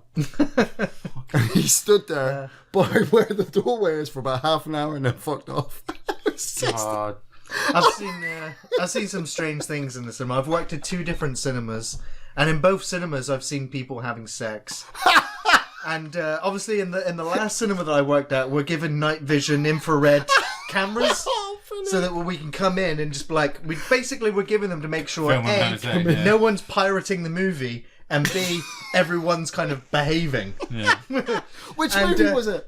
I honestly can't remember, because oh man, that would be even better. And it wasn't me who found out. It was literally another member of staff that was like, "Hey, Gary, guess what? Come here." There's a couple at it in the cinema, and it was like, "Here, Gary, take that." And it was like, "All right, go in there." And it's like, when empty, you said take that, tell me it was a squirt bottle. Stop it! Like a ball. It was the camera, and it was like, "Go in and see if I'm right." You go in there, and you just see this head going. Yeah. You're like, yeah. You go pan up to see his face, and he's like watching the film, like, And then Gary turns and he's like, "Motherfuckers, it's the newest David Fincher movie. Why aren't you watching this shit?" But literally, they were the only two in the whole cinema theater. There was no one else in there. It's a Martin Scorsese movie. So it was like, I'm just like, yeah, okay, all right. I'm just gonna go back outside, and the guy's like, "Here, did you see him?" Just like, yeah. And it's like, what do we do? And I was like, fuck all. Like, I ain't going in there to break it up. Let him finish. Right? I was like, okay, I got a question. Professionally, I should have stopped them, but I wasn't going to break that up. It's like fucking 11:30 at night. There's nobody in. Okay, my quick question though, right? You worked in the cinema. Mm-hmm. Can you go into the projector room, or is it like so modified nowadays that it's like, I am Trapper Keeper, here we are. What are you doing, Carl? Just feed me the film and I will do all the work. It's literally, I've been in the latest projection rooms is just like 2 long corridors. I mean, the last time I worked in had 15 screens. Wow. And so it's literally a corridor, and there are 15 machines in front of every window. And in the morning, you literally go in, you turn them all on, and they are all run in London. Yeah. You know? Skynet. Literally, they are all automated. All you have to do is turn them on all of our and traffic turn lights them are off running at the end exit. of the night. They are all automated from the timings. Everything is just sent from its distribution in London, which is sent to every View cinema. So we got a new cinema opening next week, haven't we? We got the big Cineworld with 4X screens as well. Man, I'm totally not going there. After dude, I've got a deal in work where I can get a year's pass for about £60-70 off, and I'm like, did you never Definitely watch worth that it. Oswald Patton fucking sci-fi episode where he goes to the cinema with Haley from Modern Family? no, what is this? Oh mate, it was a sci-fi show. It was like Twilight Zone, but I think it was like UHF 44 or something. It was like Outer Limits crossed with Twilight Zone. Right on, cool. Oswald Patton goes to the cinema with his niece, played by Haley from Modern Family, and they're going to watch this newest film, and it's all up to date. It's all modern technology, and he's like a big movie buff and says, no, it should be 3D, blah, blah, blah. And then when they get there, there's alien creatures coming through. You have to wear the special goggles, and the alien creatures come through the cinema screen and start to take over your mind, right? And as he try to escape with his niece, he realizes that the whole world has just been invaded, and that maybe he should just join them. Fuck Cineworld. Like Amityville Horror all over again. Love it. We got a question from Kellen Winslow. Hey, Kellen. Saying, hey, Gary, asked Ian a while ago, but would love to see you guys do both Tron movies. Like back to back. Like Army of Requiem of a Dream, man. Wiki that shit. Tron's not on our Patreon list. It's not on our review list at the moment. No. I remember years ago when we used to, before the birth of Off the Shelf, actually it was the birth of Off the Shelf, me coming over on a Saturday to watch films with you. Yeah. And each week we would choose a different movie. Yeah. And like one week I chose Black Hole, and then you chose something, and I chose One Man and His Dog, and then you chose something, and then I chose fucking Tron 1. Because I hadn't seen it in so long. And halfway through the movie, me and Gary realised how stupid it was. Right. How absolutely... There was something happened that we literally went off the film after loving it from childhood. There's a sequence where they're held in the prison cell of David Warner's ship, right? And David Warner has thrown Tron to his death, I think. Yeah. And Jeff Bridges and the girl are in this prison cell, and there is nowhere to escape. And if they don't get out of the cell, the ship is going to delete itself, and they're all going to die. Right. Right? It's where he's just before they meet the big Central Intelligence. I desire macaroni pictures. Yeah. And so when they're stood in the cell, Jeff Bridges is like, there's no way out. There's no way out. We're stuck. And she's like, oh my God, Tron's dead. And he goes through this whole monologue piece about how she really loves Tron, and Tron's still alive, and they're going to save the day, and blah, blah, blah. And then they just walk behind some set piece and go. Yeah. Man. And I turned to him and went, rewind that motherfucker right. And we rewound it, and I was like, what the... Yeah. So, It's like the second time we've mentioned David Warner's, and I really want to watch Time Bandits. Time Bandits, I forgot he was in that. I want to see microchips. Class. I'm sorry, Philip. Yes, master. I'm going to have to turn you into a pig now. Ooh, goody. That's Terry Gilliam. Oh, man. Fucking immense. Such a good flick. Is the Time it's being remade, isn't it? Is it a TV series Yeah, or a yeah. continuation? Man, I love that shit. They throw that demon thing off his boat, and it fixes his back. And then the giant's got the boat on his head. We got a naughty question from Vinny Harris. Hey, Vinny. What's your favourite sex scene in a movie? Whoa. For Vinny, it's Basic Instinct has some sizzling ones. Polar. Have you seen that? The one with Mads Mikkelsen? I haven't seen that yet. He has sex with a woman in that movie, and that scene goes on for so long that I was like, this is actually getting a little uncomfortable. I feel like I shouldn't be watching It's getting it. a little too erotic. As in, I'm like, I don't think I could last this long, to be fair. Like, A Basic Instinct is definitely a good one. Sharon Stone definitely throws herself around. There's that sequence in Basic Instinct. You're Prince of fucking Tides. someone asked about films that fucking disturb you. Barbra Streisand. Fuck's sake. When he remembers what happened, and so I remember watching. Oh fuck! Yeah, it's like that sequence from Team America. No, Michael. That's a good sex scene in a movie. That's a good sex scene. Yeah, the one in Basic Instinct where he comes back with his partner, the brunette. Yeah. And they just start making out, and then he just throws her across the chair and rips her underwear off. It's very aggressive. Yeah. It's Paul Verhoeven. Verhoeven. RoboCop dude. Yeah. Any of the Kathy Barry movies are good. I'm going to say probably the last kind of titillating sex scene that I thought was pretty decent was maybe the Friday the 13th remake. Do you the thing is with sexy movies, honestly, because I'm like, because it's not porn, it's like, what's the point? It's titillation. Yeah. It's boobs, you know. And growing up loving horror movies from the 80s and 90s, a horror movie wasn't complete if you didn't have a decapitation and a topless woman. True. Yeah. Yeah, topless women I can go with, but I got it completely spoiled. But this is pre-internet, whereas now it's like we could literally sit just in the next 2 minutes and watch a million boobs. Exactly. Yeah. This is that IT crowd again, where it's like, God, do you remember internet at this speed? You'd be up all night and see one woman.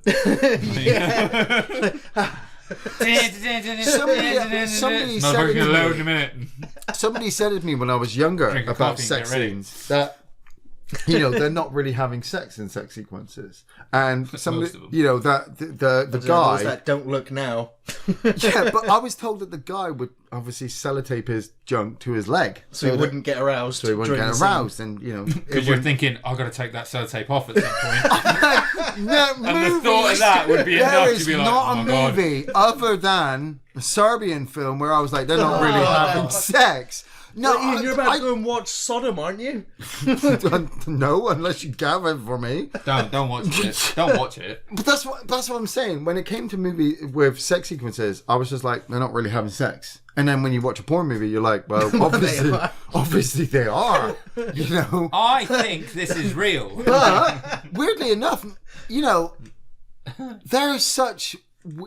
What's the internet rule? 9 times out of 10 on the internet you found it. Rule 50, 40 something. Yeah, Rule 69. Most of the stuff nowadays is fake. Like I said, I know I didn't want to bring up Serbian movie, but it's just a film. They didn't really do, or I hope to God they didn't fucking really do that shit. I would say so, yeah.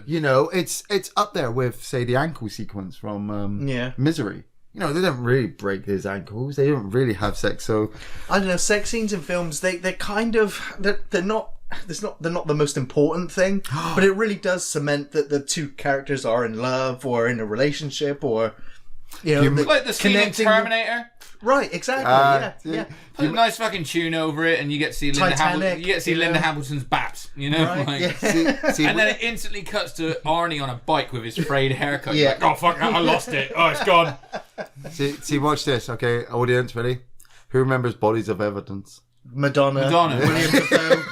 Yeah. Teenage years. I remember the hot candle wax. Oh man, yeah. Fucking Ricky Martin shit. Right, before things get too steamy. Yeah. Let's get on to a question from Tyler Smith. Hey Tyler. What's up? Hey lads, love you reviews. Keep doing what you do. What's your thoughts on Terminator Dark Fate? Looks like the new Terminator is a fembot Austin Powers reference. Anybody want to go first? Yeah, I'll do it really quick if you want. It's a Terminator movie, so I'm going to watch it because I just don't learn. Right, yeah. Yeah. I mean, it's out in 2 weeks' time, and I'm going to probably the first movie I'm going to watch at that Cineworld. Very good, yeah. And hopefully it's on an IMAX screen and gets taken. As long as it has good chase moments, some interesting character moments. Why did you say that for? Of course it's going to have good chase sequences. Well, I should hope it's going to have explosions. It's going to have everything that makes it look like a Terminator movie. And then they're going to put in a storyline where people are going to come out going, does not compute. James Cameron's returning from the set of Avatar. He apparently wasn't ever on set for Terminator. I was kind of behind this film, but then they started just overselling it. It's in Mortal Kombat. It's in Gears of War. It's going to have pop figures soon, and we're all going to be getting the little flesh toy out again and getting Arnie's toy and cutting his flesh off. You're going to get your flashlight out. Trying to remember what Terminator 1. We're going to try and remember what Terminator 2 looked like. I know they can get them infrared cameras in here. I want to say people shouldn't go and see it in the cinema so that they actually learn not to view it, but we're going to go and see it, aren't we? And so, that's my thoughts on it. Saying that though, I didn't go to see Rambo in the cinema, and I won't either. I'm gonna. You know what I mean? I still haven't had a chance to see the new Rambo I'll film catch yet. it online because I get the feeling watching the trailer that I've watched the ending of that movie. Yeah. That whole trailer plays out like the ending of that movie. What, Okay. Terminator or Rambo? Rambo. Rambo. He's going to fucking kill someone in a barn. Put it that way. Trailers! Screw trailers! Trailers should... I'd probably really like the new Dark Fate. Fucking have Linda Hamilton do the whole "I'll be back" thing. It's like, did you just say that for me? Man, have you heard what they're naming him? Have you heard what they name him? Who? Arnie in the new fucking Terminator. Uncle Bob. Have you seen what he's called? No. Uncle Bob? Oh man, I'm just gonna leave it there. I saw the new. You have to tell us now. No, I can't. You'll have to wiki that shit. They fucking named him. Someone will tell us. Arnie, I have a name, and Linda Hamilton's like, I'm not fucking calling you that name. I'm like, good. John. Is it John? No, it's not John. Michael Bain. No. Next question. We got a question from David Jones. Hey, David. Hey, Off the Shelf Reviews. What style or genre of film would you like to see from Edgar Wright? Oh. We've seen zombie horror. We've seen buddy cop. We've seen Alien Apocalypse. He did Baby Driver, didn't he? Yes. That was very realistic. Yeah. Kind of. It was a thriller heist movie. Well, I'm going to go on a limb and say, is there anything that he can't do? I mean, he can do action, zombie. I'd like to see him do a third series of Spaced. Scott Pilgrim. Yes. Yes, More that would be Spaced. great. Oh, Space the movie. Yeah. Yeah. That would be great. Where they're this age, they go the right way. No. Well, yeah, it's Space the movie. But Simon Pegg is playing Simon Pegg, and one day he just walks down the street, and there's the flat. And there's the woman from the first season, and she's like, what are we doing here? And they've realised that for the whole movie, they just have to literally play out the whole kind of episode of Space in the flat, or the world will explode. And because it's Edgar Wright, he'll totally sell it to us. Okay. It's produced by the guy who did Attack the Block. Fair enough. Didn't he also do Ant-Man? Yes. He didn't finish it, though. He didn't finish it, no. No, but he was on that shit, yeah. Yeah. So I suppose in a That's way what they call him. It's Carl. Fuck you, Carl. Yeah, so I'm going to wiki Dark Fate. Thank you very much. Next question. Fucking Carl. Fucking Carl, man! Why? I don't know. It was in the We've got to trailer. be called something. He's been living for 30 years for some reason in his garden, making flowers, and Linda The Hamilton. Terminator or the human? I don't know. He's just. Because it originally was called Sergeant Candy. She just walks up. From Terminator They walk 3's up. deleted scene. And he's like, "Hi, I'm Arnold Schwarzenegger. Carl, and I'm I'm a going to Terminator." save you." And they're all sat in a garden having a meeting. And he goes, "I'm called Carl now." And she goes, "I'm not going to call you fucking Carl." And that's like a big trailer moment. And I'm like, I've not seen the new trailer. I've already seen enough footage. Yeah, I'm of that thing of like, I'm just going to watch it. Yeah. That's even after Genesis, I'm still like, yeah, I'll still go fucking see it. yeah. I'll be back. I'll be back. If they named the Terminator Carl Urban, that would be interesting. Good shout, man. Oh my god, that'd be so fucking sweet. We're going to another question from Simon Fernald. Hey, Simon. Saying he recently watched Charlie Says, based on Charles Manson. Pretty good movie, but Matt Smith plays the lead role of Charles Manson. Oh, really? Now, I've got nothing against him personally, but he's Doctor Who, and I just couldn't get past that for some reason. He was the fucking Terminator in Terminator Genesis. What horror movie couldn't man, you Fuck fully that man. invest in due to a casting decision? Was it the Alien Covenant, Danny McBride. Yeah, maybe. Yeah, I mean, at first I didn't think I would, but considering he became the best thing about that shit fest. Yeah, that's the problem as well. Yeah. He's so fucking good in that movie. I'm like, I don't know what's going on anymore. See, I can't really think of one because I'm kind. When people, Robert Pattinson's gonna be Batman, and I'm just like, yeah, all right, I'll give him a chance. whatever. Yeah, it might be good. Yeah, I mean, I literally don't have a problem with typecasting. I see actors in other projects, and I'm like, oh, that's so-and-so from such-and-such film. Let's see what they do with this part. Matthew McConaughey, Texas Chainsaw Massacre: The Next Generation. Yeah, and Renée Zellweger. Well, yeah, I watched it at a later time, so he'd already been Fast established. Times or something, and you were... Yeah, but Yeah, like Ryan Reynolds in, the he was basically Amityville Horror. he was basically trying to redo thingies from Texas Chainsaw Massacre 3's character all over again. Was it Aragorn? Viggo Mortensen. Yeah. Yeah, he was just trying to do that again, and it just wasn't working. Sure, yeah. But yeah, I tend to not have a problem with that. Dude from New Nightmare, the new Nightmare on Elm Street. I was just like, you're not Robert Englund. So. No, but it was Robert Englund in New Nightmare. No, the remake. Oh, I'm sorry. Fucking, from Rorschach. Yeah, Haley Joel Osment. Yeah. He's got 3 names. Haley Joel Osment. So, yeah. Yeah. And Matt Smith as fucking the Terminator from Terminator Genesis. Fuck that dude. I just don't really like Matt Smith. He's got a bad face. He has got a bad face. Good I've seen him in a couple of good films, actually. Like... I really liked Everest. Climb the Mountain.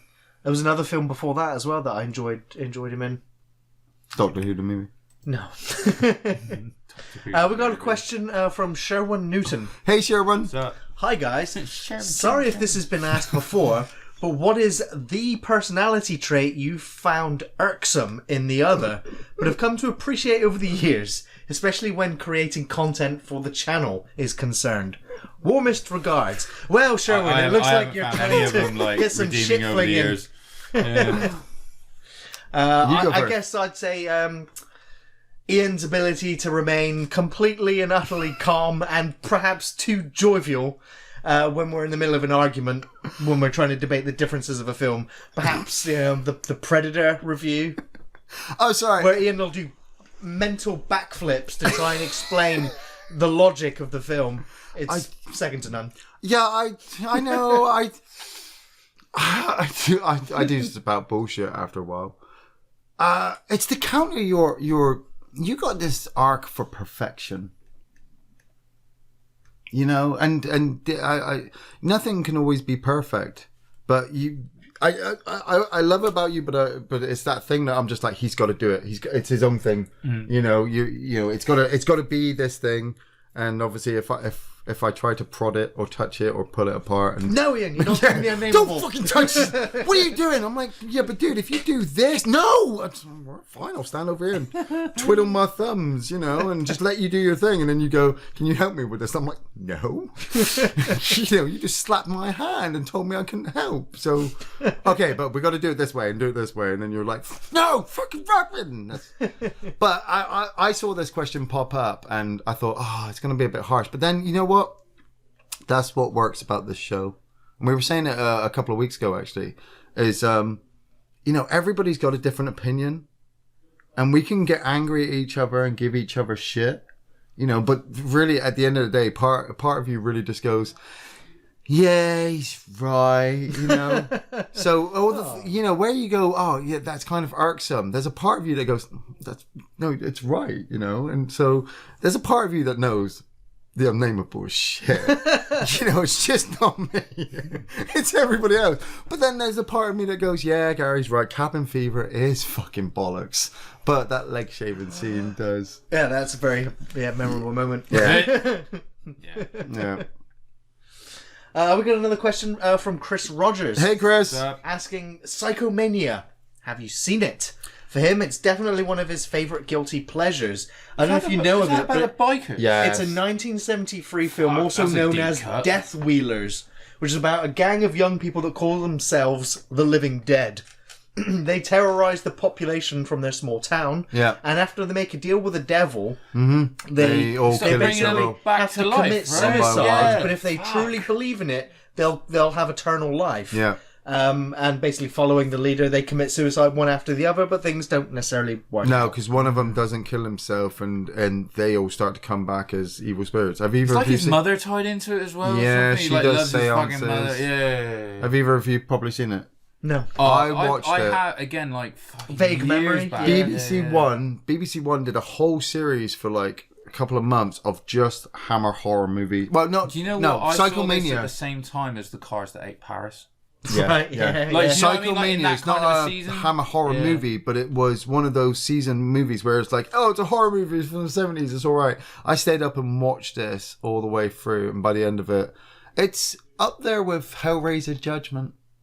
It's damn.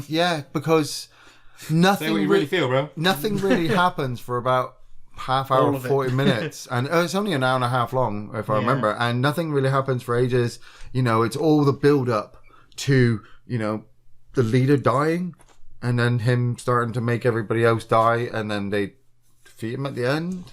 Like, there's some really shitty stunts in there as well. But they're all on bikes, and yeah, it's crap.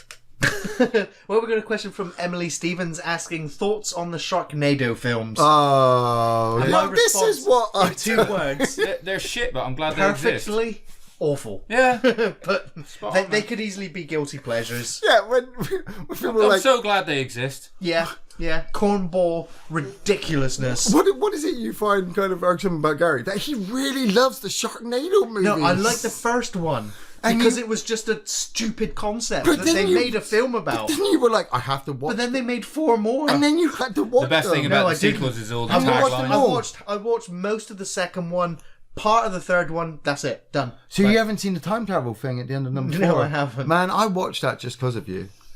That's how much I care of you. It was on TV. The image I have is Chris Jericho, the wrestler, on a roller coaster, and the shark biting his legs off. And I think after that, I turned the film off. Dolph Lundgren turns up in the end of number 4 with a car, and he actually does the "Where we're going, we don't need roads" line. Amazing. Yeah. Dolph Lundgren delivers that. Dolph Lundgren. Ivan Drago, He-Man. Spoilers, dude. He plays the main character's son who died previously, but now has come back from the future because he was saved by a time travel device. I need to take some Mandy and go and watch the Sharknado movies. Take some Mandy. And I'm pretty sure the fifth one's already out to seal the deal. Probably. Yeah, because Tara Reid turns out to be a robot at some point, doesn't she? Fembot, great. Yeah. We got a question from Genove Thomas. Hey, Genove. Asking, what upcoming horror movies are you looking forward to seeing? For me, it's going to be Dr. Sleep, Quiet Place 2, Saw 9, which stars The Rock. Wow. Fuck, really? Yeah. Yeah. No. Yeah. Apparently, Dwayne Johnson is a huge fan of the Saw franchise, and he's going to be the new detective trying to stop the new killer. Oh, Jigsaw. Fuck, man. If Kevin James is his partner, I'll die. It's written by Chris Rock. Kevin Hart. Chris Rock has wrote the screenplay. Kevin James. Who's written it? Chris Rock.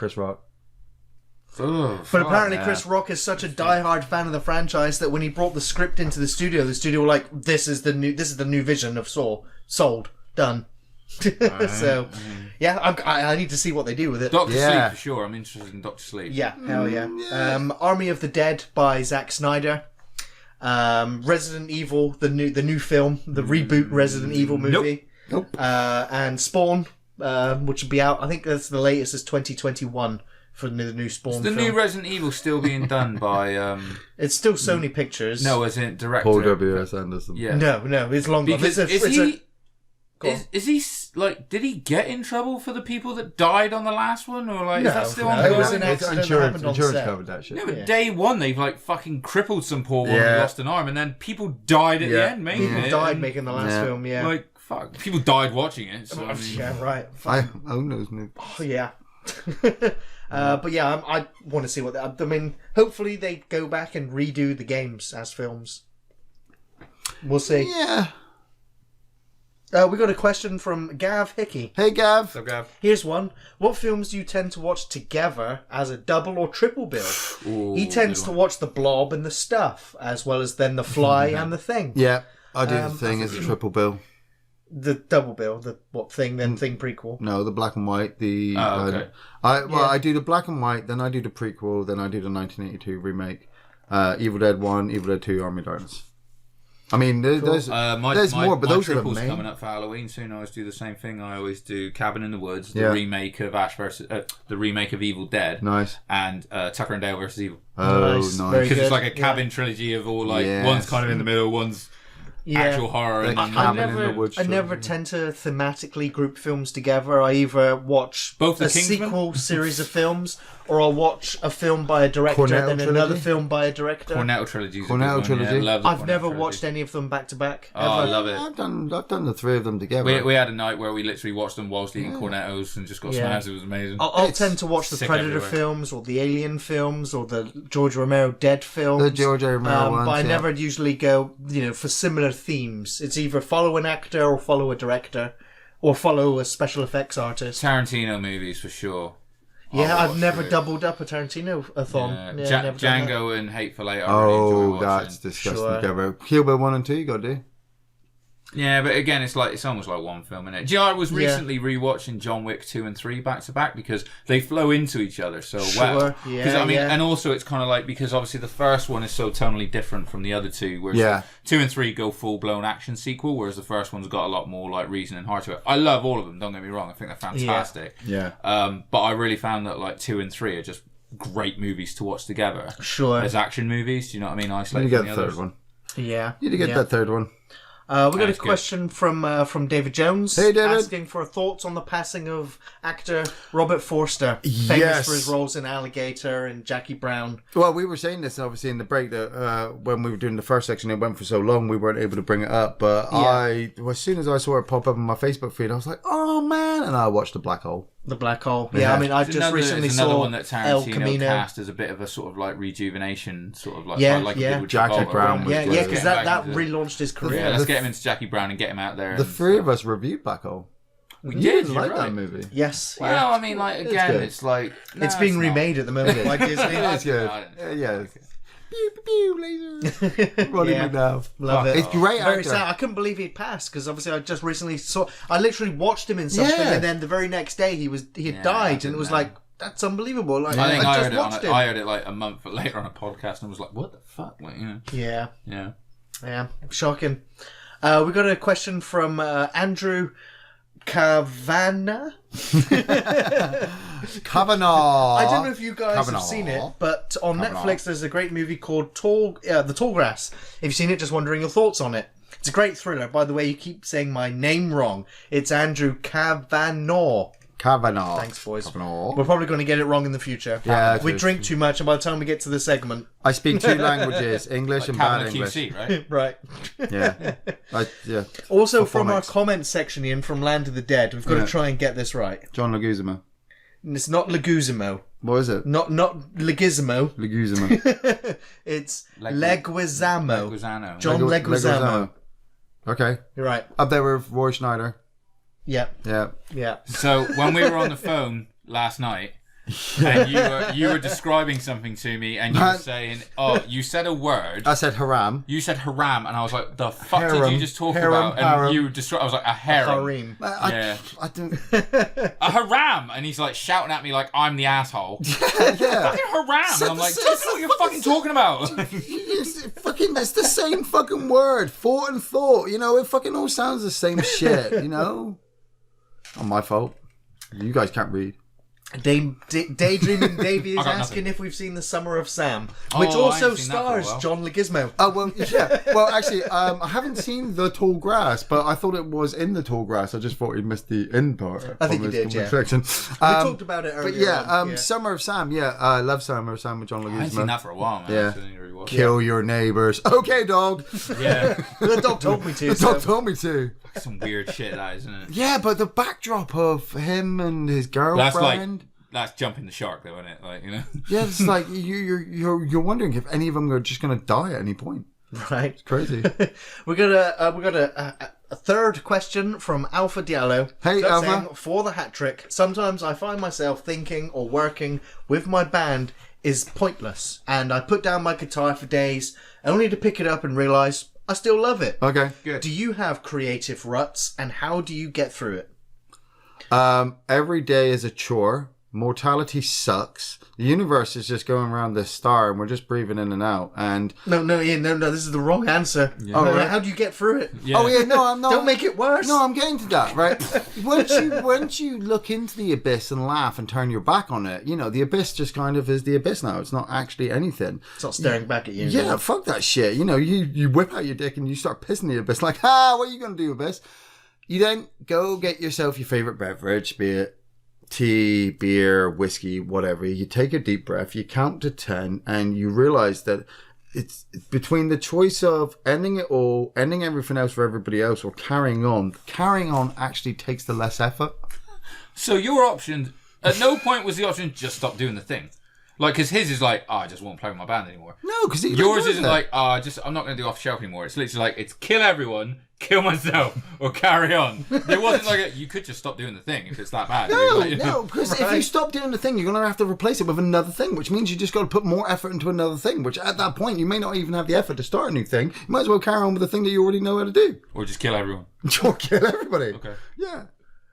Awesome. I just like to take a nice hot bubble bath. That's what I'm saying. Less effort to kill everybody is take a bath. Sometimes it is just fine to take a break from something, even if it is your passion, your love. Sometimes it can be a bit too much, or you kind of lose a part of yourself. Hour, right? Yeah, take a walk or read a book. Masturbate. Masturbate. Whatever it is that you need to do just to take a distraction from it. Yeah. Because sometimes the thing that you love can be too intense and too overwhelming.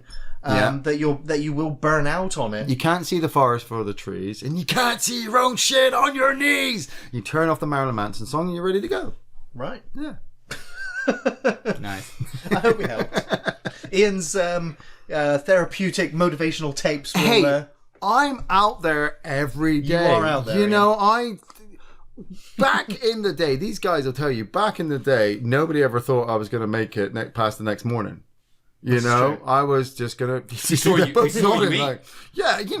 And we lived like there was no tomorrow, though. Yeah. And yet every day I go, love my family, love my wife, love my son, love my friends, and when you take a hard look at everything around you, and you're putting all your effort into one thing to keep that all balanced. That's the main thing. You're either keeping it balanced or you're not, and if you don't keep it balanced, it's gonna go all fucked up.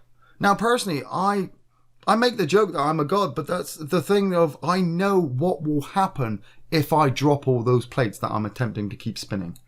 If I don't go to work or take care of my family or don't respect my friends, and if I don't signal that guy that I'm driving down the road to, if I break the speed limit, if I decide to kick somebody in the crotch as I'm running down the road, if I decide to go Joaquin Phoenix on people. You want to go full GTA. If I want to go full GTA, shit's going to happen, and it's all going to be my fault.